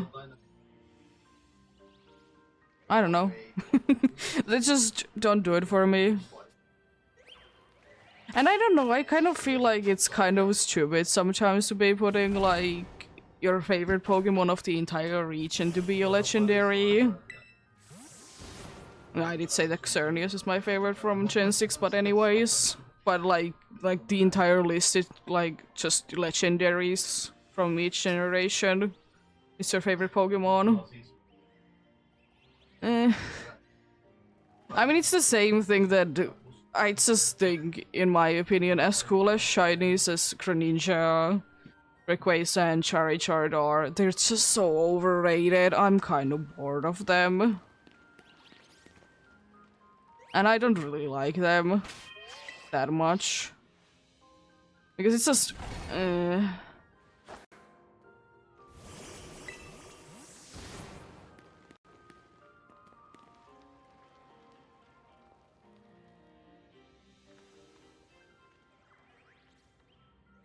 yeah...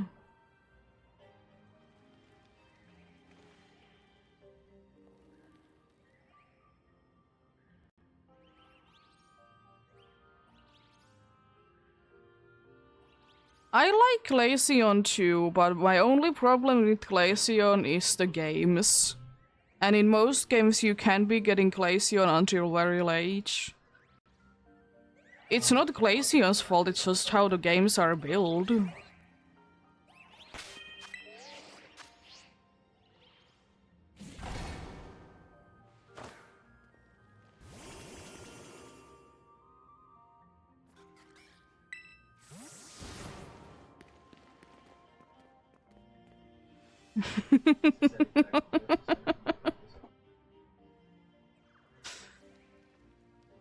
You know, why pick any favorites when you can be having them all?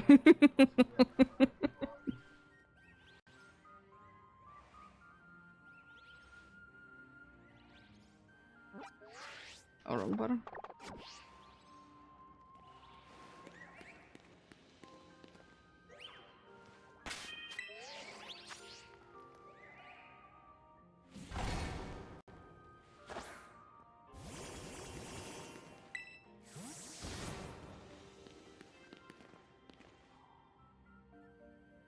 But remember, probably the best shiny legendary ever is Cosmog. It changes so much. It's so cool.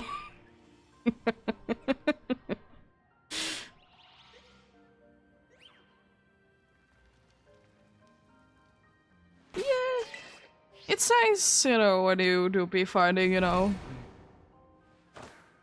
one cool Pokemon indeed.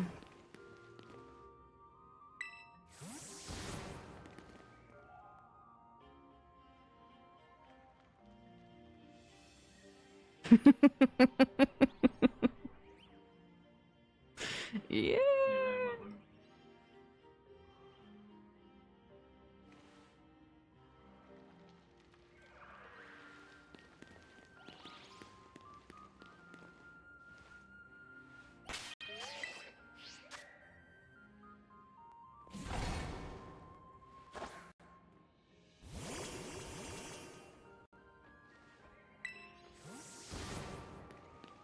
Red Nicholas is very nice shiny, not gonna lie, but the problem really is that it really depends on the game how it looks like. In some games the blue doesn't really stand out, you know, and it's kind of disappointing for that reason. If the blue is nice, then it's, you know, a good shiny, but it depends on the game.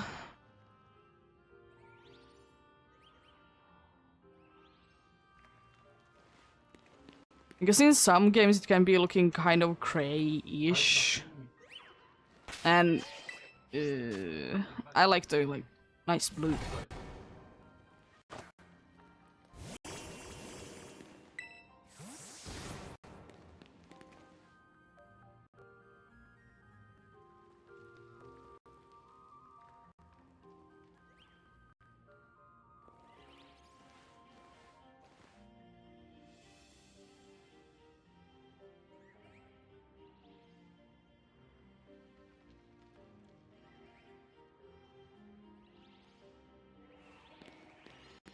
Oh jeez, hello.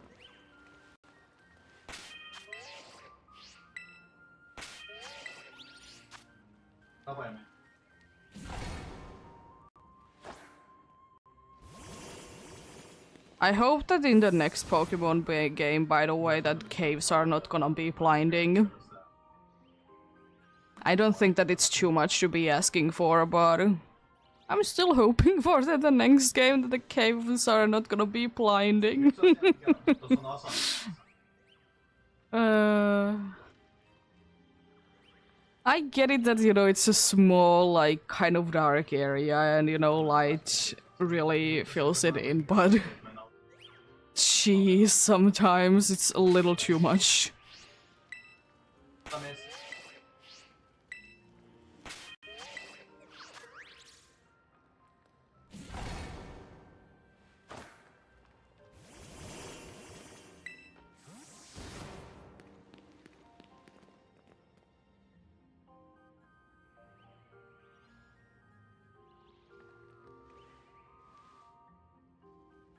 Also, I'm really hoping, by the way, even though I think it's gonna be happening, that I can be hitting the halfway odds mark today.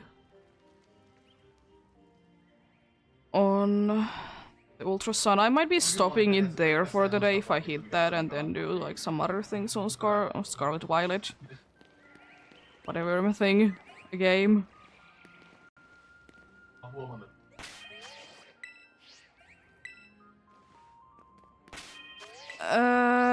I will say that Meowstic in Scarlet and Violet, it's nice, but I just don't understand why doesn't the yellow stand out more. The Gourgeist is beautiful.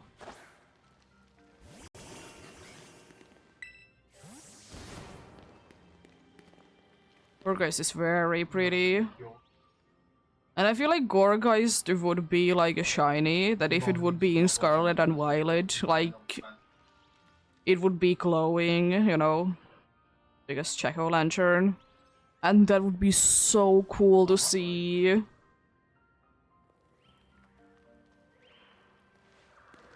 I would absolutely love that.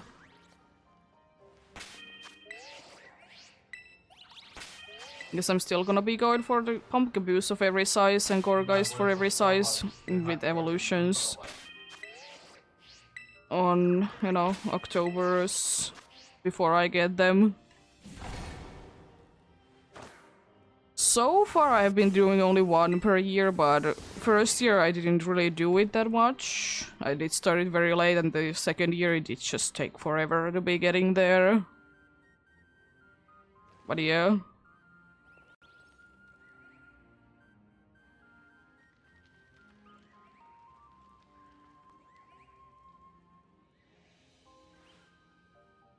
Maybe this year I could be hunting for 2. With the help of a very tall tree.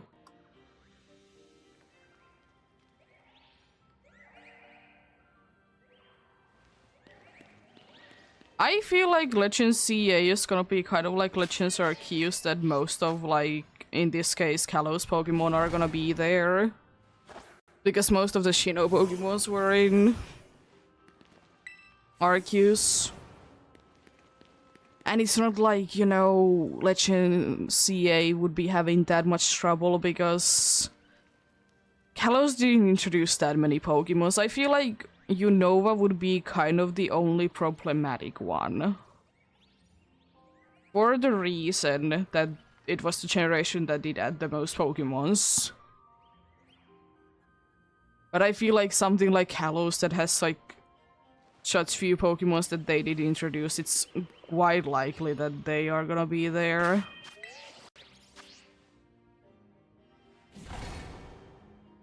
You know what I will be even more disappointed by if they don't add it in ZA? The fossils. Because if they don't add the fossils, what are they doing?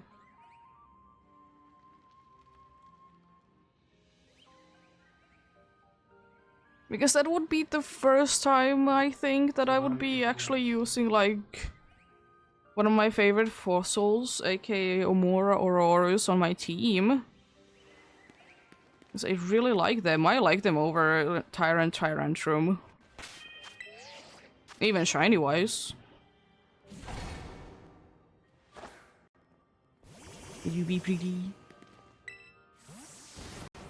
Could be because I would like ice types to be better, you know? And definitely because the main or whatever thing that it has going on, it's so pretty.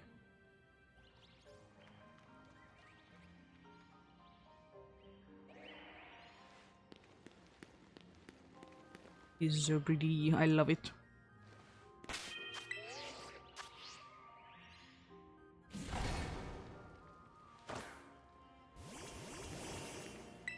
But yeah, hopefully we're gonna be getting more info about them soon, or Legends EA and stuff. Because, you know, on August there could be more info, but eh. Are you gonna be saying Empoleon, perhaps? Because Napoleon? I haven't heard that but a million times.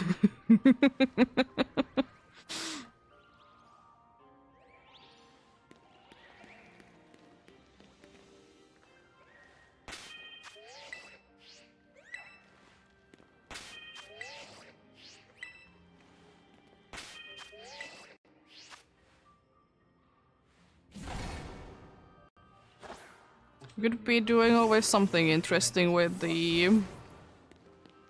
if they have, like, different evolutions, for sure.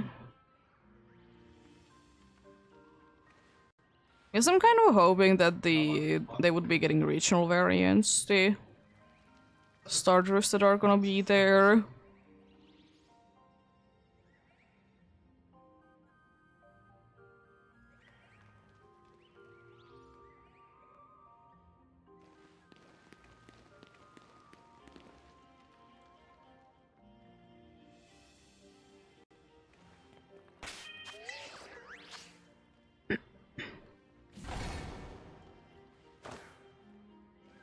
I will still say that even though another starter would be making more sense to be the crash starter, I really want to be getting some point Chikorita that would be evolving into Crash Fairy.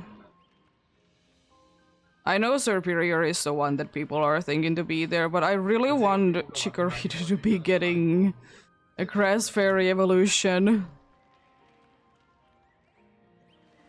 Yeah, those are the ones that people are expecting. They are not guaranteed, but more likely. I like Chikorita. It's a cool Pokemon.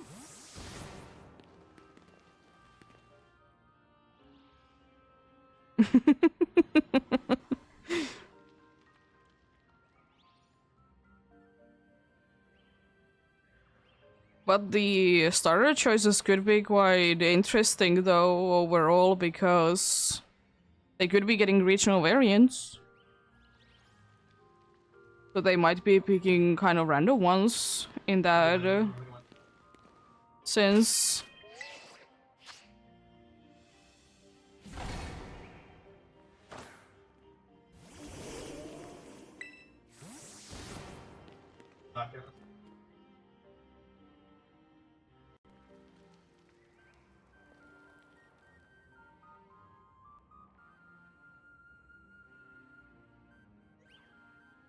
Or was it Meganium that they did do?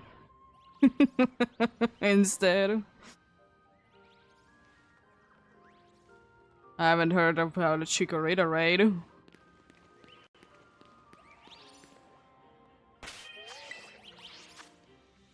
Only heard about Meganium.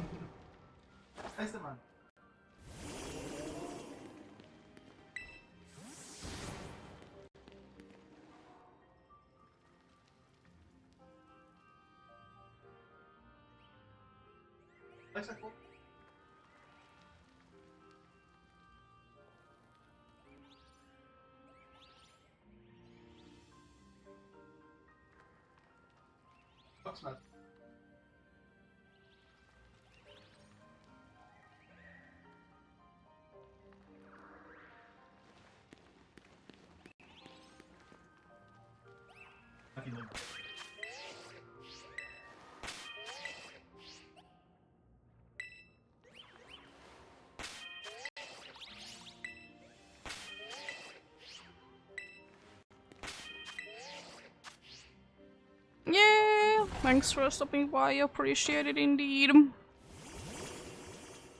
Understandable, you know, have place to be going indeed. Have a great rest of the day. What happened there? I all of a sudden was at Adoni Mountain. What a... What? Okay. Interesting.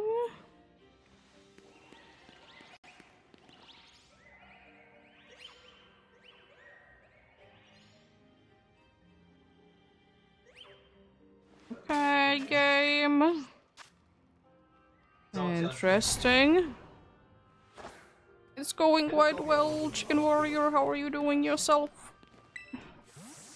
I found a few shinies today. Vanillite and Shuload heads.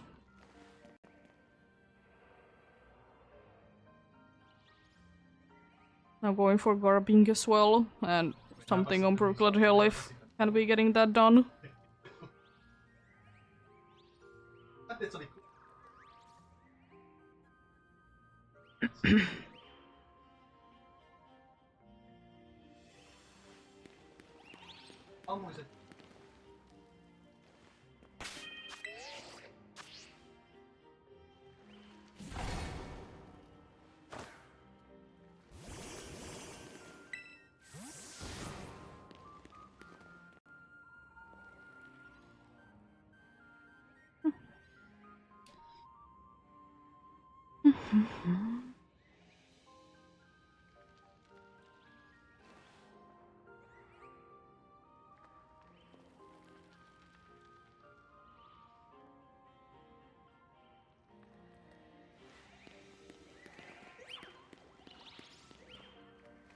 Almost trying to do that garbing.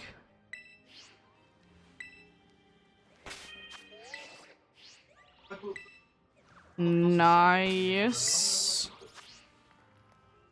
Imagine they be doing their jobs.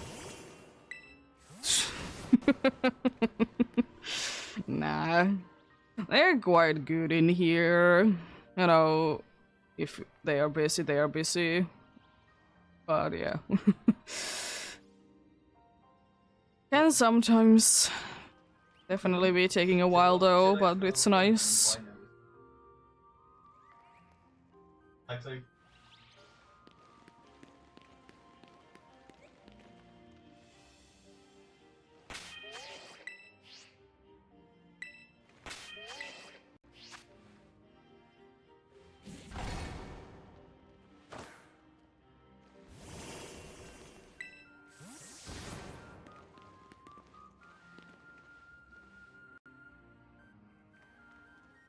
Kansan...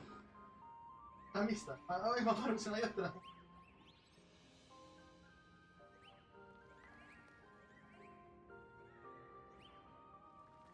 Oh, that's interesting. I mean, like 2 days ago was weekend, so they might not be working on the weekend. I don't know how that place works, you know.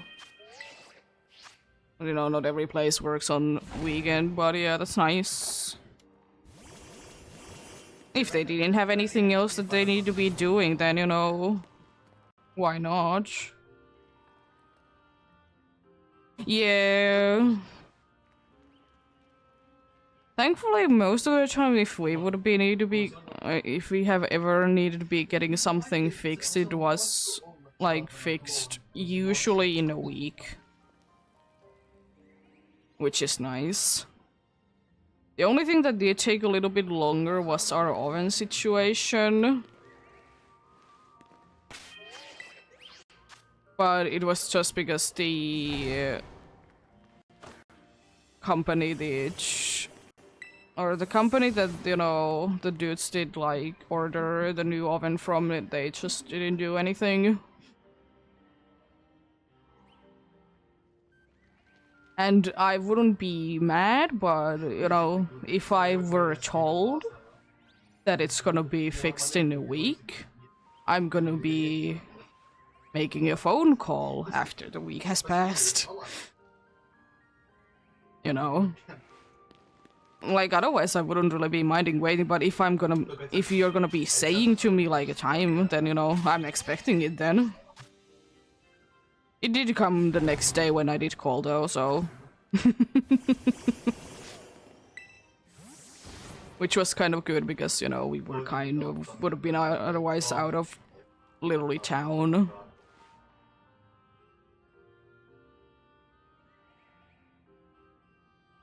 But yeah. It's nice, though.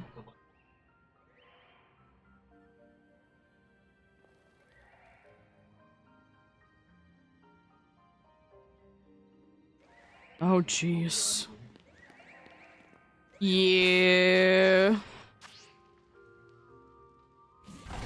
I suppose in the winter times, if it gets cold there, then it's more urgent. You know, otherwise could be getting a little bit cold.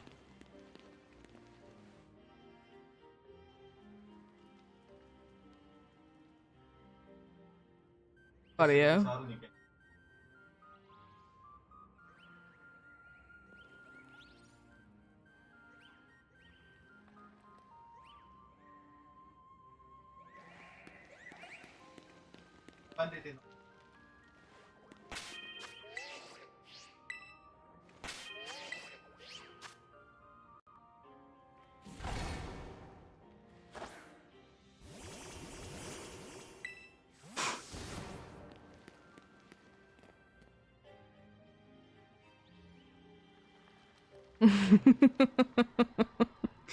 Shinies, what are those? Yeah. To be fair, I'm not really expecting to be fighting anymore today. I mean, in Violet I might be getting another one, but I am not still expecting that much.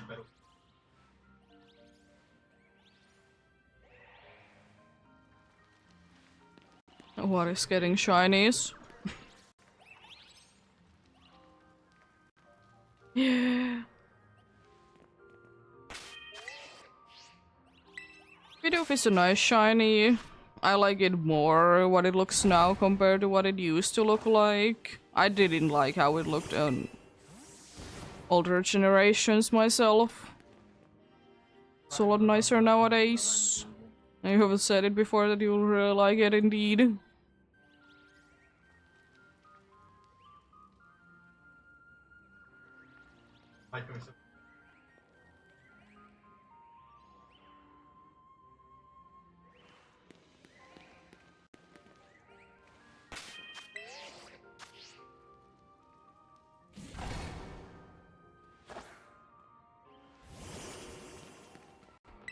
I'm kind of also thinking, because unfortunately usually happens to Bidoof, that it's available in few games, then it kind of becomes another thing for a while. I'm feeling like it's gonna be happening to it again.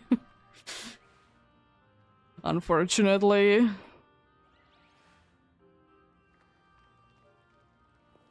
Unfortunately, can't be having every Pokemon in every game. Be too much.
Imagine a Pokemon game be laggy. No.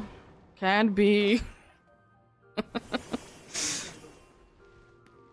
No game is ever laggy. You're just imagining things.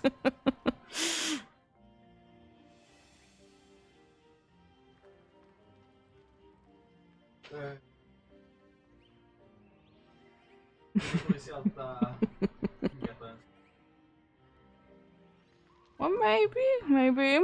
It could be.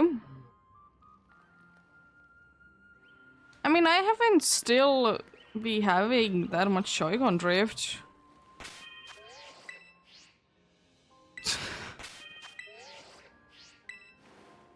I don't really have it.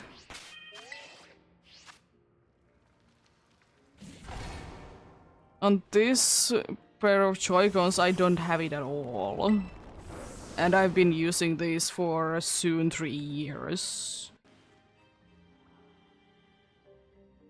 Not like all the time, but you know, still quite actively.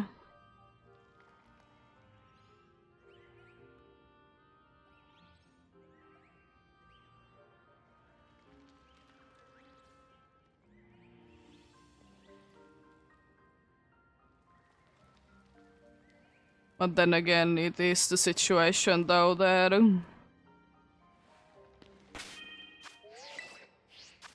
Things aren't meant to be lasting forever, indeed.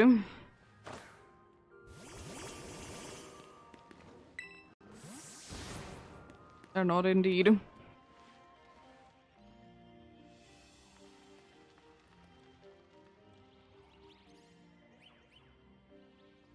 As nice as it would be, it definitely would be very nice if things could be lasting forever.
I might be hearing Garbings cry today, long after I'm done. It's one of those cries that I absolutely love, but it just gets stuck to your brain. I do like it as a Pokemon as well, it's just another one of those that it's not that easy to be coming by, to be using. I think the first game, in my opinion, where it's like relatively early on, but still requires backtracking, is the Alola games.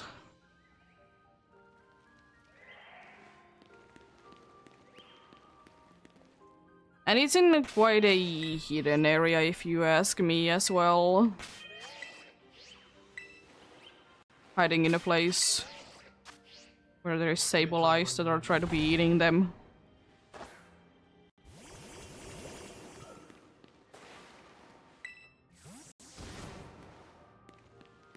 Also, why could I that time around be posing up a picnic when I was crouching? I don't know. Weird.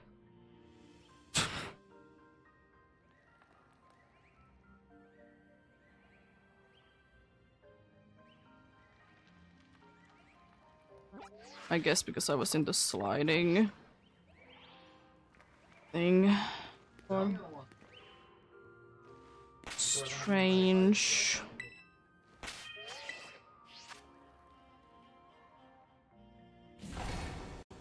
Strange indeed.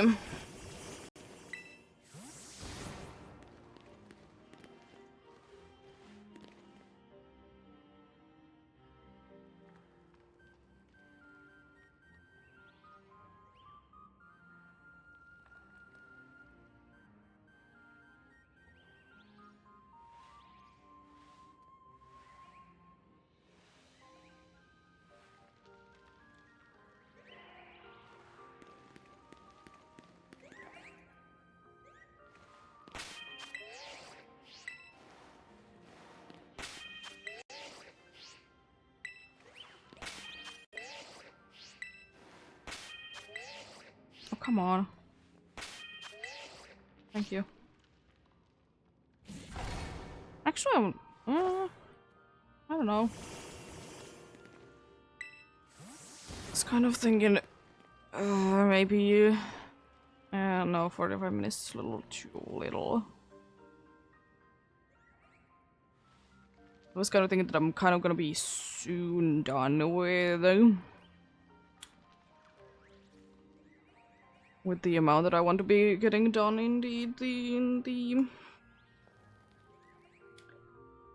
Booklet Hill. As I said, I want to be hitting double odds, half the odds. It has 2 in it, it's 2048, but of course I will be going to 2050.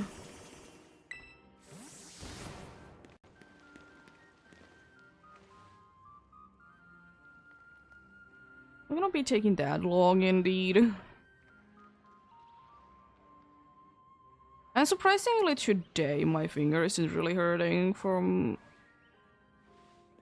going around in there in circles with the Lapras. Strange because usually my finger doesn't really like still the thing there, the funny circle pad.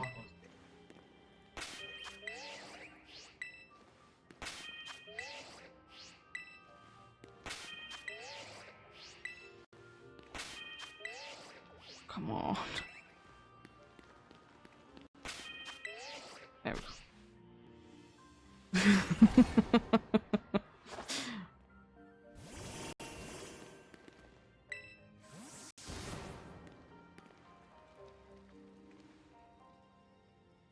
Getting more used to it, that's definitely the reason indeed.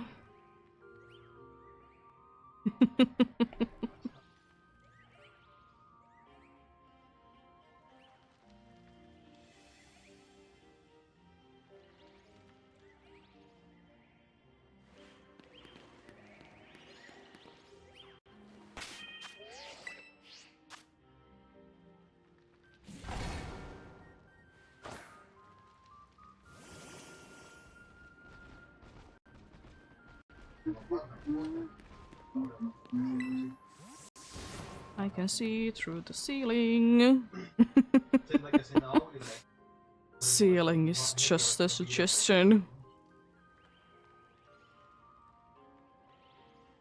I loved it when like people explaining, you know, speedruns in games, they're just saying this is a suggestion. Just praying it completely how the game is supposed to be running and such.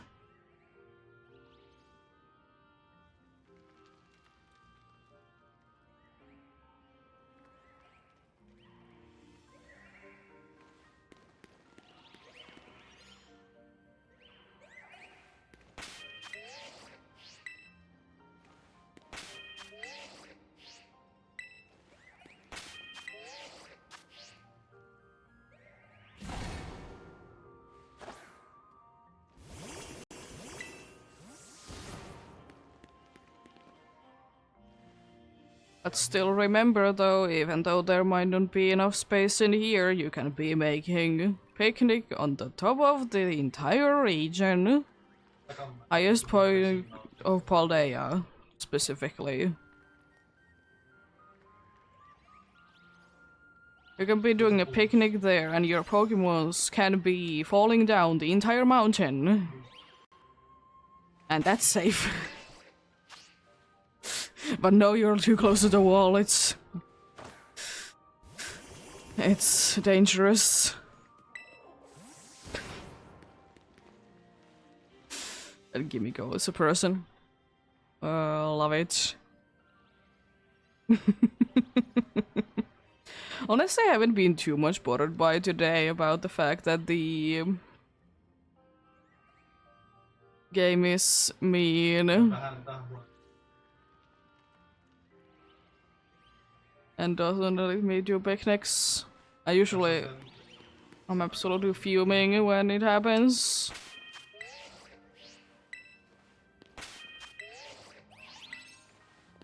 Could you please? You are making me angry, game. Thanks for listening to me.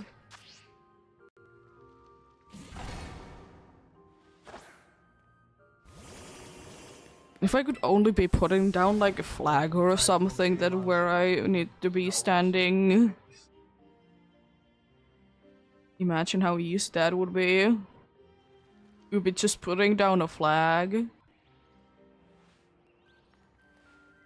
And then you know exactly where you need to be standing.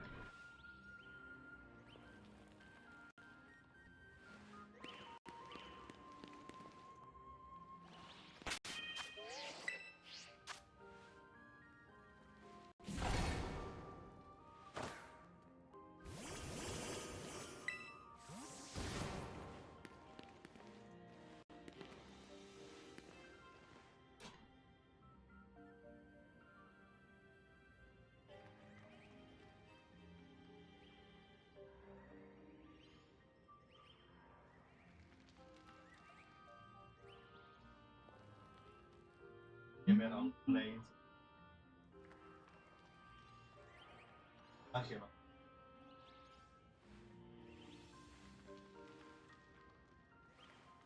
sinänsä.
But yes, soon yet another hour has passed indeed, and as it is usually the case indeed, we'll be having a break. Indeed.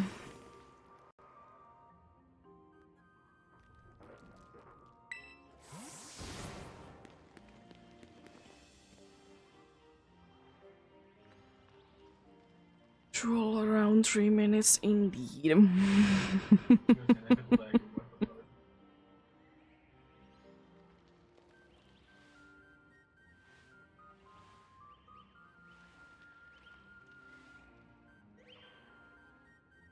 It's kind of thinking that it would have been cool to be hitting 2k before that, but I don't think that it's possible.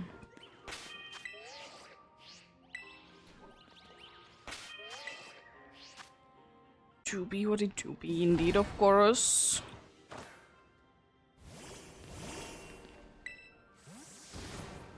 I would have liked it if I could have been indeed.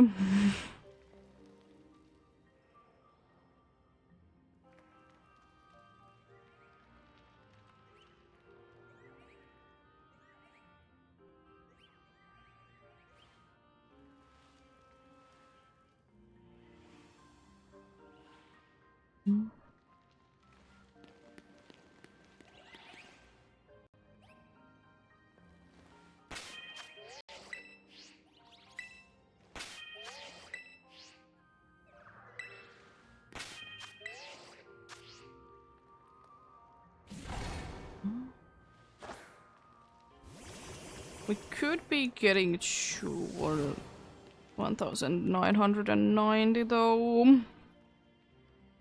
A little bit of a stretch, but we'd be getting there before break is indeed in the place.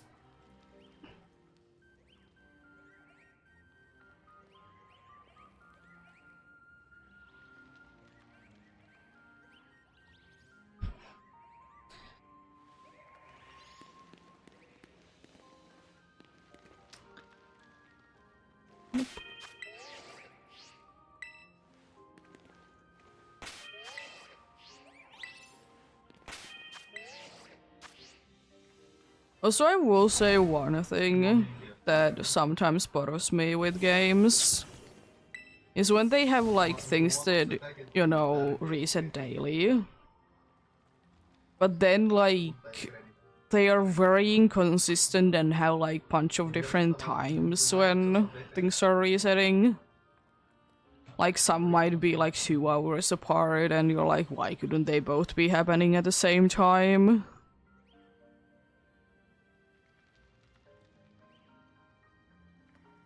It's like, when did this reset?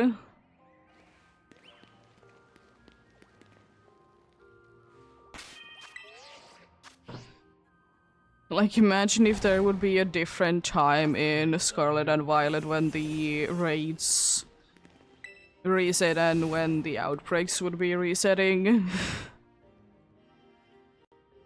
Wouldn't that be fun? Technically there is, but you know, like without doing anything. You know, just running about in the wild. It would be happening like that. But there technically is a way that that can be happening.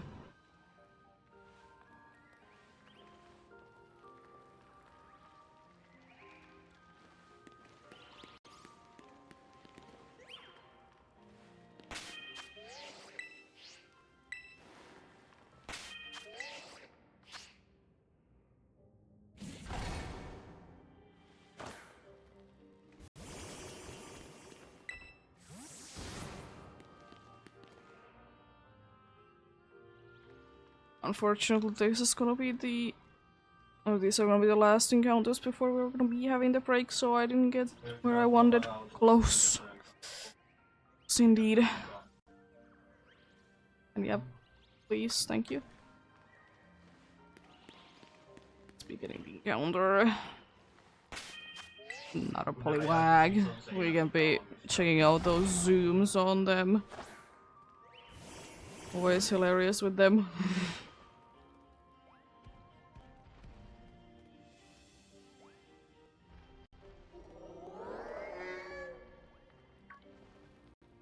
Nice.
I'm still kind of hoping that like in half an hour-ish or so, maybe 40 minutes, I could be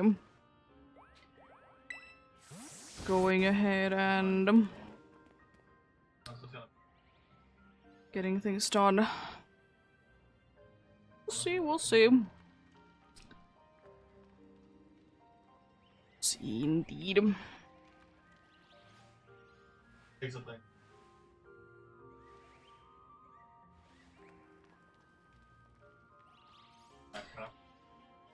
Let's continue then.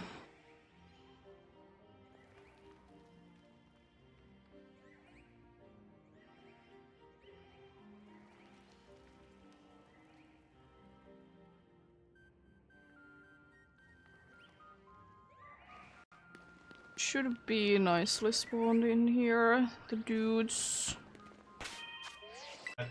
Also, one thing that I think that makes Carbink's cry even better for me is that usually it's found in caves and there's like a nice echo. It's one of the only cries that I really like the echo for. Like there kind of is already like an echo on its cry, but like when it's in caves it like even brings it up more.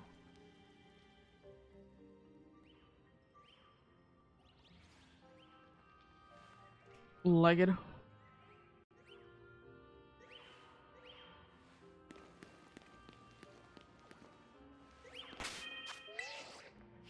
Also, kind of a fun fact, I suppose,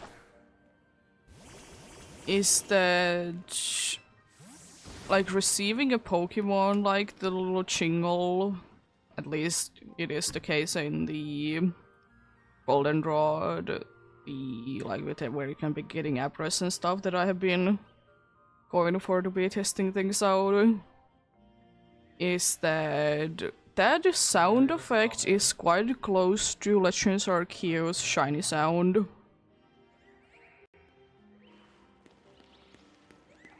It's of course not perfect, but it is quite close.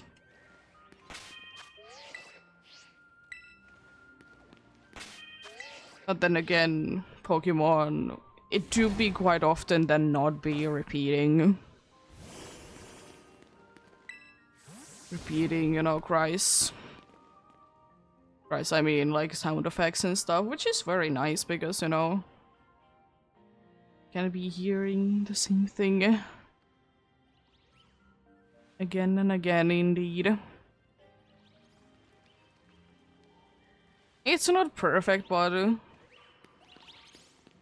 it do be quite close, indeed.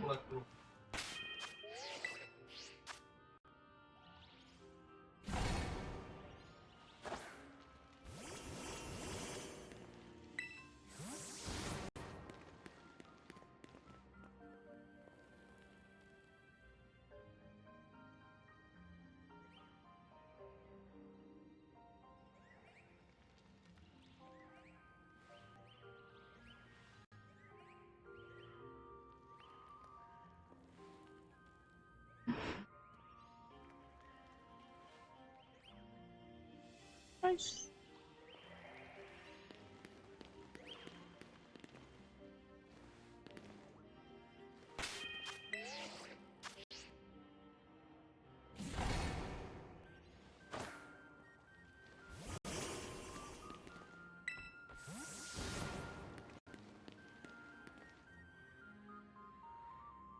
Well, I don't know why I wanted to be facing that direction already. Because I'm still feeling like sometimes you do be getting things to be spawning faster if you're not looking at them. I doubt that it does anything, but I'm feeling like it does. And usually it's the other way around that you need to be looking at things.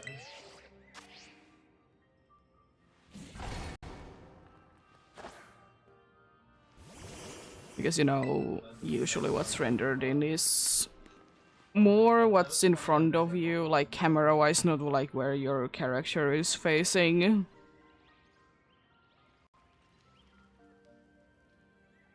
That's why in some games you can be seeing a lot clearer what's in front of you than what is behind you.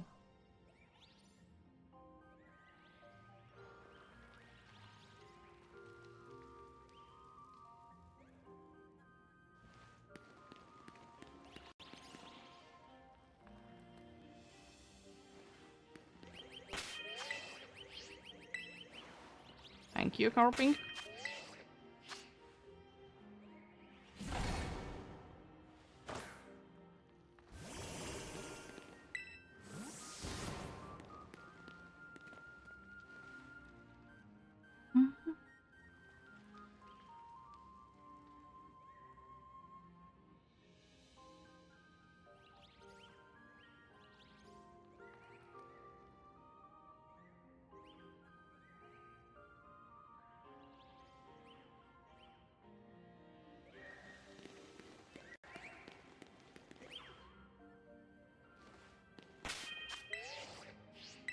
close.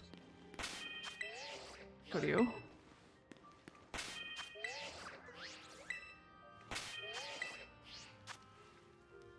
Thank you.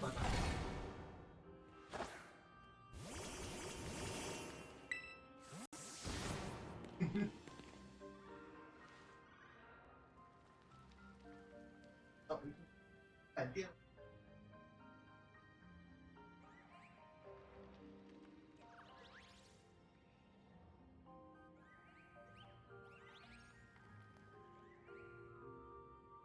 Kaverit.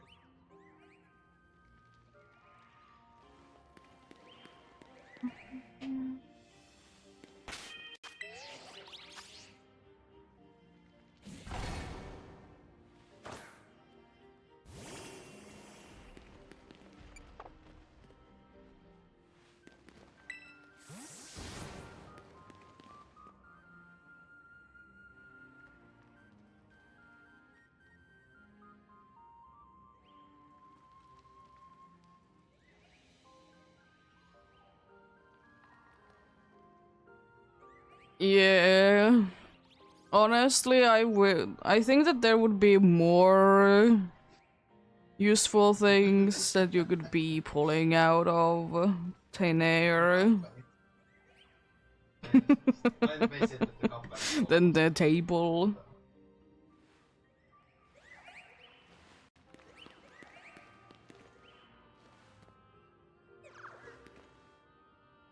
Just imagine if you could be pulling out, like, you know, a bed out of thin air.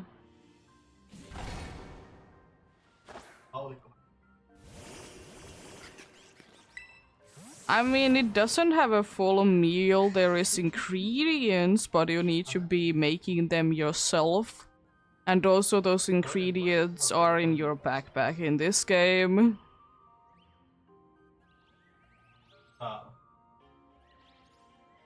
It's not like a ready-made meal in this game.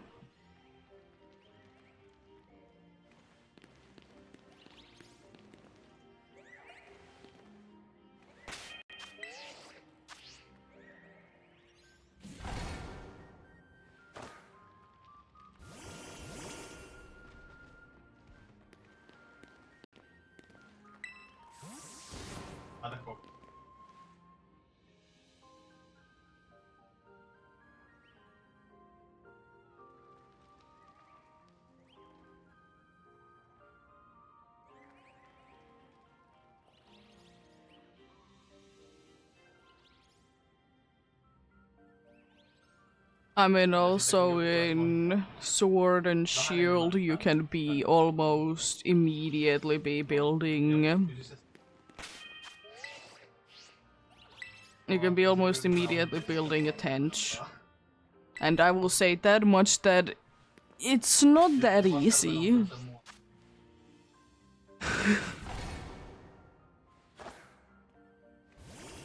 It should not be that easy. Even if you would be doing it like a bunch of times, it's not that fast to be putting a tent like that up.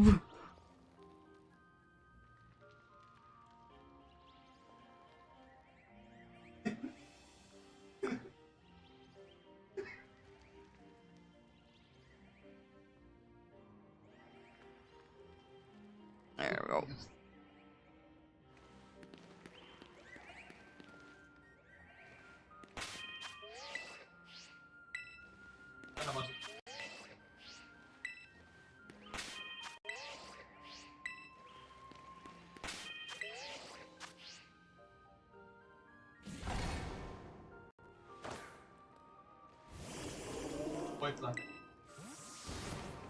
I wonder what is gonna be the next thing that Pokemon kids can be just pulling out of nowhere. You've been having a change. A table, what is up next? Entire house.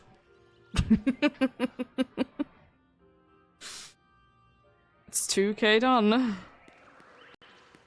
48 more to go to be hitting half odds.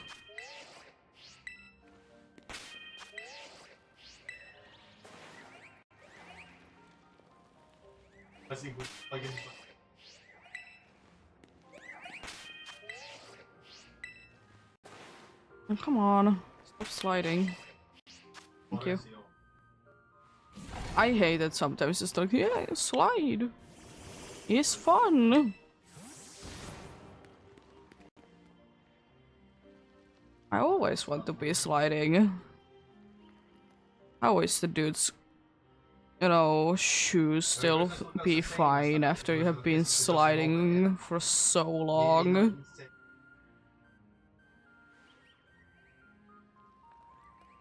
Those shoes be made out of like metal or something.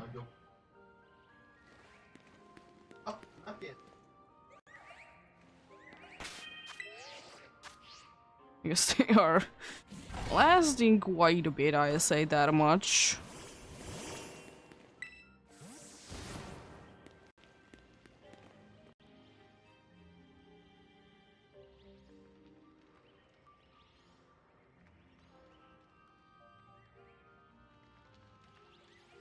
I mean, yeah. I don't really know why in like real life situation you would be sliding and how you would even be sliding like that. I guess the only place that I personally can be sliding in is like if I'm on ice.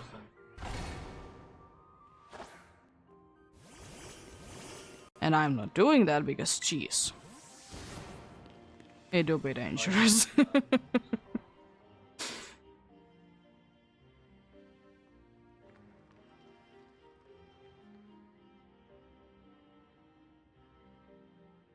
Anyways, it's kind of a strange thing why sliding in a Pokemon game.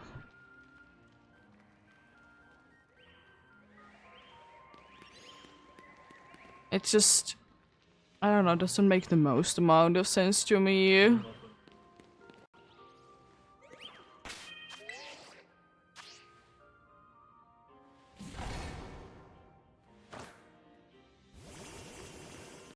You know, why not be letting the character be jumping instead?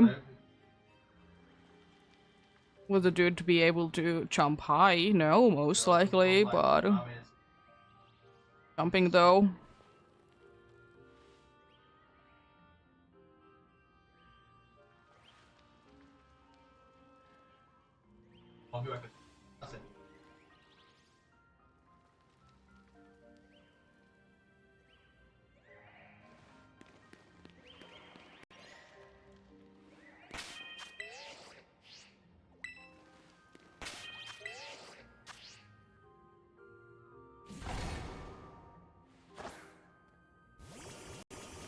Also, another thing to be thinking about for Pokemon games and shoes.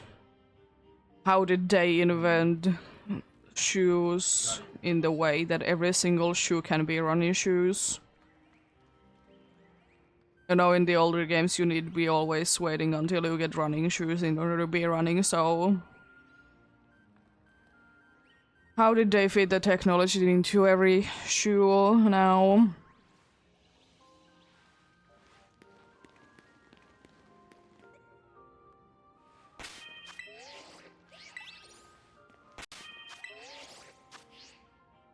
And even into things like slippers.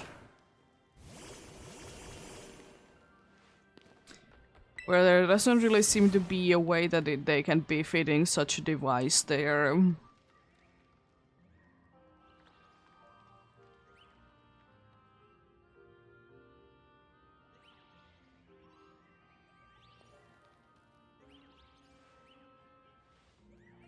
Hmm.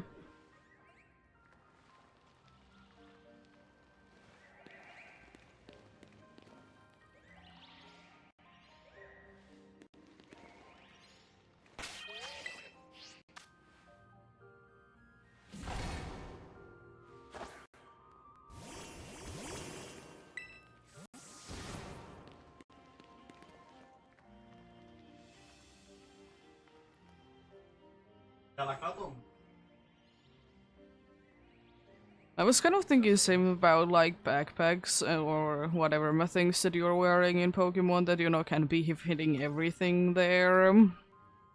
But then again, nowadays, there is so many like bags that can be holding million different things and go to smaller space. And they are like always all over the place. Kind of in a way that you're getting sick of seeing it, because like sure it's cool, but at the same time I don't really use it for it. I wouldn't ever be using it for anything. Because still the same problem arrives. Because I haven't been personally in like a place that I could only be bringing one like bag with me.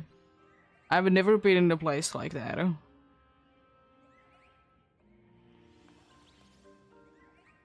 So for those situations I understand, but at the same time, like, I personally, if I can choose, I'd rather be having, if I'm like traveling into places, I'd rather be having a bunch of like smaller bags than long one big bag. You know, kind of like making the weight to be even-ish. Because, you know, it's still gonna be like, it's one big heavy thing. I'd rather be having two medium heavy things instead. And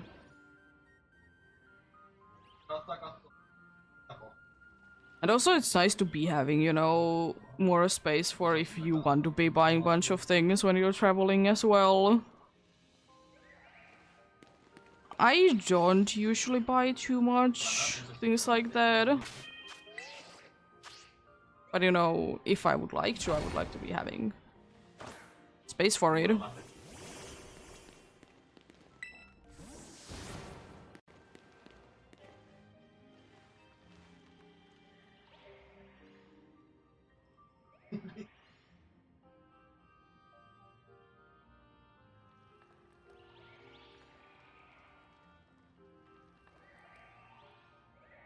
Also, I think that I'm gonna be doing these both the rest of the day today, because it seems like things have slowed down on the sun, but yeah. Yeah! Exactly. Because I know that some people do it bunch, that like they go traveling somewhere and then they buy like, you know, a suitcase from there, and then they have like 20 suitcases at home because they always are gonna be buying a new one instead of bringing a one that they already have. And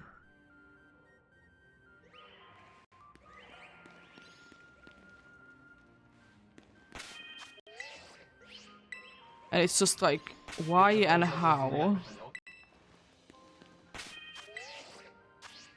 Because there's a lot of people that I know that are like that, and I'm like, why are you wasting everything? Because suitcases aren't cheap, even like small ones are quite expensive, so you know, I don't really want to be buying a million of them, and also, you know, they just take a lot of space. And half of the time they are, or almost all the time, they are completely useless. Because I'm not gonna be using suitcases apart from like traveling into places. I don't know, I do normally be having my clothes in the closet.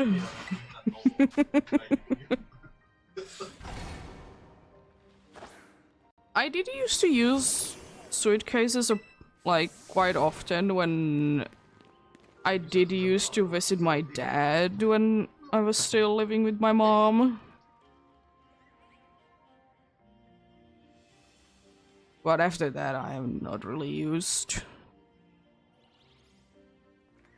them indeed.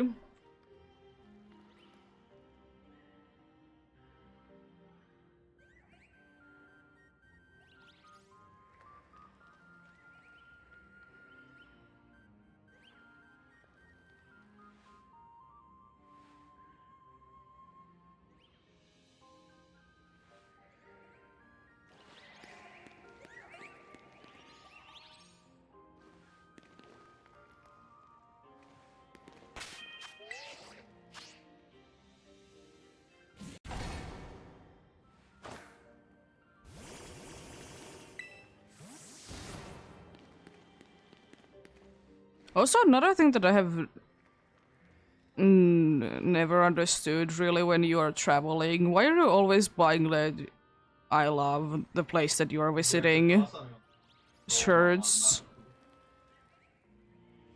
I don't understand that.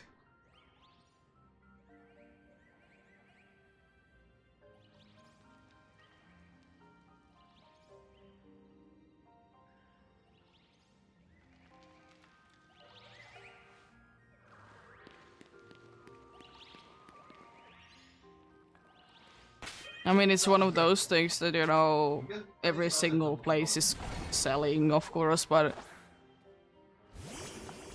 why? Like, I'm like all for it, like buy like a shirt that like is about the place that you are going in, but you know, it doesn't need to be that I love this place, you know. There's other kinds of shirts.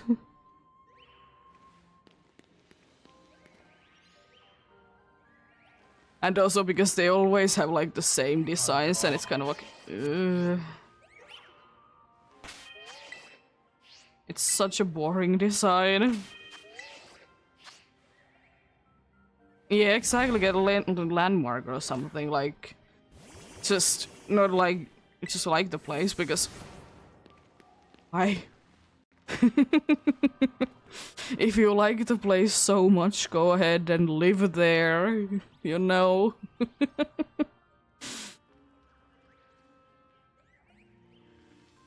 I just don't know, it is, I suppose, just a thing that tourists like to be buying then. Even though I haven't ever bought one. I might be getting it like... I would rather be getting it on a mug, honestly, than on a... like, shirt.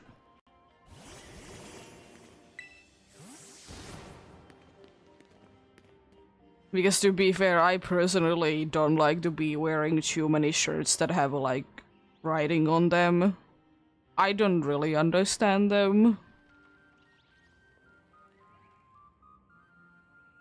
I used to wear a bunch of those, but nowadays I'm like, why? I'd rather be having like a cool design on there.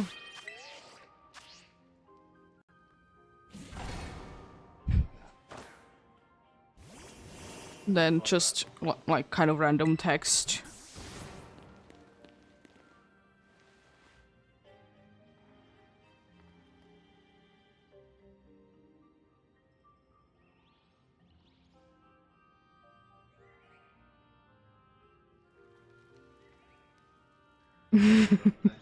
Yeah, that's kind of how my wardrobe is as well, because mostly the design has like kind of fallen off over the years.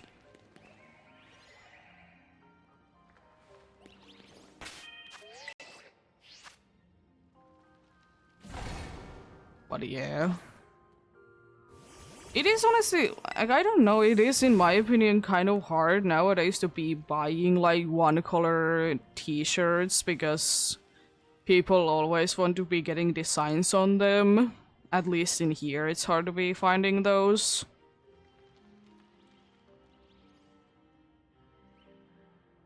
Yeah.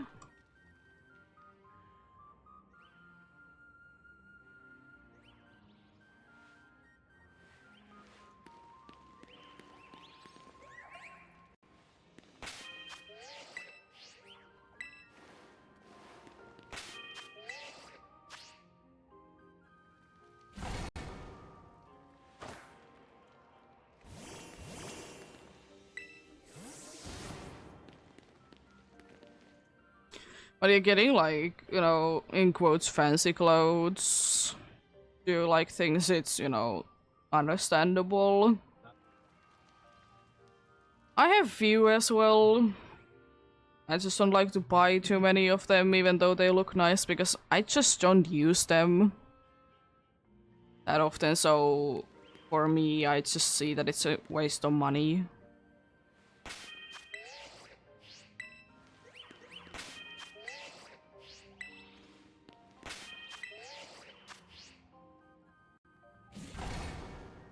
Because I will say that much that I could probably never be the type of person that gets like 20 different shirts and, you know, wears them kind of all the time, all of them. No, I can't. I'd rather be having few shirts and go with them. Like, how do people have space for those kinds of things? I'd just be having few clothes. This is kind of the problem because my mom didn't really like it that, like, she did get, like, bunch of, like, clothes from, like, places that will be giving for people that... For people that, you know, don't get by too well. She did get a bunch of clothes from there and I almost never wore them because I just didn't care. They were free, by the way, as well, so I don't really understand why did she get so upset about it. Yeah.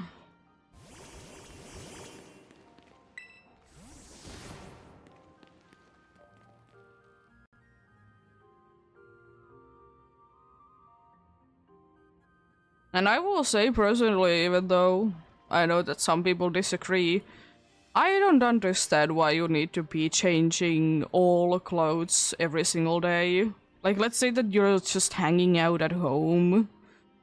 Why would I need to be changing my shirt if I'm just at home? Like, you know, if you know, sweat a lot, then yes, but like in... Like, if you're just, like, chilling...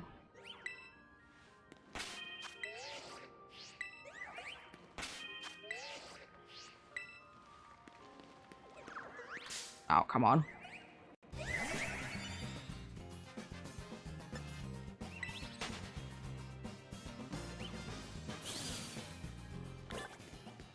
I didn't have it in my Pokédex even.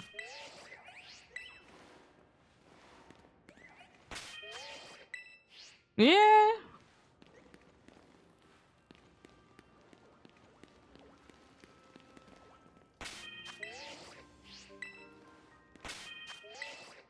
For example, like, people, like, when I was in school, they did, like, question why I did wear the same hoodie for, like, a week. But, you know, it didn't get dirty, and it's the outside layer, so... It's just like a jacket to me. Are you washing your jacket every day, you know? I'm like, yeah, I'm wearing the same clothes, I like these clothes. Can I be just comfortable?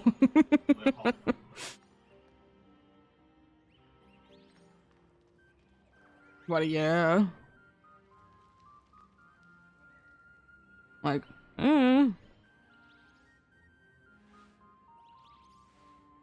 And I was just mad at them because they did use so much perfume that it gave me a headache.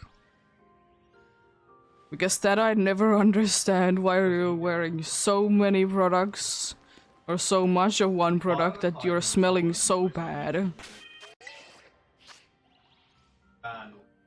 Because I sometimes feel like I'd rather be smelling someone be sweaty than someone be wearing like a perfume that is very strong. Because at least the sweaty doesn't give me a headache, unlike the perfume does. Honestly.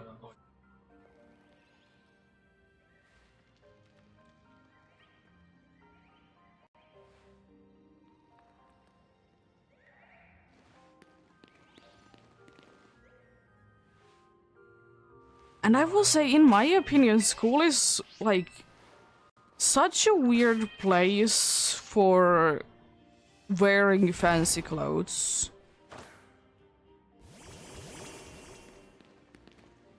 Because so many people, like, were wearing so fancy clothes to school, and I was like, huh? Why are you wearing cool clothes to school, you know?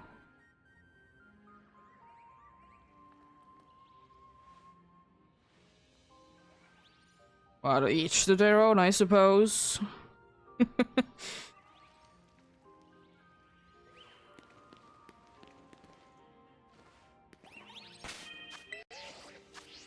Then again, isn't it always a problem in school that some people just want to be seeming to be better than others?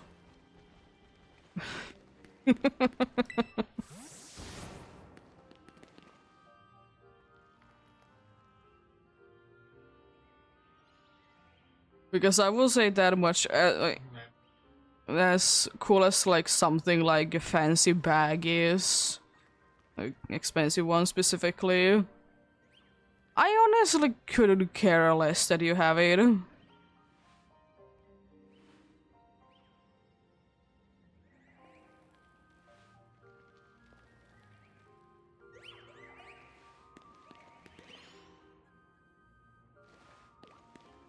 Yeah.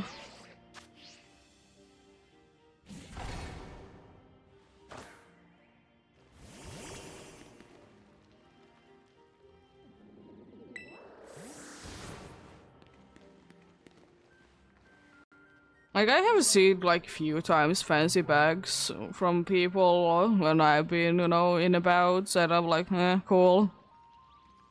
Don't care, then they get upset to me because I don't care. Because why would I care, honestly? I'm just thinking that, what a waste of money. Like, sure, like, is it cool to be having an expensive thing? Yeah, but at the same time, you could be getting the same thing for a lot cheaper.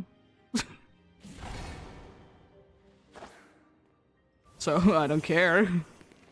Cool.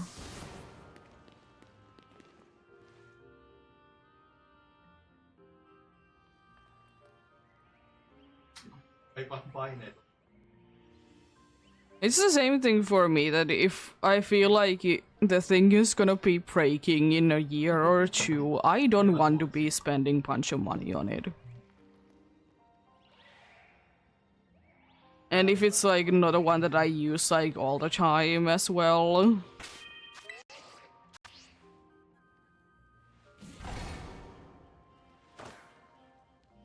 Like, for example, for me, like game consoles or computer is like worth of investment indeed.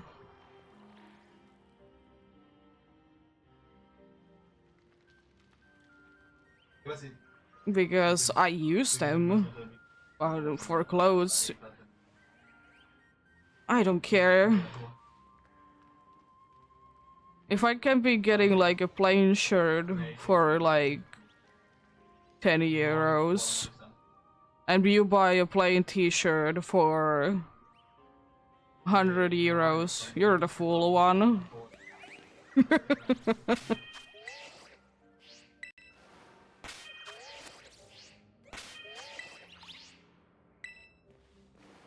Oh jeez.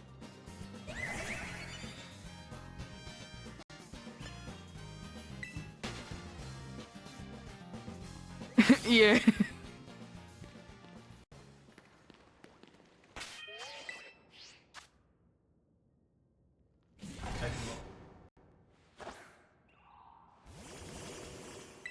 But then again, there is those people and they will never stop being around, unfortunately.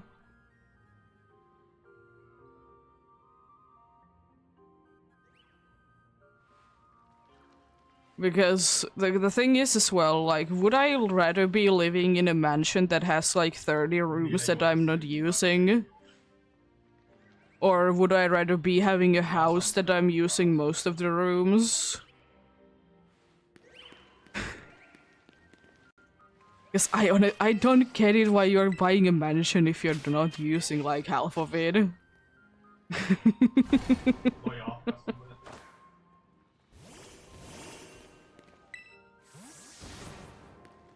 Or like the same thing as well, you buy something so expensive that you're afraid to be using it so no one else can be using it either.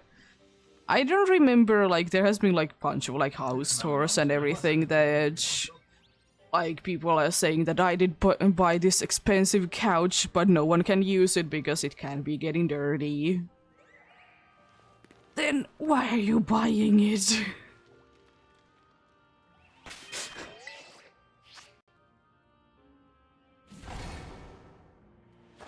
Like, I don't want to be wearing white clothes, so I mostly don't buy white clothes. For the reason that it's just gonna be in the closet forever, I'm not gonna be using it. But people be what people be.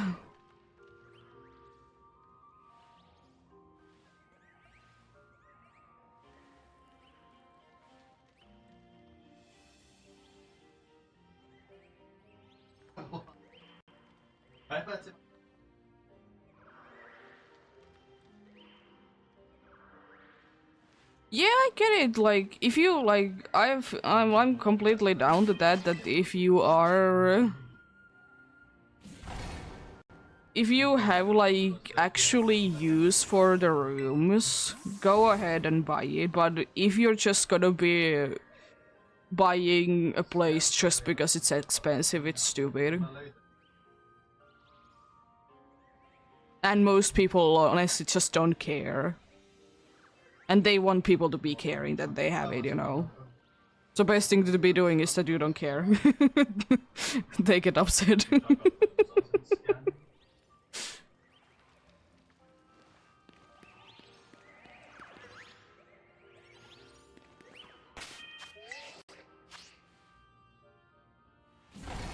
Like, in my opinion,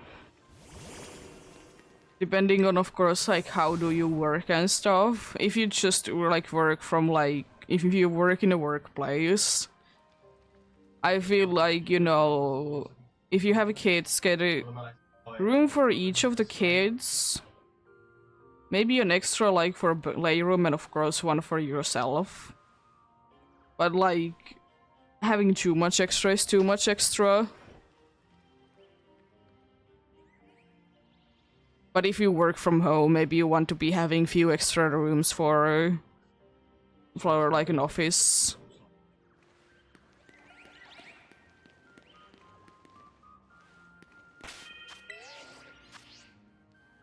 But yeah.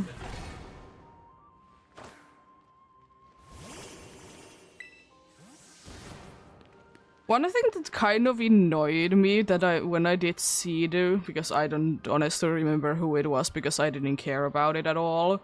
They think that it was so stupid. The dude was so sad that he needed to be giving up his gaming room in order to be having like a room for a baby. And I'm like, you could be technically having both.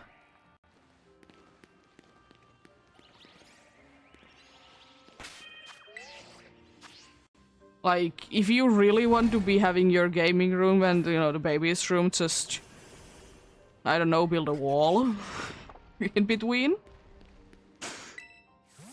Just a thought, though.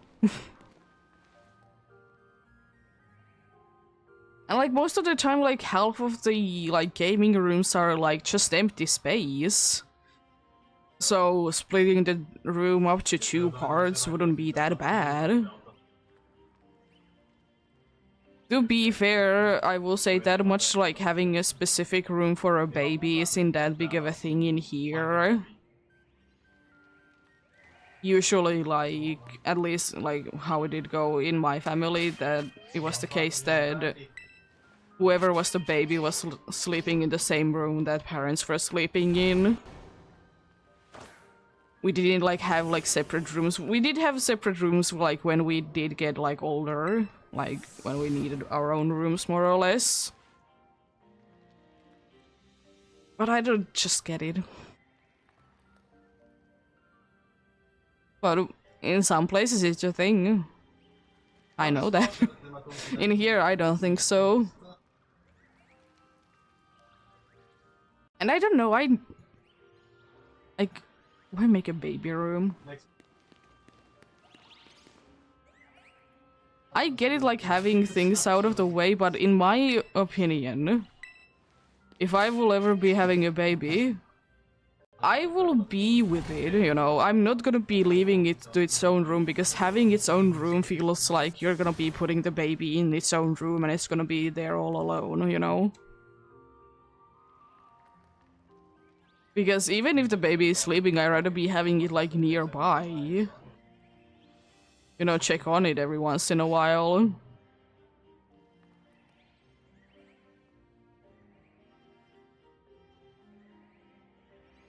But each to their own again.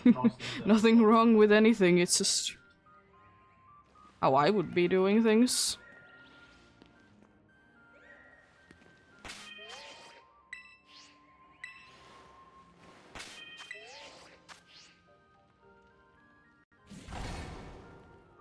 Yeah, exactly. When it, like, actually, like, can be on its own, you know, then, you know, fair game. Because I think, I mean, I guess I was living in my own room for a little while, but that room was renovated to being a dining room afterwards, like, pretty quickly. It was downstairs, but most likely just because then I could be having, like, a crib both downstairs and upstairs.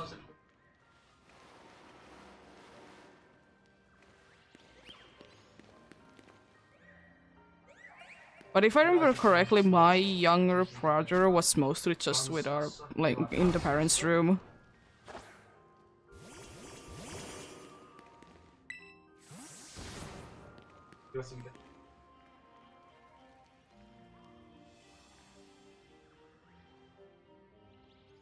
Like, surely I can understand, like, having something like a changing table or whatever thing can be kind of annoying in your own bedroom, but is it that bad though? It's not gonna be lasting for, like, that long. And you kind of signed up for it when you did decide to be having one. Or specifically when you decide to be keeping it, because, you know, adoption is a thing. Because it's just a thing that, in my mind, if you don't want to have kids, don't have them, and if you accidentally get pregnant, then, you know, adoption is a thing. But I feel like adoption is one of those things that is kind of seen as a bad thing, that you give your baby to adoption, but then again, you know, things happen. I don't think that it's a bad thing. I think it's a better thing to be giving anything a better life if you don't want it. It's with pets, it's with kids, it's with anything. If you don't want it, then, you know, give it away. It's better for everyone.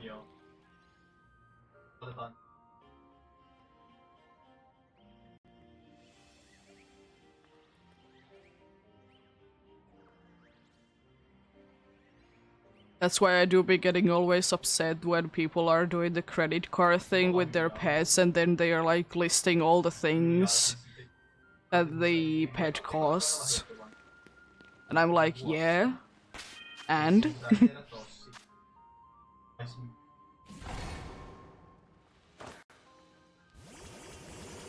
You know, don't get things if you can't afford them. I feel like that's kind of common sense, but it is what it is, I suppose.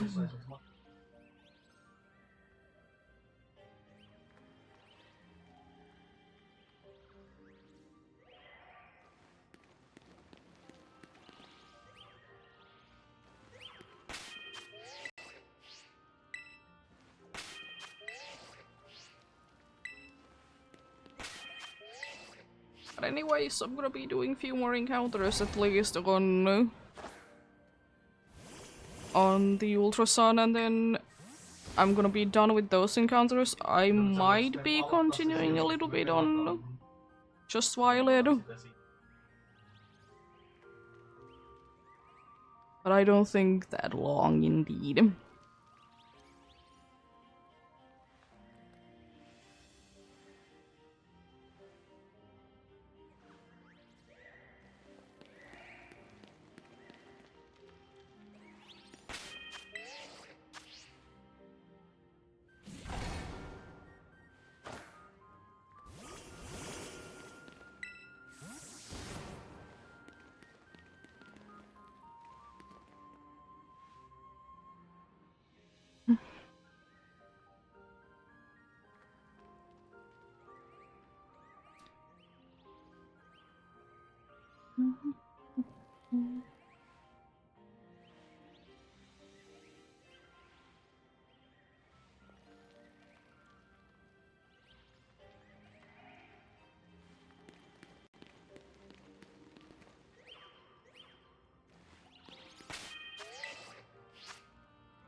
There we go, half the odds.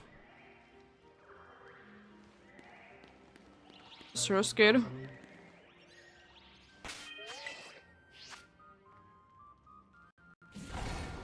What a surprise.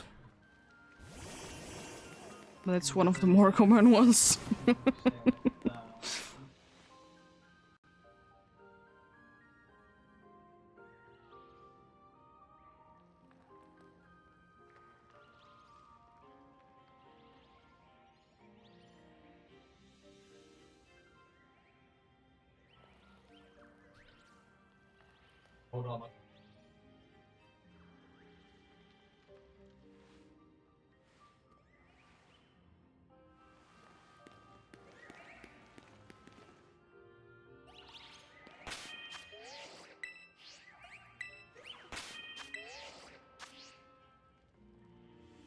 More encounter there indeed.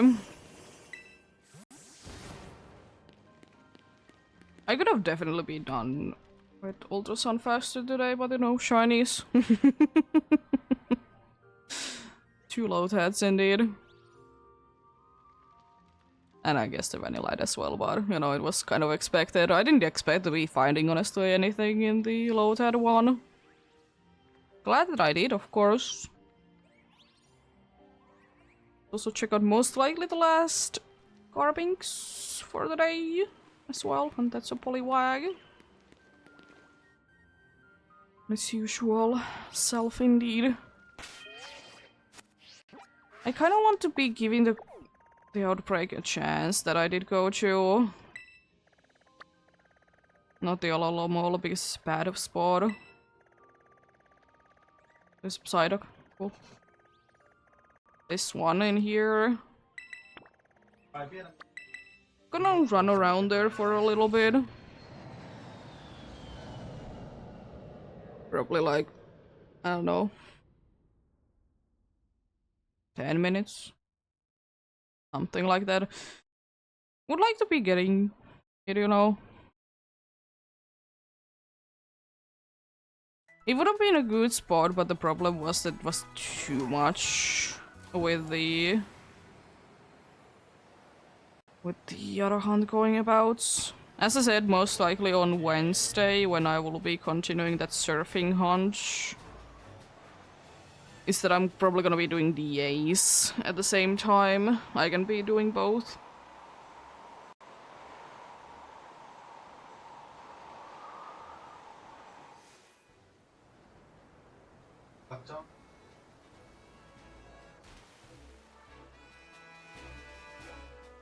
But tomorrow indeed, Alpha Gudra continues once again.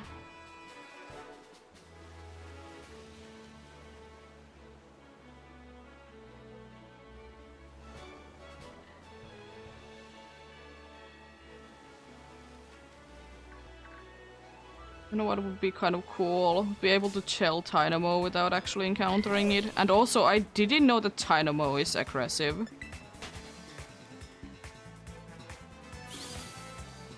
Or you know.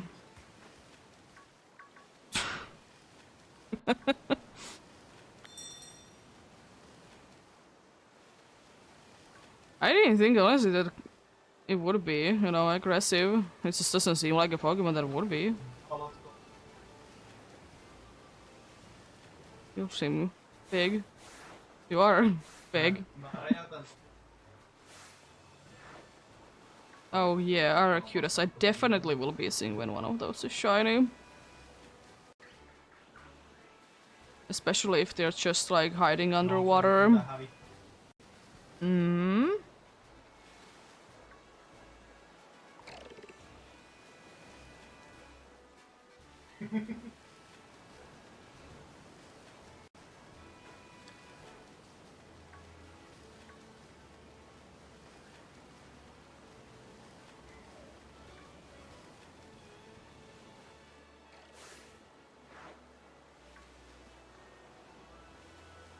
would a Dynamo be aggressive?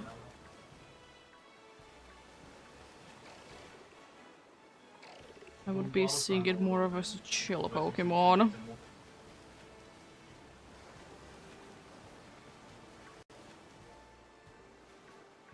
Because it's kind of hard to be checking them out if they are aggressive, because if they would be just staying still it wouldn't be that bad.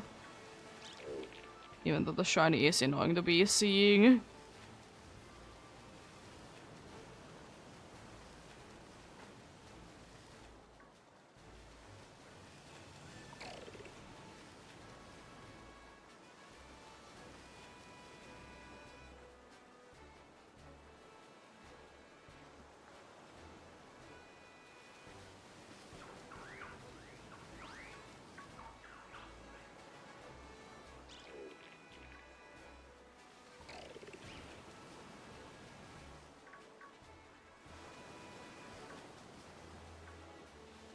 Also, Quillfish underwater looks way too much like that it's Hisuian.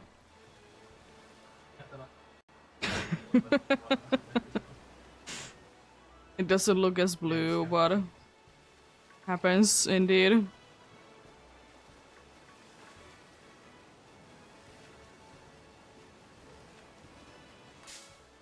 Oh.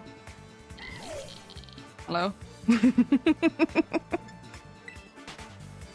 This bunch of Dynamos, but no evolved form. Interesting.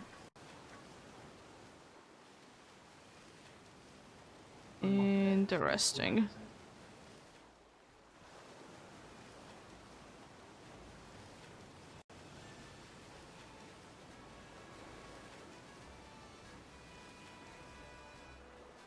Oyster. Jeez. Weasels. Maybe one.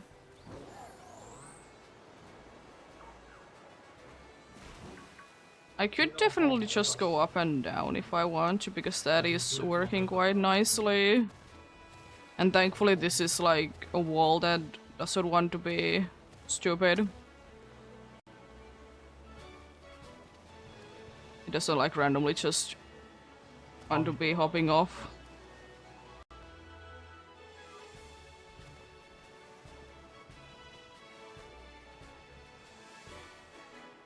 It's an easy way to be losing a shiny, but thankfully these dudes don't really like to be moving that much. If you're going up and down like this. And be moving quite a bit in a short period of time indeed.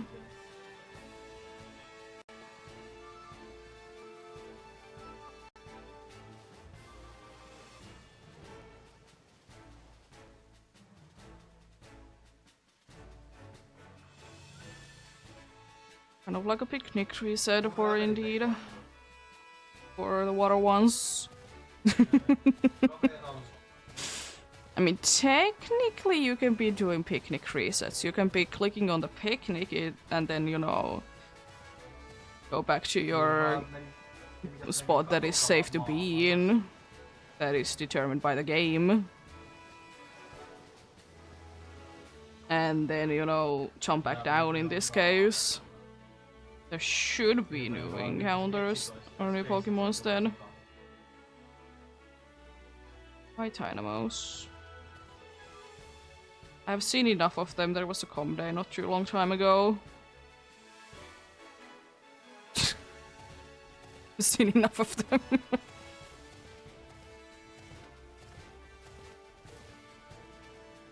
And I really want to be seeing them in water anyways. Rather anywhere else than in water.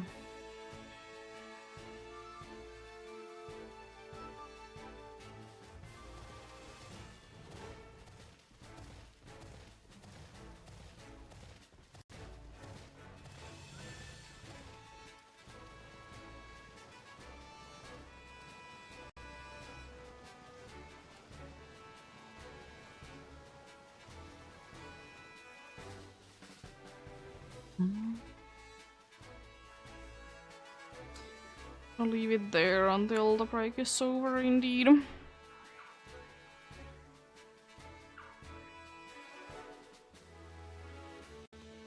So nothing there.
Hmm.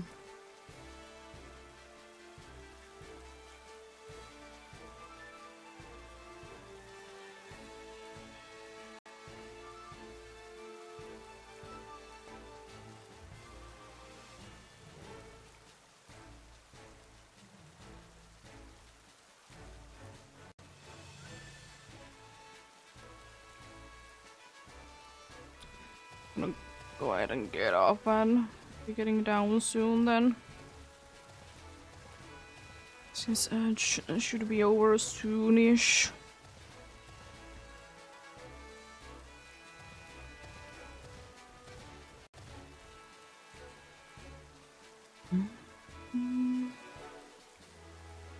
Jeez. When did it randomly just decide to zoom in there?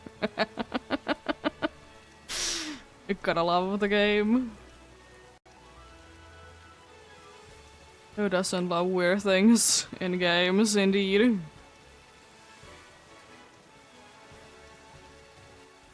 I'm surprised that didn't count as me touching water and getting, you know, the water. Sure.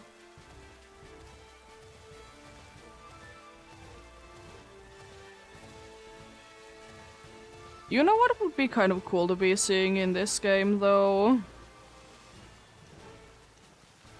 That the rain would actually be working as it does in real life. In the sense that, you know, if there is something blocking the rain, there wouldn't be rain. In that area. It kind of does do it. It kind of does do it.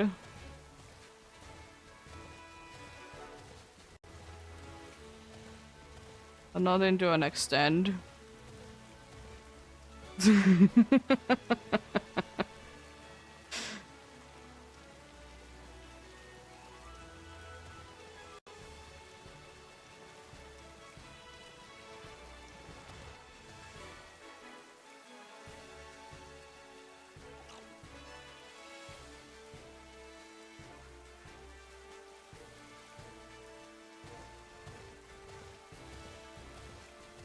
It at least seems like this outbreak is taking priority of the spawns.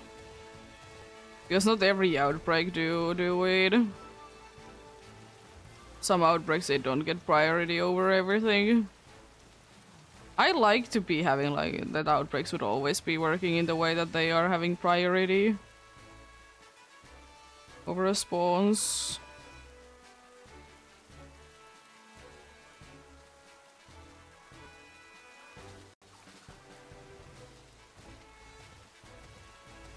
Because why else be having them, you know?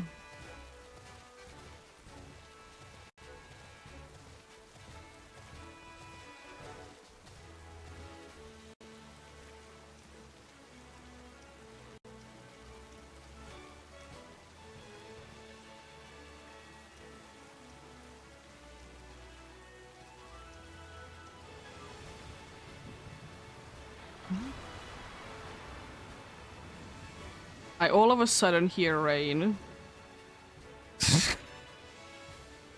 Yes.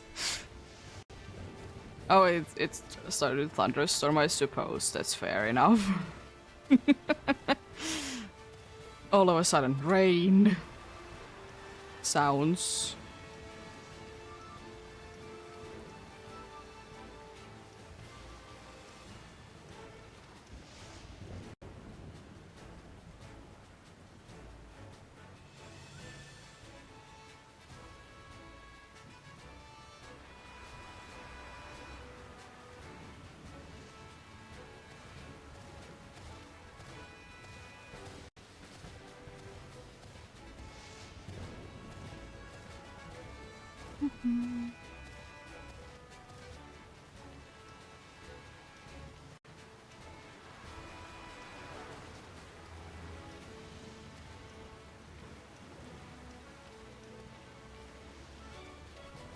Oh, come on. What?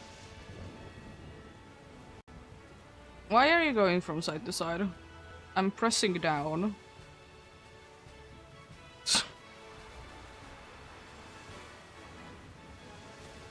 Love games. With all their glitchy glory.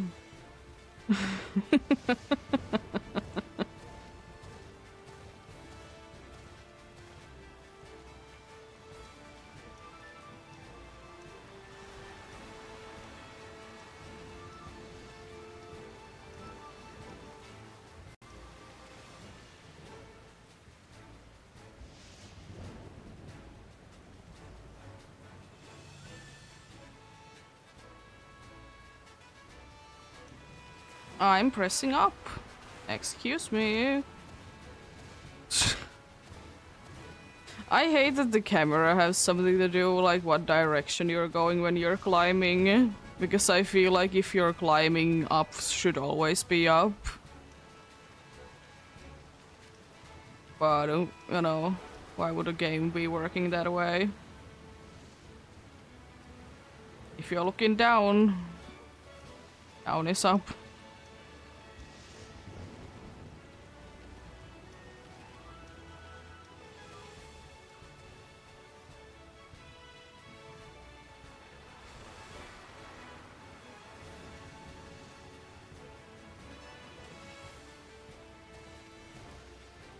I'm trying to be going to the side, thank you.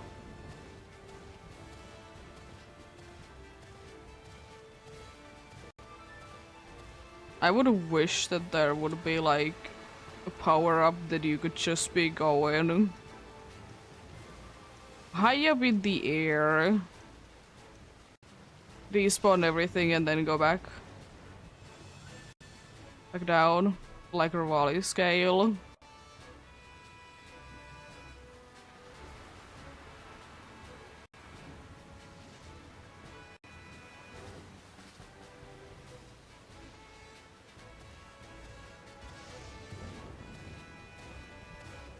It would be always like high enough so like everything would be respawning and stuff as well.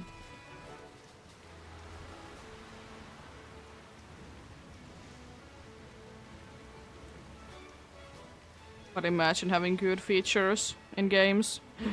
Impossible. No games can be having good features.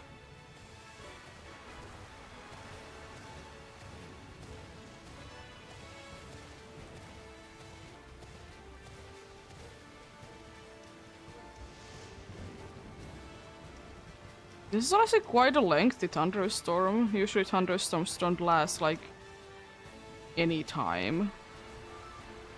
To be fair, it's with any kind of weather in this game.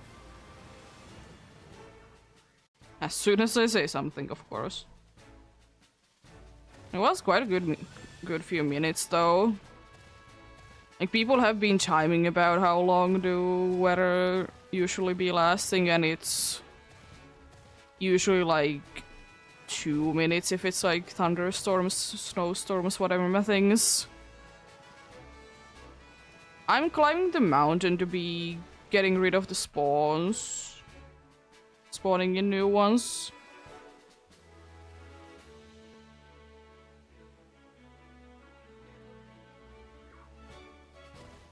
It should be despawning them because, I mean, they are out of the render distance at least.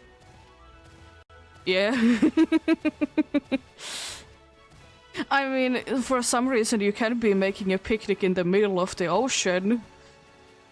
You just can't be pulling up a floaty out of nowhere like your Pokemons can.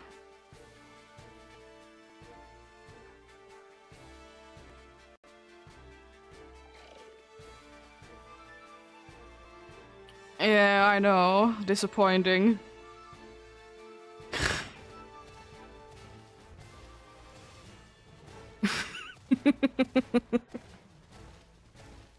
But your Pokemons are magically over a floaty when you are throwing them in the water if they don't know how to swim. But you can be doing that to your table. You can be doing it for a, like, Crowdon. That probably weighs a little bit more than a table. But anyways.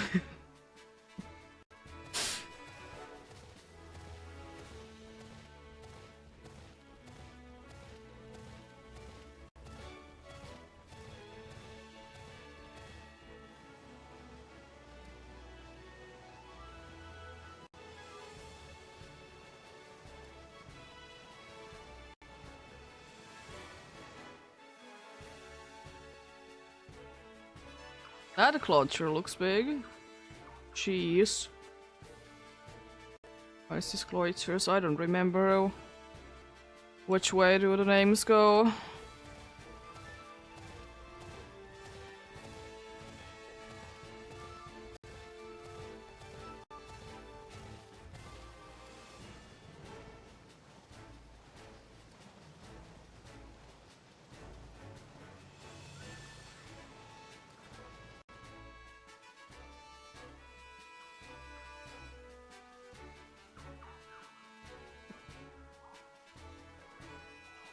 I would also like to say that it should be standing out enough even if it's underwater. I feel like red and blue are a little bit like far enough apart from each other that it should be obvious. Could be wrong though. Could be wrong always. But I just have a feeling.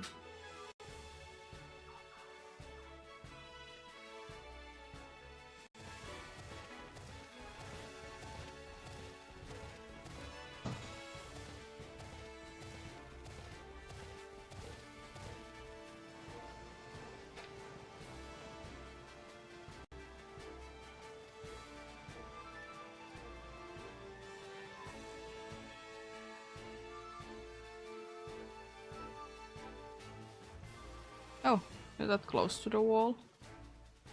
Interesting. Rarely is anything that close to the wall.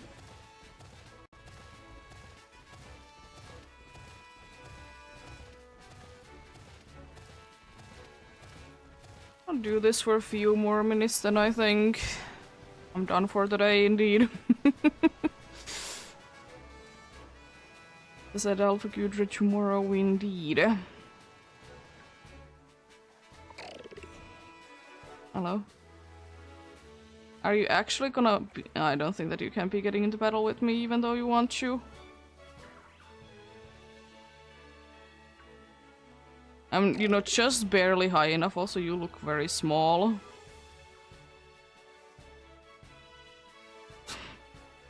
It's just funny. I guess they don't want you to be getting knocked down from the wall. But the dude would definitely be hitting me there. I don't think that these two despawned. To be going higher. They're too close to the wall, they don't want to be getting despawned.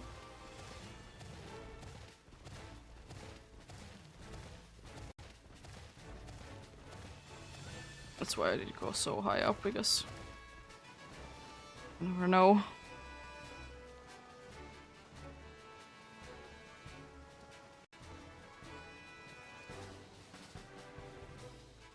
Do I need to go even higher up? These dudes still are not despawned. Jeez.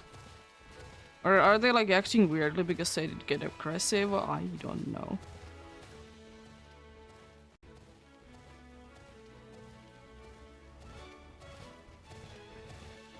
Surely this would be high enough that they should be despawning. If not, then something odd is happening, but it's normal.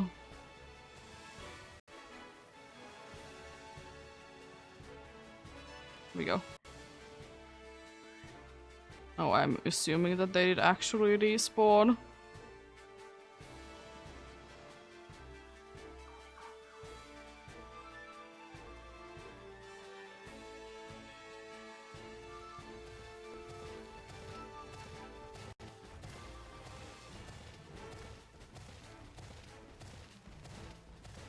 Does it now work if I will be going from like here? Probably.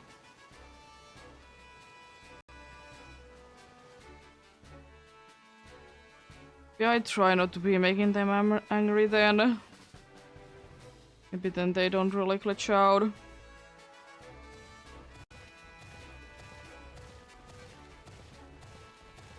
I'll do one more check.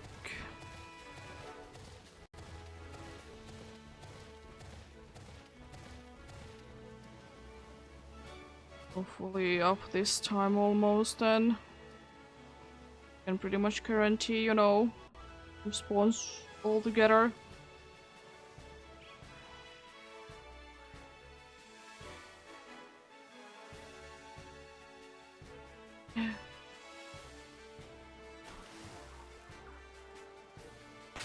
Now that I can actually be using the map, so I'm not stuck to a wall. You know what, I'll be going to here.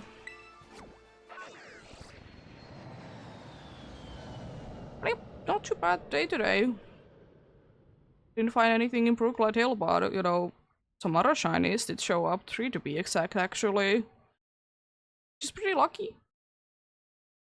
2 from an outbreak, but as usual didn't KO anything, so full odds. Send out the pad.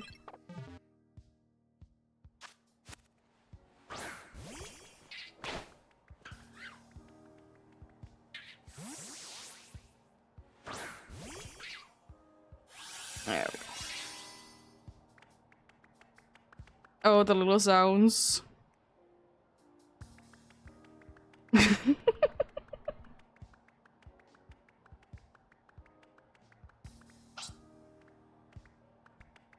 Little walking sounds. I love it.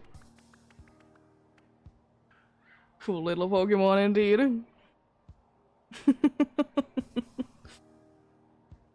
But yeah, have a great rest of the day. Remember to take care of yourselves. Remember to do everything you need to do today. And remember to get enough rest as well. Also, thank you for watching and sticking around. I'll see you guys indeed tomorrow with the Alpha Q draw. Until tomorrow, bye!